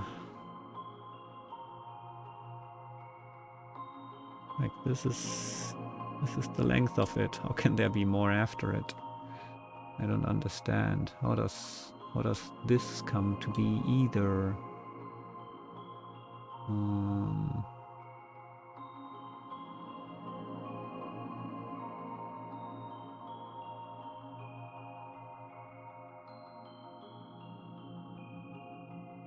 Must be something wrong in my... I mean, there's obviously something wrong. Hi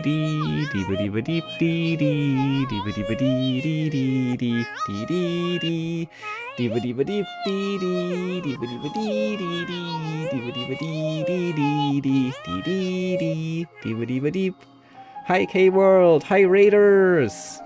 We're raiding your world! Whoa, K-World! I was wondering what you were up to. You were streaming? I didn't see you streaming in ages. How are you? Nice to see you. Welcome, welcome. You didn't die? That's perfect. Nice to see you. And hi Adrian and hi J Dowls. Welcome, welcome. Nice to see you all. Hi Raiders. What have you been up to? How have you been? I hope you've been well. It's awesome to see you streaming again. I mean, I didn't see you streaming, but thanks for the raid. I appreciate it. I've been thinking about you sometimes and was like, I wonder what K-World is up to. Yeah, are you gonna stream more frequently, or is this like a one-time end of the year thing? Been doing alright, been getting my life together for the last 9 months. That's a good use of the last 9 months.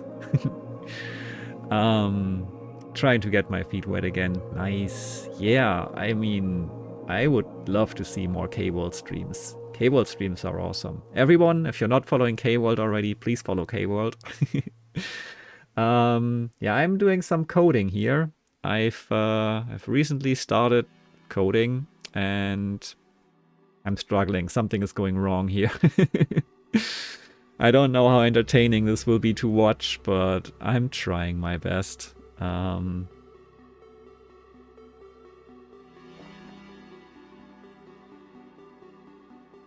there's something fundamentally going wrong here.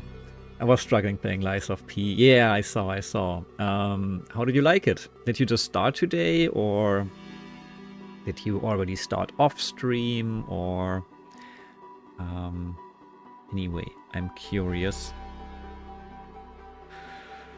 I love it. It's my second playthrough. Oh, second playthrough already. Nice. Still bad at it. That's fair. That's fair. No pressure.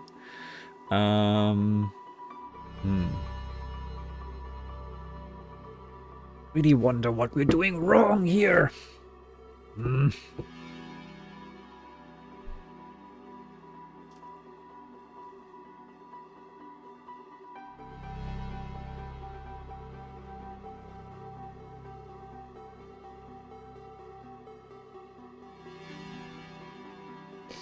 I'm trying to figure out what the heck I'm doing wrong. Hate Rate and Run. I know it's been a long while, but my eyes are super tired. No worries. I'm super happy to just see you. Thank you so much for the raid. Thanks for bringing everyone over. Rest your eyes, relax, and hopefully stream again soon, because I need some K-World streams in my life. So yeah, thank you so much for coming in, and get some good rest. Bye-bye. Thank you. I'll just struggle a bit more with this. You're not missing much, I'm sure. I'm just trying to make sense of whatever the hell this is. This is so confusing. Like, it shouldn't be building something like this, right? Like, assuming that every question mark is a pound sign, and it's constructing something like this, and that should not be happening. Like, if I'm constructing the array correctly, at least. I'm not sure about that, actually. Probably I'm not. I don't know. Maybe I'm changing the array and then doing more than one thing? I don't know.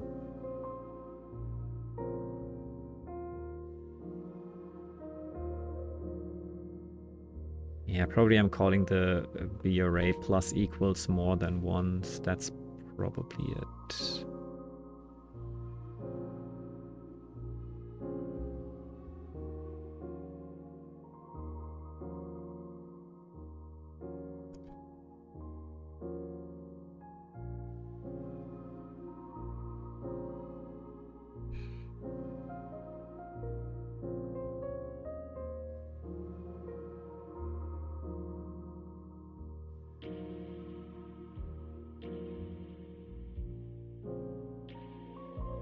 It's not even an array, it's a string.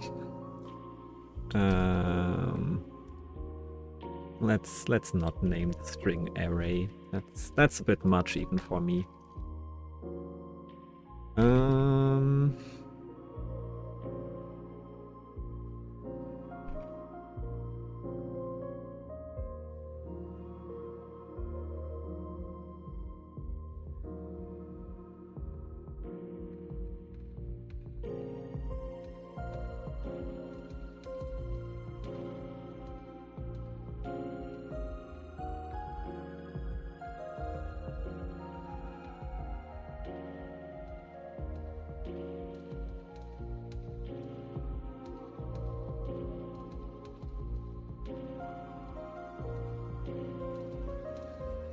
That works better. Nope.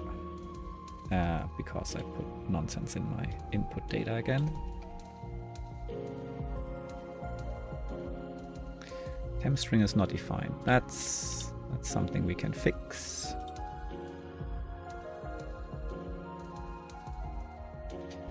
There, that looks already a bit better, I would argue.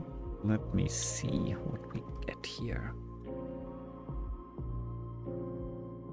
Maybe let's also transfer this to the notes section.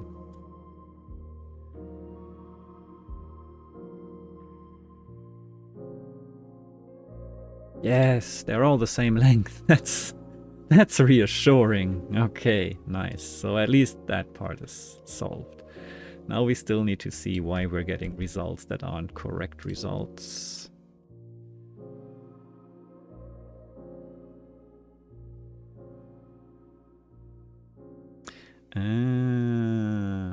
Okay.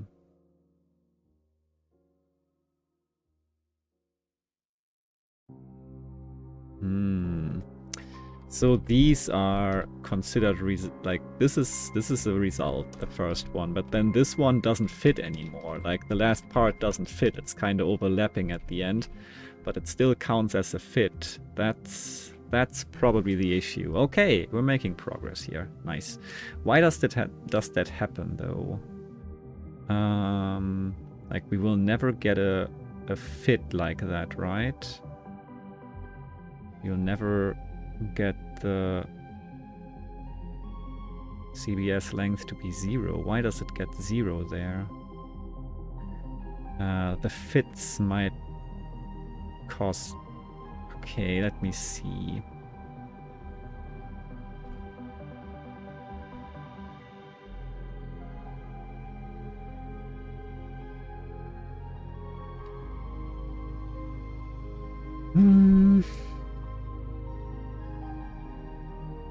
First we need our array.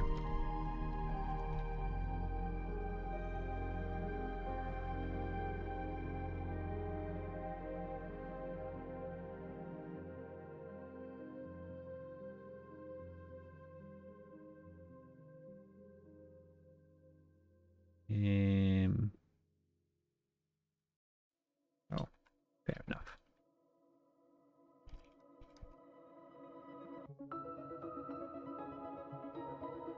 Okay. There is an error, a mistake in my fits function after all. There we go. That's something I need to fix. So...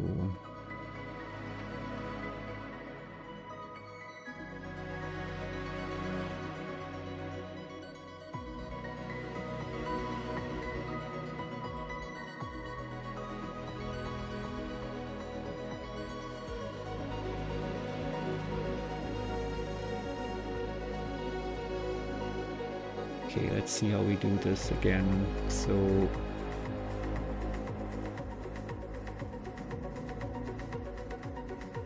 we check if we can fit the thing in there.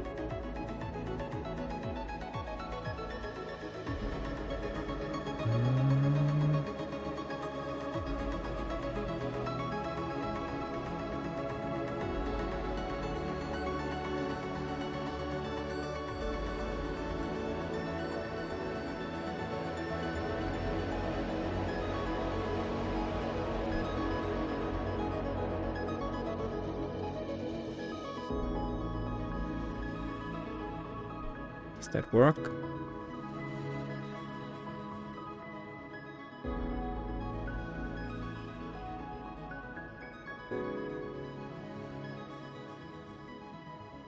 Still looks like a lot of solutions. Same amount as before, still true. Okay. Does not work.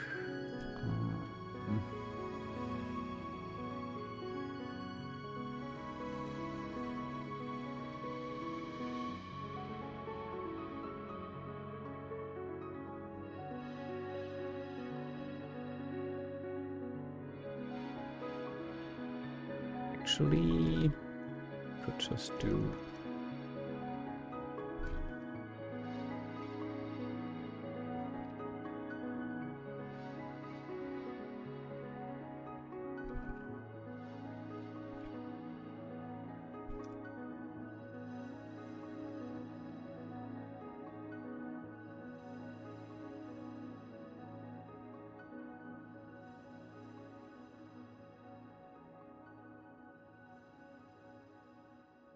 should technically work.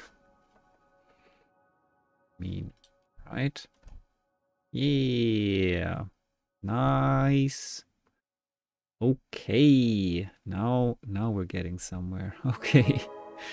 And 6 solutions for this one. Does that seem reasonable to us? Let me see. I mean, we get the 6 solutions right here. Let's check them out.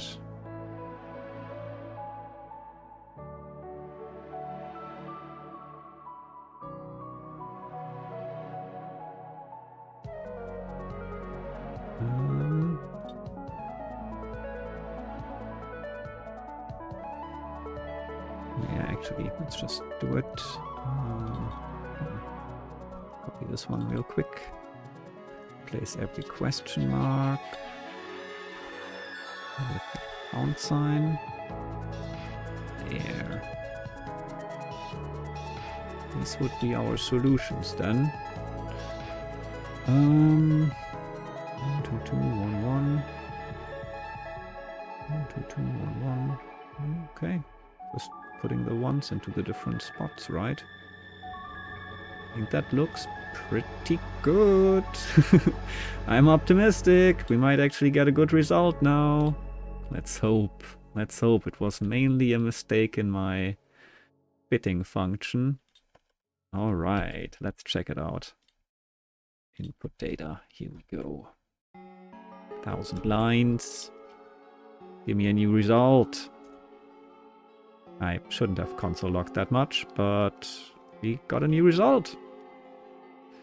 7,913. That certainly is less than before, which is what they told us we need.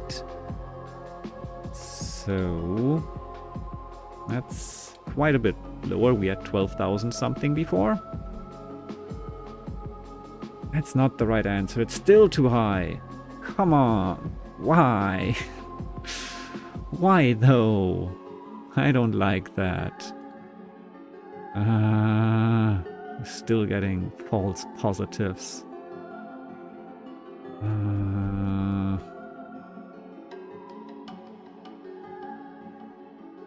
God damn it. Well, we're getting closer to the right answer. Apparently.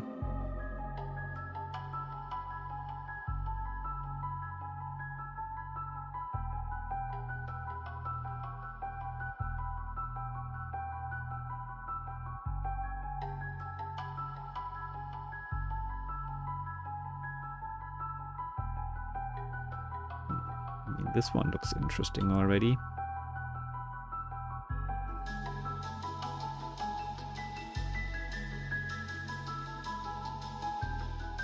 Because it seems like we have different lengths. Although maybe it just is allowed to stop earlier.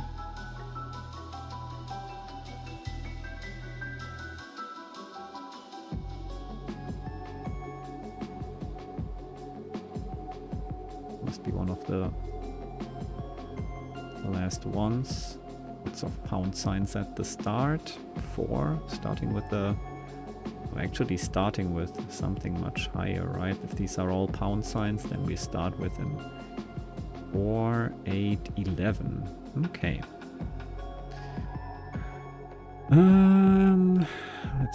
Let's check that out.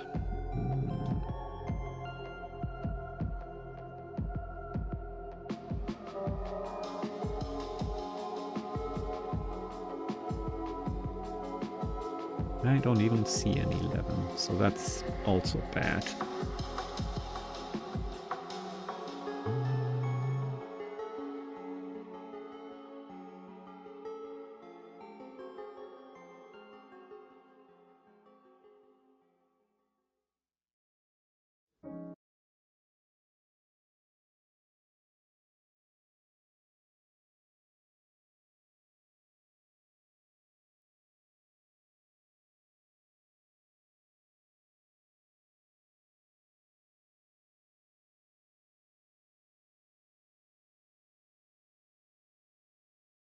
Let's check again.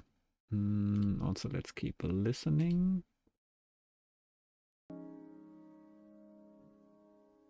I was so hopeful.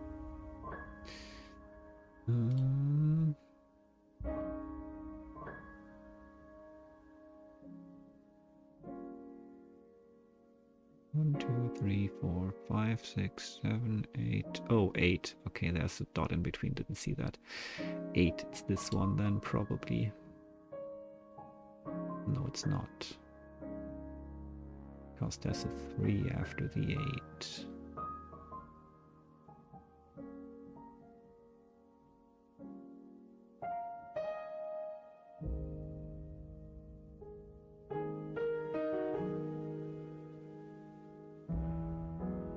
Oh, it is. That is a 3 here. 3 after the 8. There we go. That fits.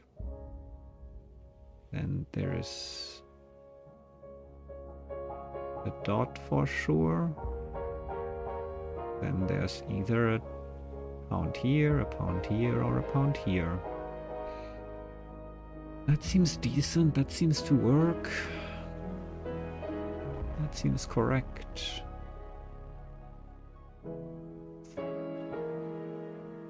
Let's do the test input data. Maybe we find a mistake there, but I doubt it because that worked before already.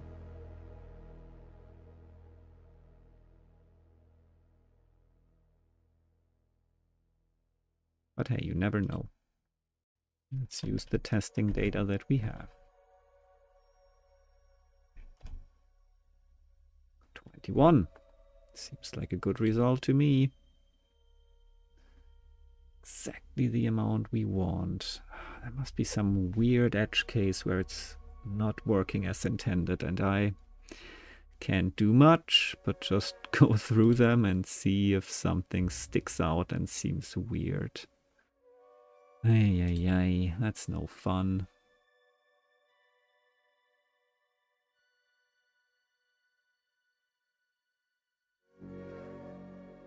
Need more test data.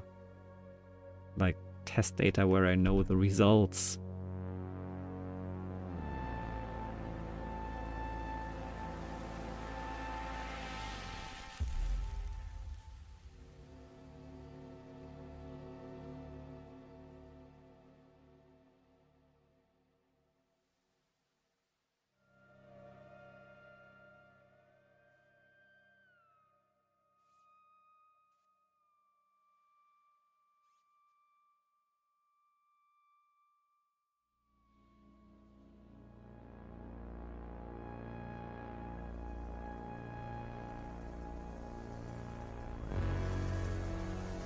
Whoops, no.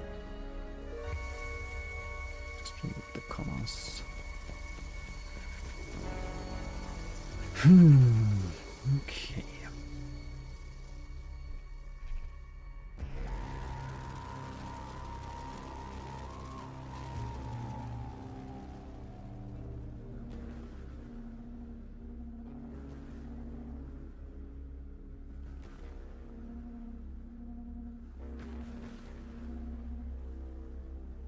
Now let's see.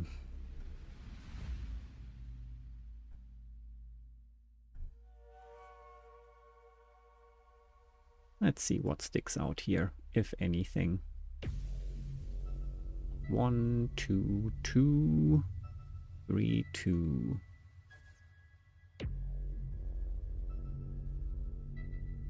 Let's place it underneath the spot. Nothing is overly long, everything fits.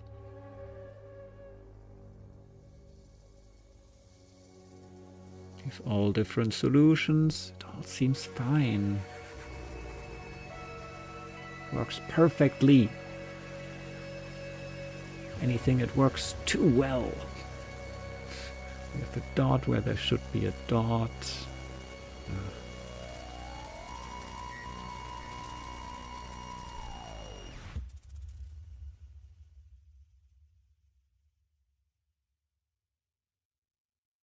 Well, what about this one? Only 2 solutions.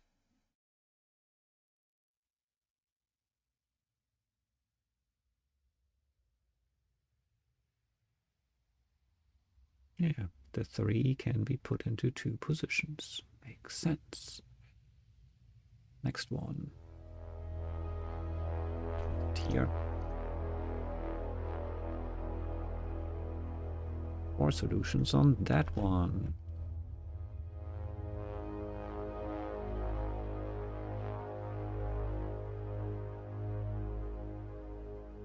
4 and 1. 4, 4, 4, 4 and 1. Always the 1. Seems to be working all right.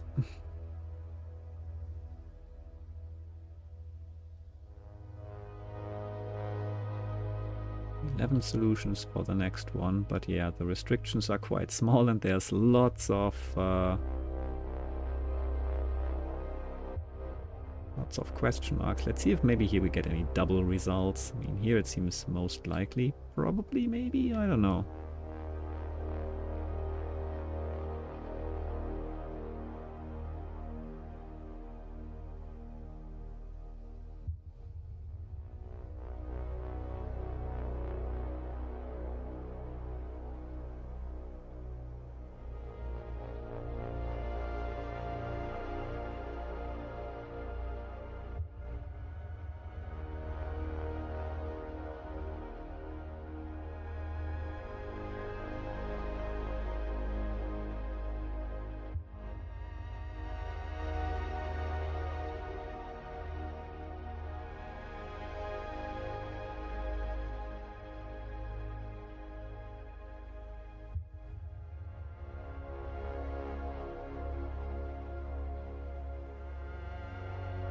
I don't see any mistake there either. It's like all seems to be functioning as intended. That's the worst thing that could happen. Nothing is obviously going wrong. Okay, this was from the previous thing.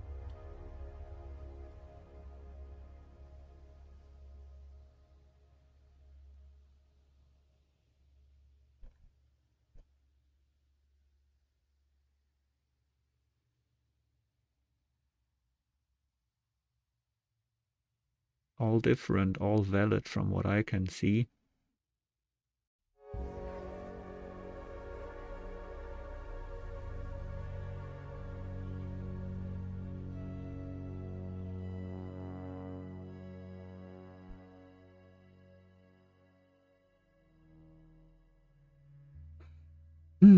Always the 9 at the end, always the one before, obviously. It's gotta be like that.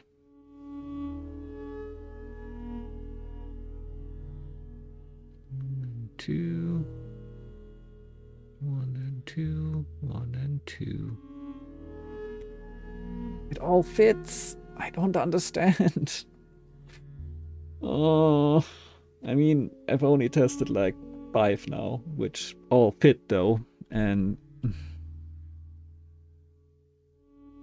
I don't know. How's there something wrong?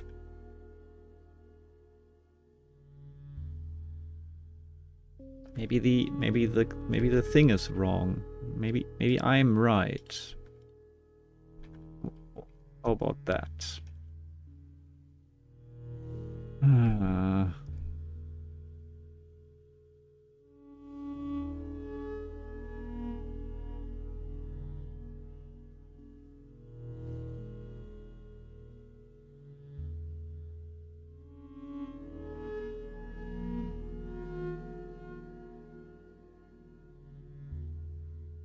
What about this one where there was only one result?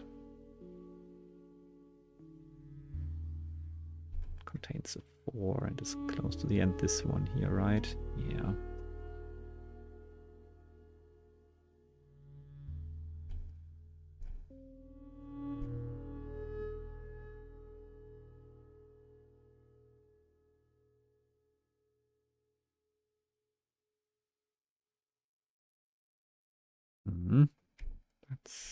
That's gonna be the only result, I think, because you gotta get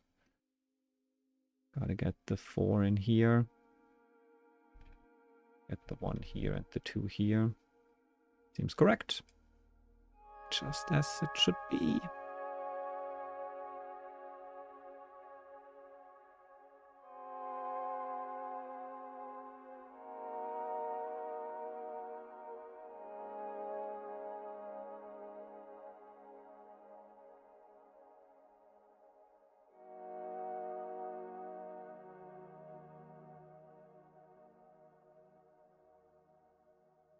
There we also find like not a single result. That's also good that it can recognize that.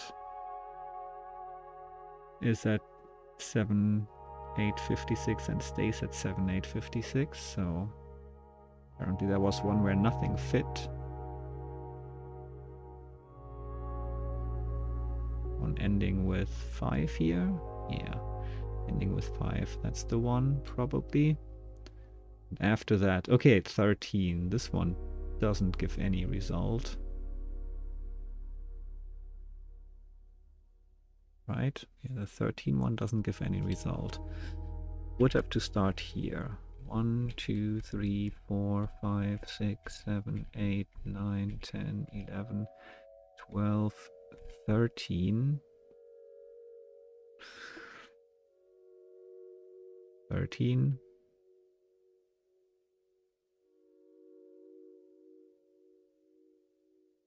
Nothing. 1 or 1. Shouldn't this give 2 results?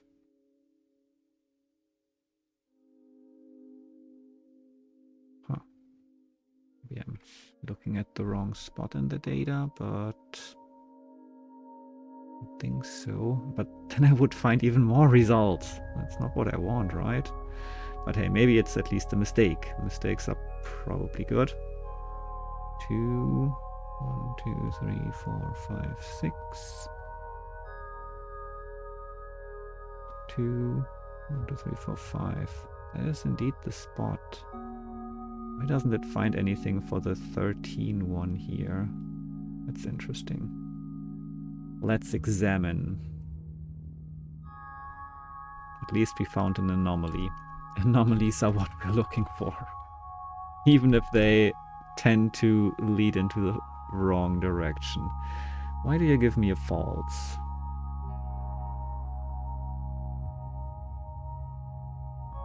Like, just a false. I mean, the false is fine. The false is just my test here. Why do you give me a 0?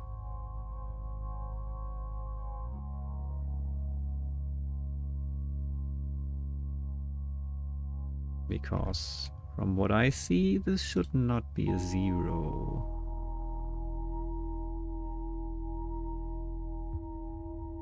Like...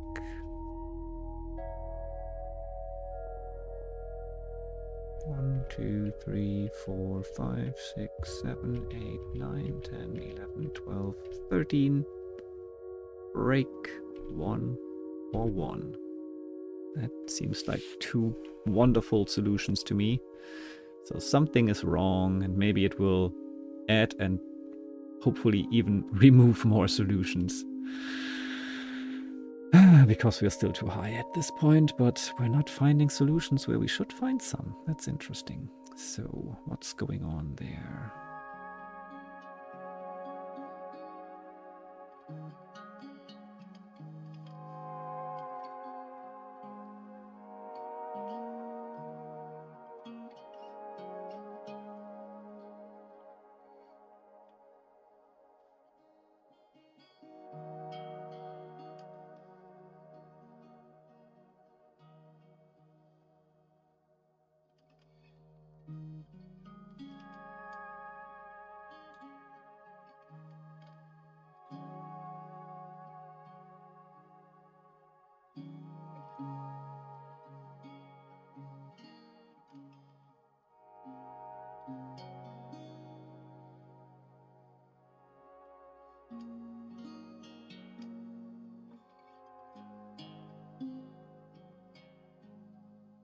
Let's see.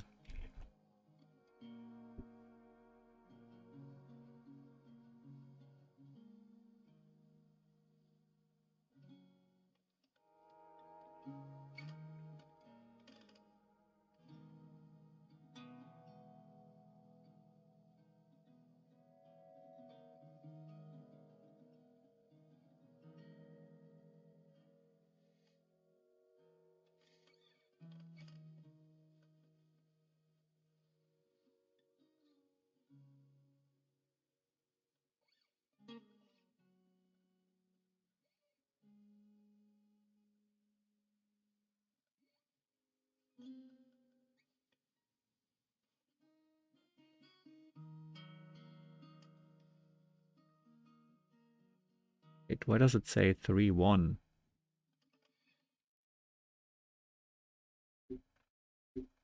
3-1 doesn't make sense. Am I... Oh. Ah, I'm dissecting the 13. That's bad. Okay, found the flaw in the system. That's good to know. I was a bit too rough here, I think, at the start. Okay, now that is probably the cause of all my problems. Yeah, that would not happen if I were like, yeah, if I had made this mistake in the past, but I haven't, so now I know what to look out for in the future when dissecting my strings like this. There are things to consider. This was not a nice way of doing this.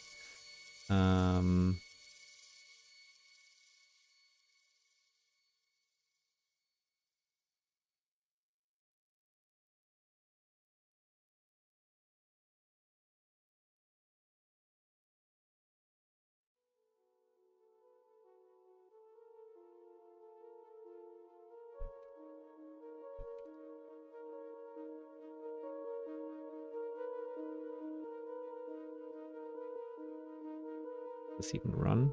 Not right now, it won't.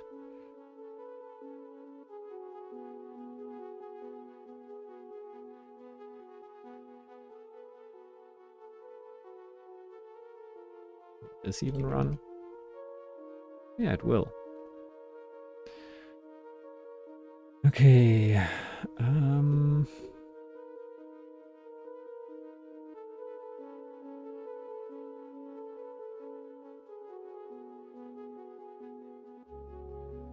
Yeah, that's...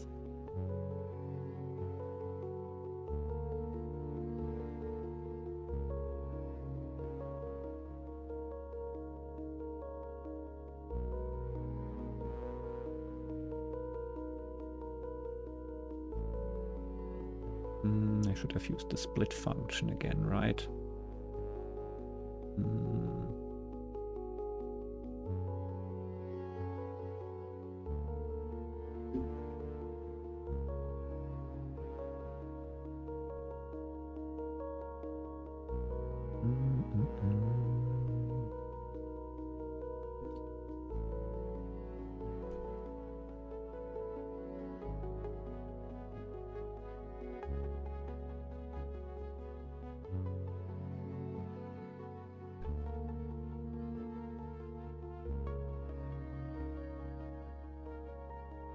Something like this, maybe.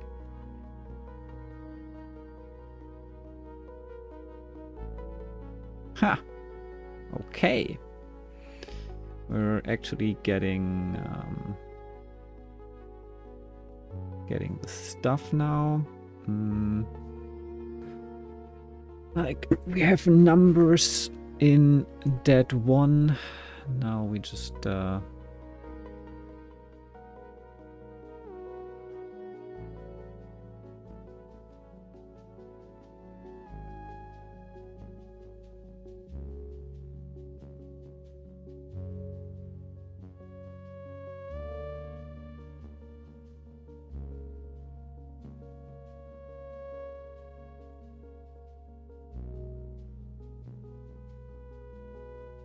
something like this. Oh yeah. There we go.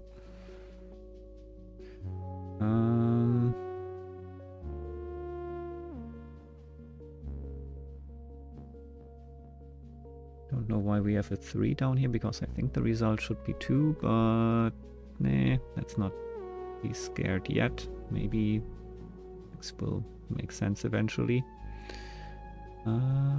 Let's console log a bit less.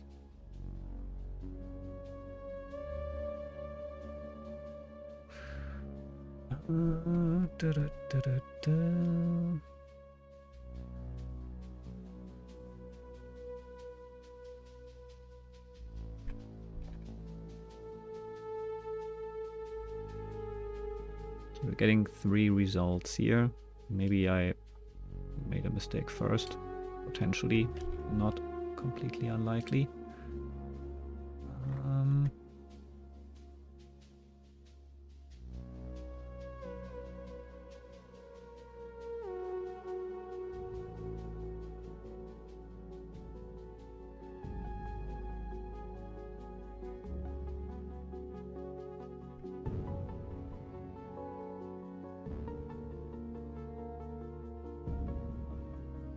Okay, yeah, smart, actually starting one later. I didn't even see that solution, but that's true. That's another one. Okay. Maybe this actually, like, because if we dissect the numbers, that will sometimes cause just that no pattern fits, but in other cases, if we make a 1-3 out of a 13 or a 1-1 especially out of an 11, that will cause like so many more options to appear. So I'm optimistic now. I'm optimistic now. I saw that you hard-coded in which type of pipe the animal is in your D10 solution. Yes, I did hard-code the starting thing. I didn't... I regretted it later, honestly, because it was such a pain to always adjust that, which is... You also did that? Hi, Lieutenant Hummus. That's a nice name. Nice to see you. Is it Lieutenant or just LT? Is LT something else? LT is normally Lieutenant, right? I think so. Yeah, I think I regretted that later. I mean, I don't know. Lieutenant, okay, yeah. I think I regretted that later. I mean, it definitely caused me to just... I always lost track in what I was doing. I wish I would have just automatically extracted it at some point, but... I haven't looked at your code. No, not yet. Should I? I will in a moment. I'm very hopeful that I'm going to find the right solution now. So let me just paste in all the input data again and see what kind of result we get. Maybe it's correct now. Why is coding like 95% fixing stupid mistakes? Hey, look, it's smaller again. Well then, maybe this is small enough now. Yes! Nice! I did it, finally.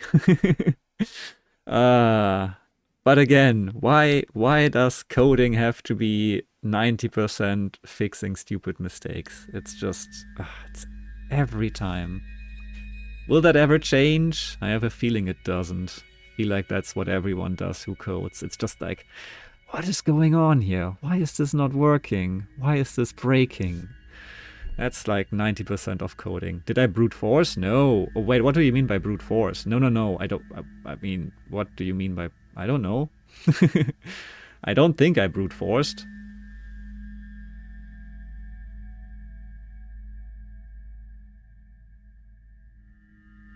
The magic of AdventOfCode is sometimes you can just hard code stuff because there's only one input that matters. Yeah. I definitely will also keep that in mind in the future. Like, sometimes you can see things with your eyes and just have a button to press that you need to press, or a selection of 5 buttons and you need to press the right button at the start of the code. But might still be simpler than coding that button to automatically push itself. So yeah. Because I just plain brute forced my way through part 1. But what do you mean by brute force? I feel like there's different ideas of what brute force might mean here.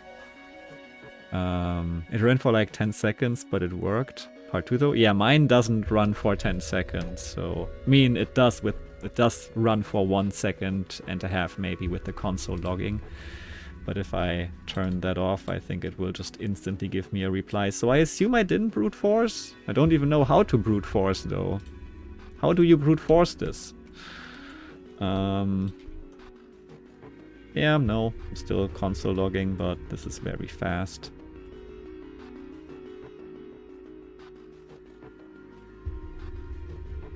The score I kind of want, I think. Oh, I'm console logging it every time. There. Oop, no, get my score instantly. Literally trying every combination of dot and pound for all the question marks. Why would you do that? Why would you do that? That's like... Yeah, no, I did not do that. Let's see, maybe that makes part 2 trivial. As you look out the field of springs, you feel like there's a way that there are way more springs than the condition records list. When you examine the records, you discover that they were actually folded up this whole time. To unfold the records on each row, replace the list of spring conditions with 5 copies of itself, separated by question marks, and replace the list of contiguous groups of damaged springs with 5 copies of itself, separated by commata. So this row would become... Okay. The first line of the above example would become... Okay, we just like multiply the 113 basically here, right? 113, 113, 113, 113. And we also multiply this.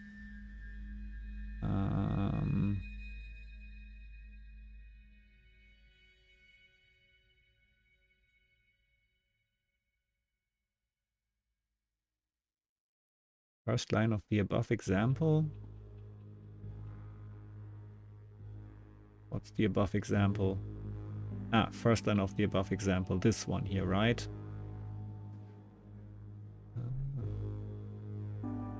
Is it? I'm confusion. Oh, this one right here. Right.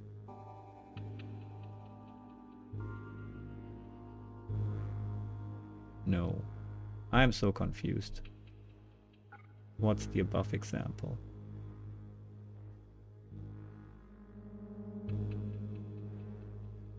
That one. Question mark, question mark, question mark, dot, pound, pound, pound, question mark separator, and then, okay, I see. In the above example, the number of possible arrangements for some rows is now much larger. One arrangement, 16,384 arrangements. One arrangement. 16 arrangements.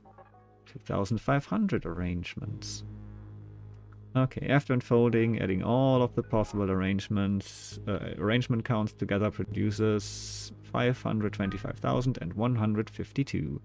Unfold your condition records. What is the new sum of possible arrangement counts? Interesting. But I think my code might run with this. I just need to, of course, yeah, adjust my inputs first, but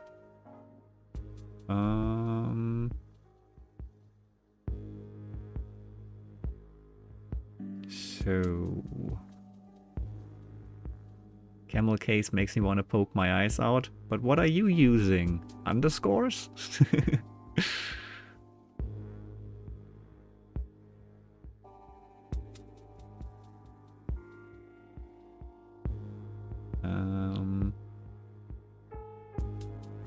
Just all lowercase?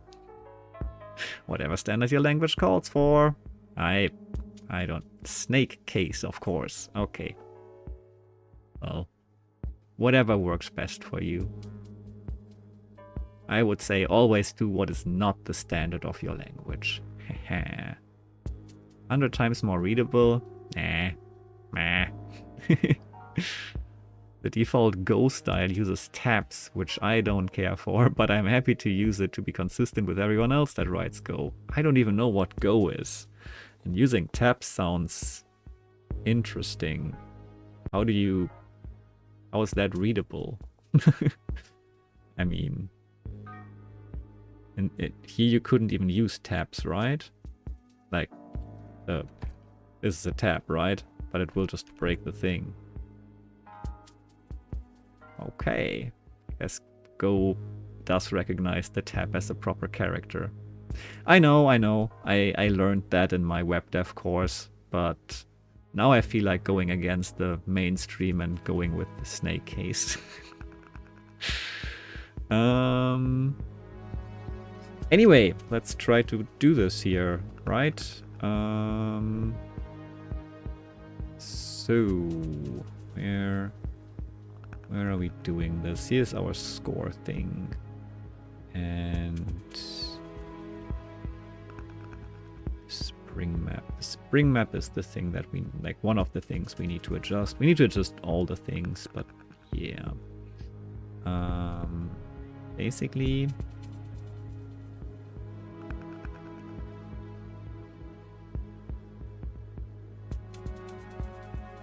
we just need to fix things here. So what was the...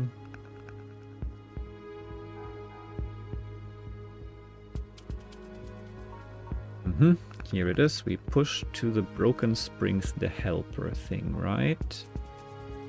Oh.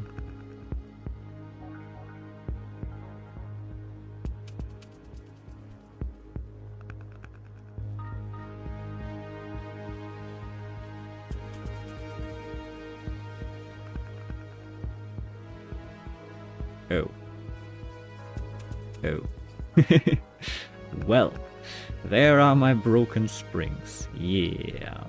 Nice.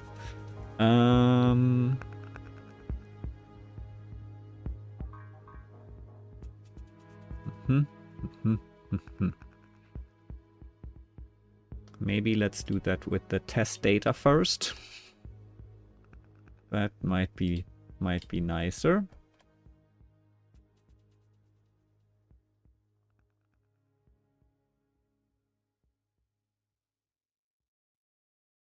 There. Oh, I did it inside the for loop. That makes a lot of sense why it was so horrible then. Okay.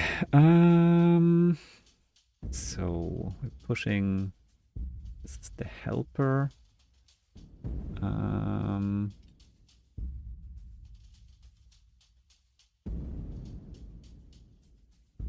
What happens if we do something like this? Does that work? Kinda, but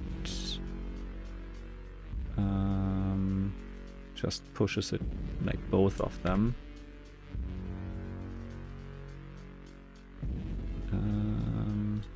Does this work?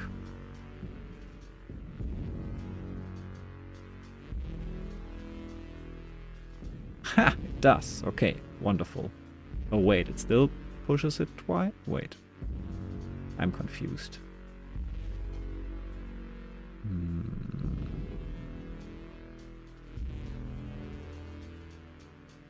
Why is it here twice now?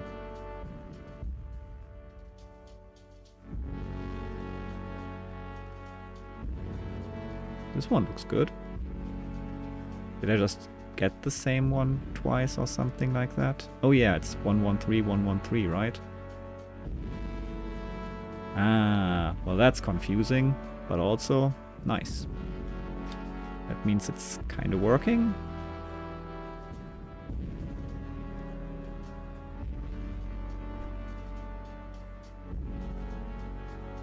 It's just five times the same thing, right? That's what they said, I think. 113, 113, 113, 113, 113. Okay, yeah, that's it. Perfect. Let's see. Nice. That's what it should look like. Cool. Now to also fix the first part of the whole thing, the spring map. Like fix it, you know, unfold it.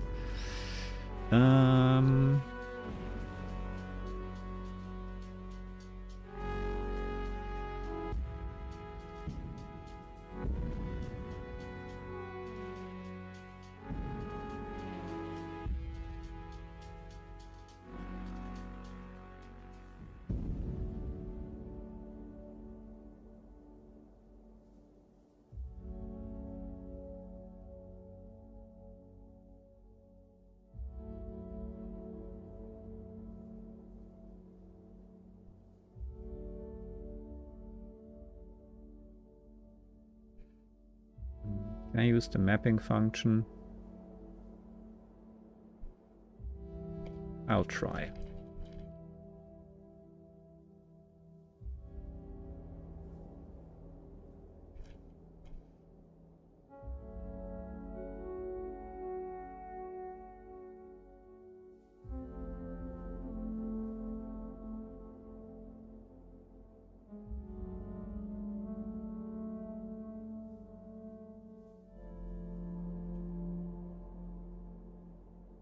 know there's more to do here, but let's just do this for now and see if it works so far.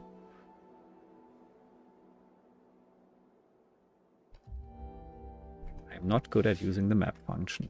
Better get used to it though.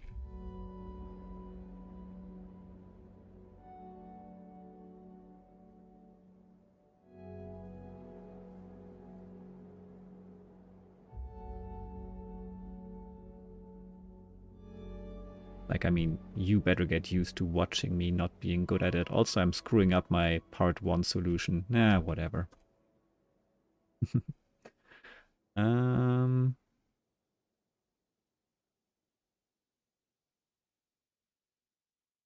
Okay, but this is just my... Did something. Damn. Constant variable. Fair enough.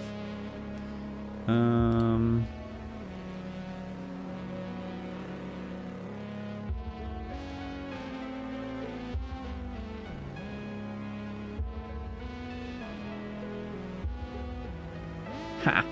Okay. Seems like it indeed works. It's nice.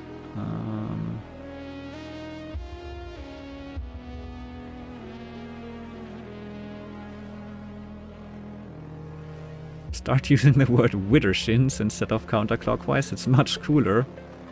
Okay, I'll try. Hi Opal, welcome in. Yes, I understand some of these words. Okay, so far it's working. How are you, Opal? Nice to see you.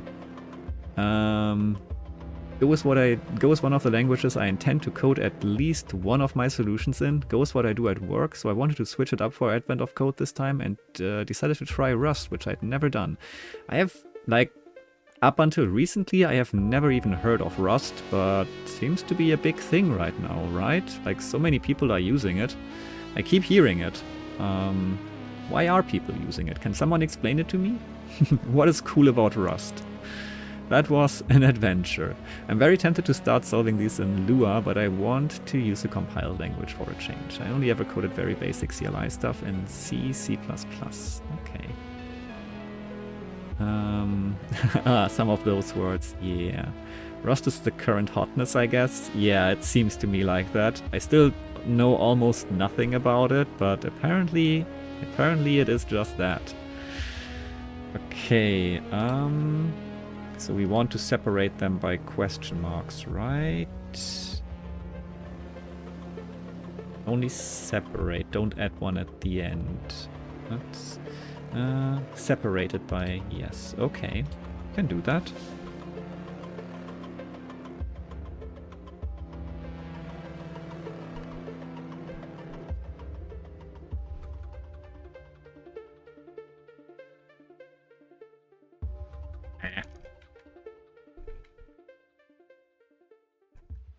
No, something broke. Oh, I think I understand what broke.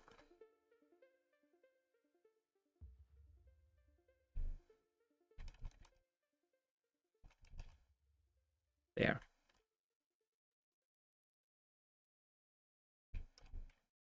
Cool. I'm just gonna say that looks correct. Now...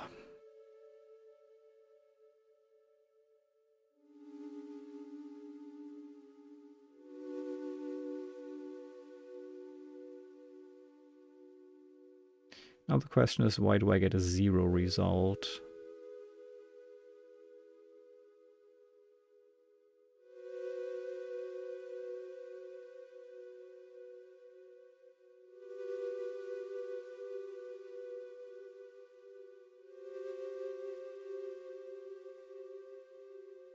Because now, basically, I have adjusted my arrays and am running the code, right? Oh, but it's in my new Spring map. That's the thing. Okay, you know what? I'm just gonna have this array be a non-constant. Wahaha.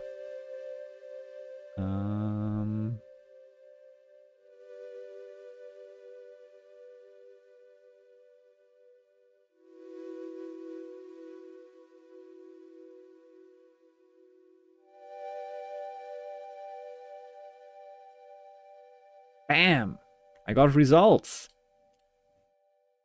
525, 152. Was that what they told me it would be? Haha, that's what they told me it would be. Nice. I'm a genius. Now let's put in the actual content again and see if it works.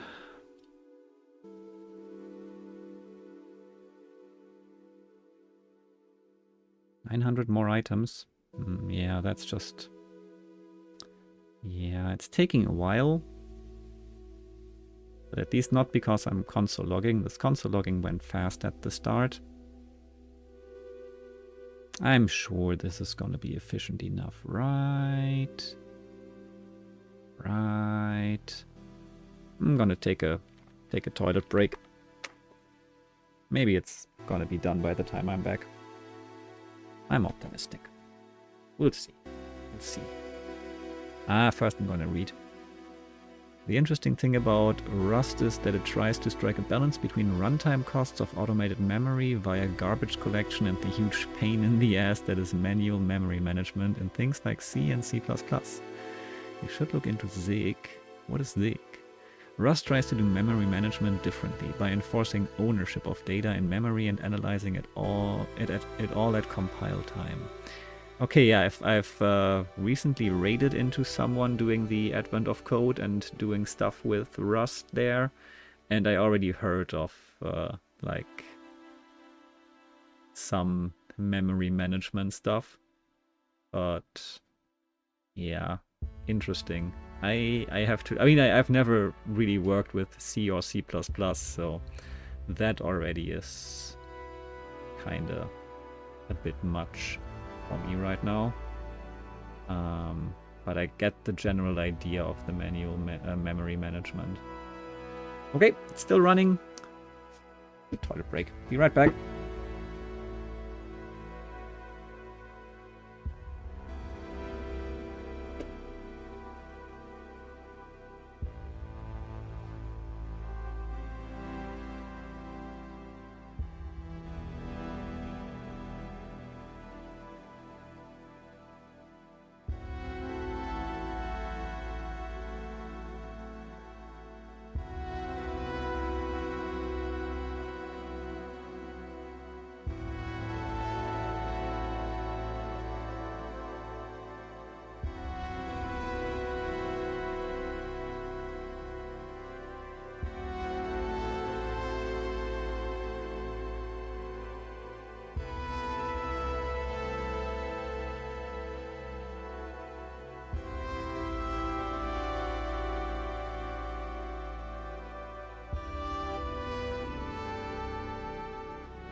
Oh, come on. Why is it still running?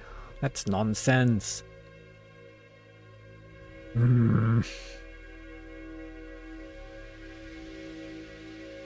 I don't like this. I'm not even console logging anything, so it's hard to tell how far we are. And by hard, I mean impossible. Or is there any built-in function here to see what's running right now? Is there anything in Visual Studio Code that I'm not aware of?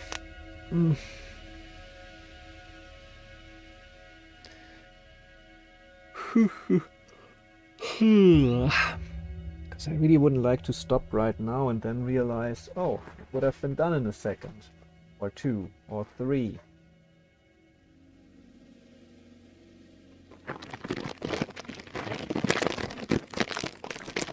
Time for snacks.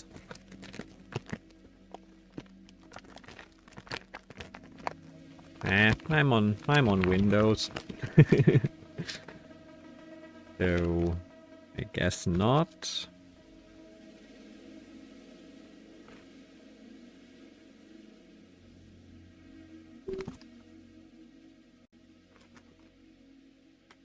Supposed to take this long, right? I mean, the other question is, maybe something is just broken and eternally looping or something like that, but...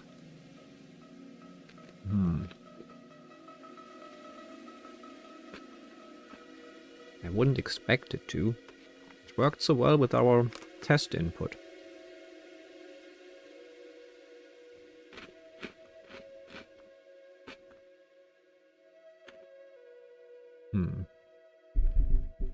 I'd need a tutorial from the start anyway.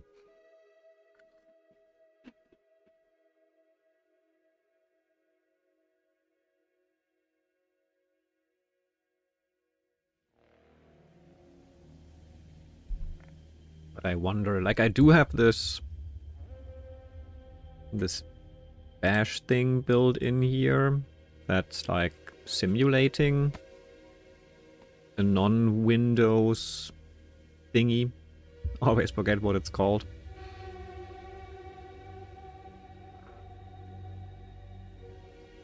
Command line thing anyway.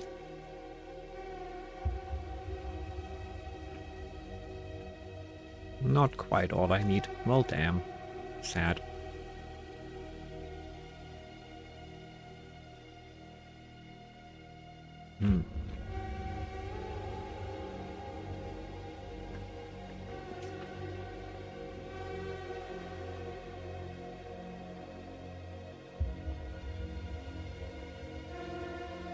Well, I mean, I stopped it.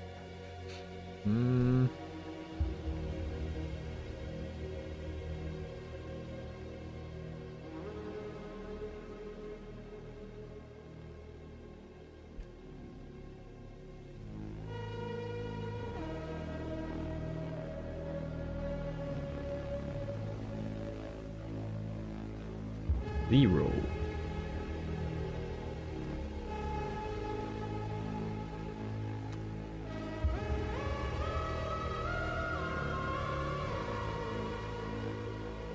Try again, Tiki.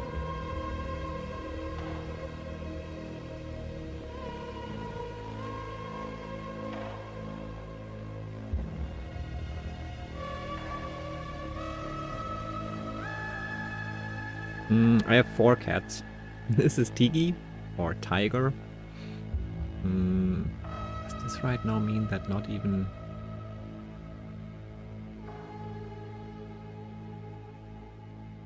the first one finishes?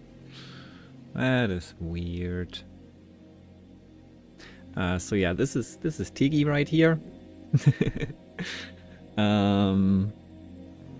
Flecky is right next to me here. Then there's Plumpy.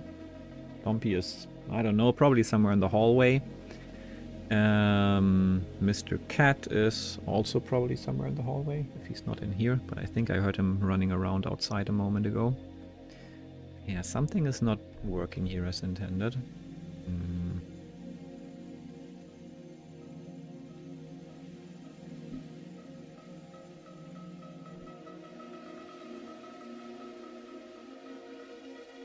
Huh. Well, there we get a result. So that's not, just not console logging properly, apparently. Keep track of what's going on. But why not?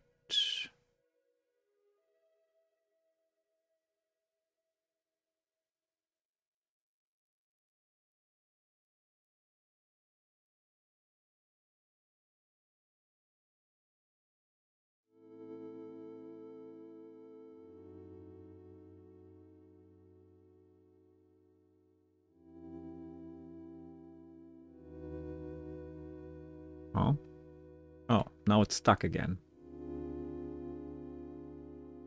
As soon as I have 2 items, it's stuck? Or is it just the second one that's so bad?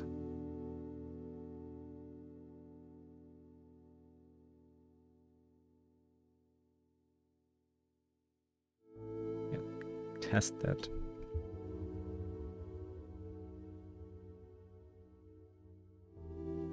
I think it's the second one that's so bad. I mean, there are a lot of question marks in there for sure.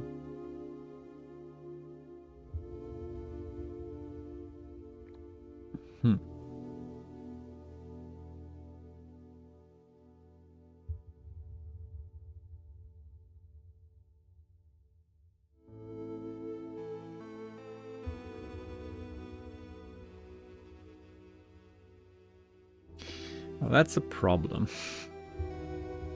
Apparently what I'm doing right now is not quite efficient enough if it's not even able to solve the single one here.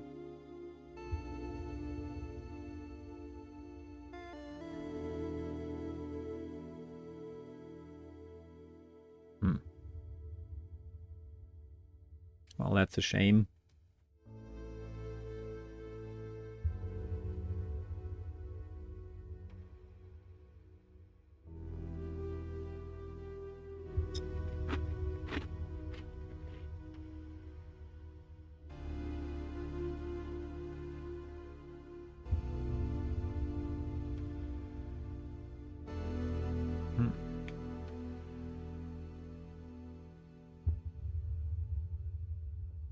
I mean, it does make sense that this is causing issues because there's a lot of ways. So I think we gotta be smarter than that. I mean, basically what we're working with is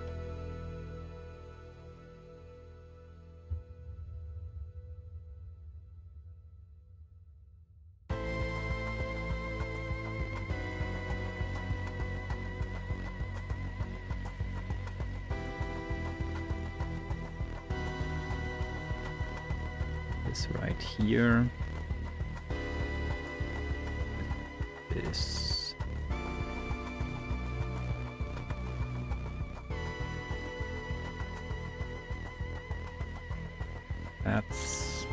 That does look quite horrible, honestly, finding all the possibilities there. I don't necessarily have a smart idea, like a smarter idea than what I did to how to go about it. Glad that I aborted though, because this would not lead to anything. This is like stuck on this example alone.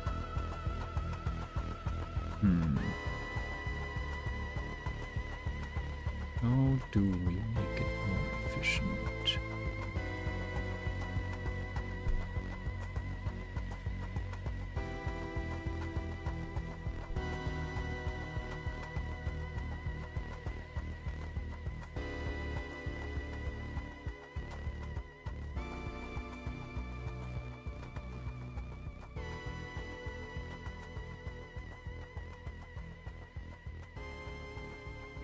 Not sure.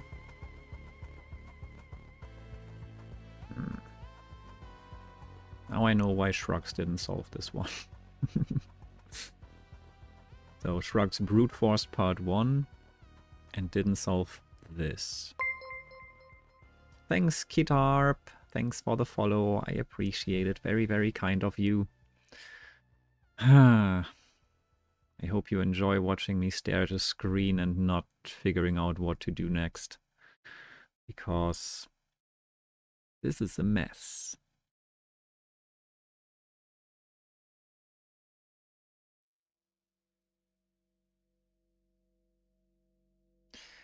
Let me think about this differently. What if we translate this here? Because now that I think about this, we could translate this into like something that looks like regular expressions, right? Maybe this is the time to learn regular expressions. So we could like translate this into... now I copied nothing. Yep. Here, go there. We could translate this into arbitrary amount of dots. I don't know how regular expressions work, so I'm gonna make up my own arbitrary, like, I have some idea, but not enough. Arbitrary amount of dots, then a pound sign. Rather like this. I don't know. Whatever, I'll keep this like this. A pound sign, then, I mean, arbitrary. Here, really arbitrary. At the start, really arbitrary. Here, positive, at least one. 1 pound sign. And then at some point, 2 pound signs. Then, again, a positive number of these. Then 2 pound signs. Again, a positive number of dots. Oh, there we go. Got a result. Just 50,000. Yeah. Now we just need to wait this long. Not necessarily 1,000 times, but potentially 900 times. Who knows? Depending on how many patterns like this there are. I think I could just let it run overnight and get a result. Yeah, that would be possible. Maybe I do that, but I still want to solve it properly. But I also should end the stream at some point, and some point might be kind of like right now, because it's late. So maybe I do that, but I feel like this regular expression approach is not the worst idea. Thanks for the follow, Lieutenant Hummus. I appreciate it. Hi Grim, welcome, welcome. And I would write 900 lines, and I would write 900 more. The Proclaimers, probably. Thanks for that. Yeah, I would, but not today. I think I did well. We solved 1 day, 1.5 days. That's reasonable, and I think we can brute force this. We just need to be patient. I don't know if I mean, I want to brute force it, honestly. I want to see if it will actually, I mean, how long was this now for the first one? Maximum 5 minutes. Let's assume we need to do that 500 times, like half of the cases, judging from our examples so far. That's like 5 times 500 minutes, 2,500 minutes, 2,500 divided by 60. That's 2 days and a bit. Okay, maybe it's not quite viable. I don't know. Is it 2 days? Did I miscalculate? I don't know. It's at least we can calculate. So if it's like, if it was 5, it's all assumptions. 5 minutes times 500 lines. That might be this computationally rough. Divided by 60, or maybe. Yeah, that's 41 hours, so not quite 2 days. All right. I mean, all assumptions so far, we have like a sample size of 2. And that's what I'm basing my assumption on, that 50% of them are going to be computationally like difficult. I mean, we could test some more just for the fun of it.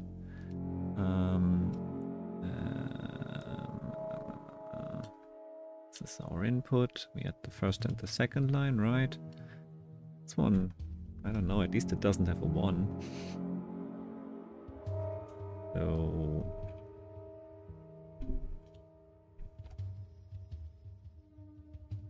it's working.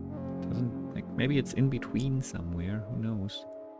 What was the first one? Okay, the first one I just had more stuff defined, I guess. I don't know. I don't know what's good and bad so far. Oh, that one was fast. Okay, okay. Like fairly fast. Fourth and fifth one.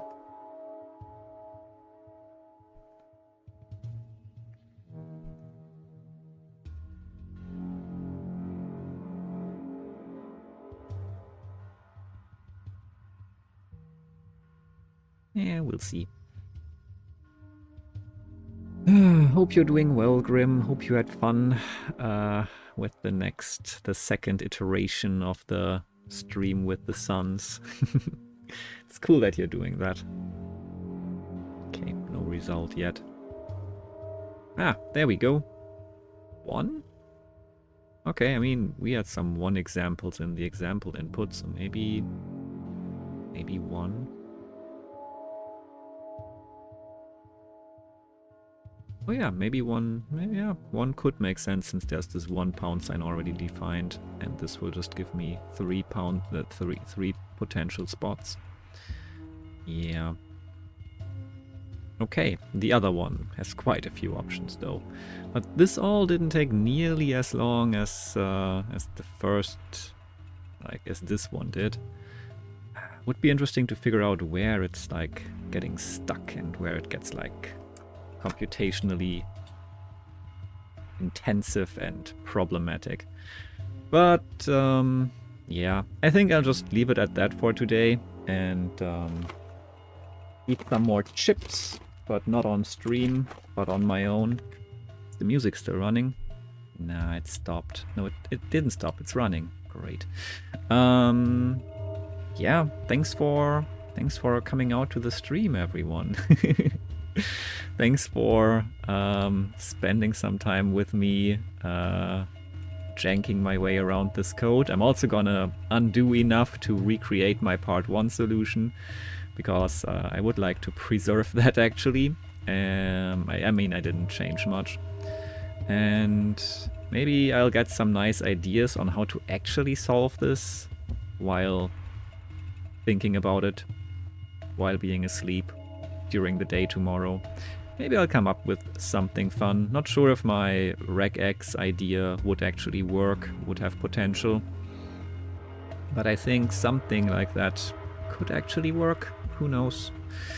Might be easier to like chop it up into smaller pieces and not get caught up in something that is bound to be fruitless.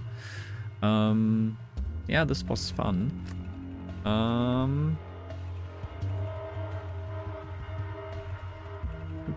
Threads on Windows uses message queues, I think, which you might be able to do something with that, but my Windows API knowledge isn't great. Yeah. But for what it's worth, the AdventOfCode FAQ says every problem has a solution that completes in at most 15 seconds on 10-year-old hardware. Yeah, I read that. That is good to know. And that's, yeah, I know that I don't need to brute force this. I mean, I'm still willing to do it just for the sake of it, but I'm also curious to find a better solution than that. So I will think about this some more on the next stream. Let's look at what awaits us on day 13 though. Also curious about that. With your help, the Hot Springs team locates an appropriate spring which launches you neatly and precisely up to the edge of Lava Island. Okay, we're gonna read the full story next time. We have a pattern of ash and rocks. To find the reflection in each pattern, you need to find a perfect reflection across either a horizontal line between two rows or across a vertical line between two columns.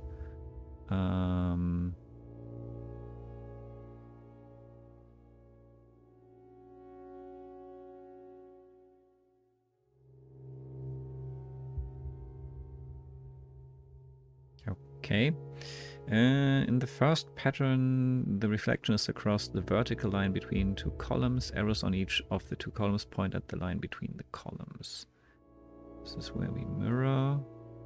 Okay. Okay, I see.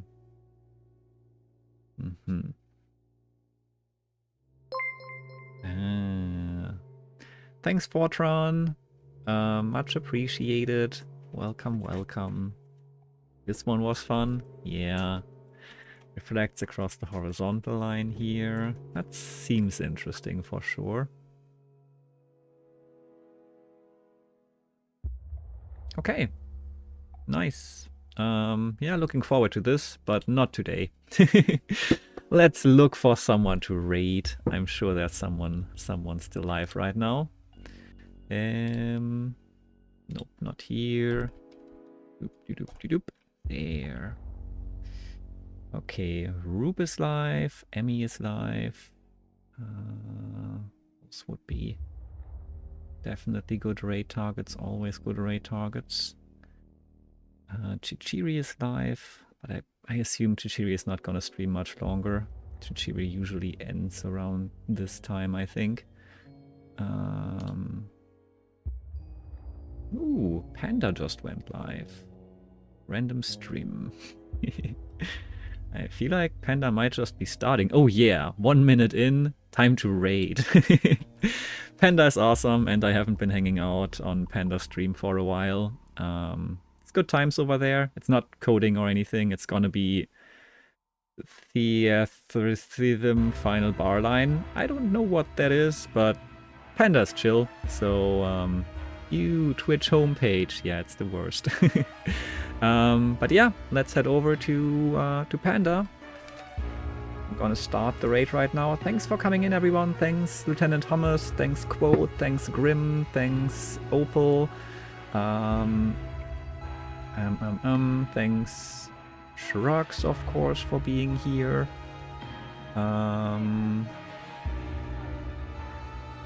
Just scrolling. Thanks again, K-World, for the raid. That was super, super kind and super great to see you streaming again. Yeah, thanks everyone. Thanks, Kujato. Thanks for hanging out. Thanks also to Joe. Joe might be sleeping already, probably. I always go to my own channel when I use Twitch. Ah, I see. I see. Yeah, maybe I should do that.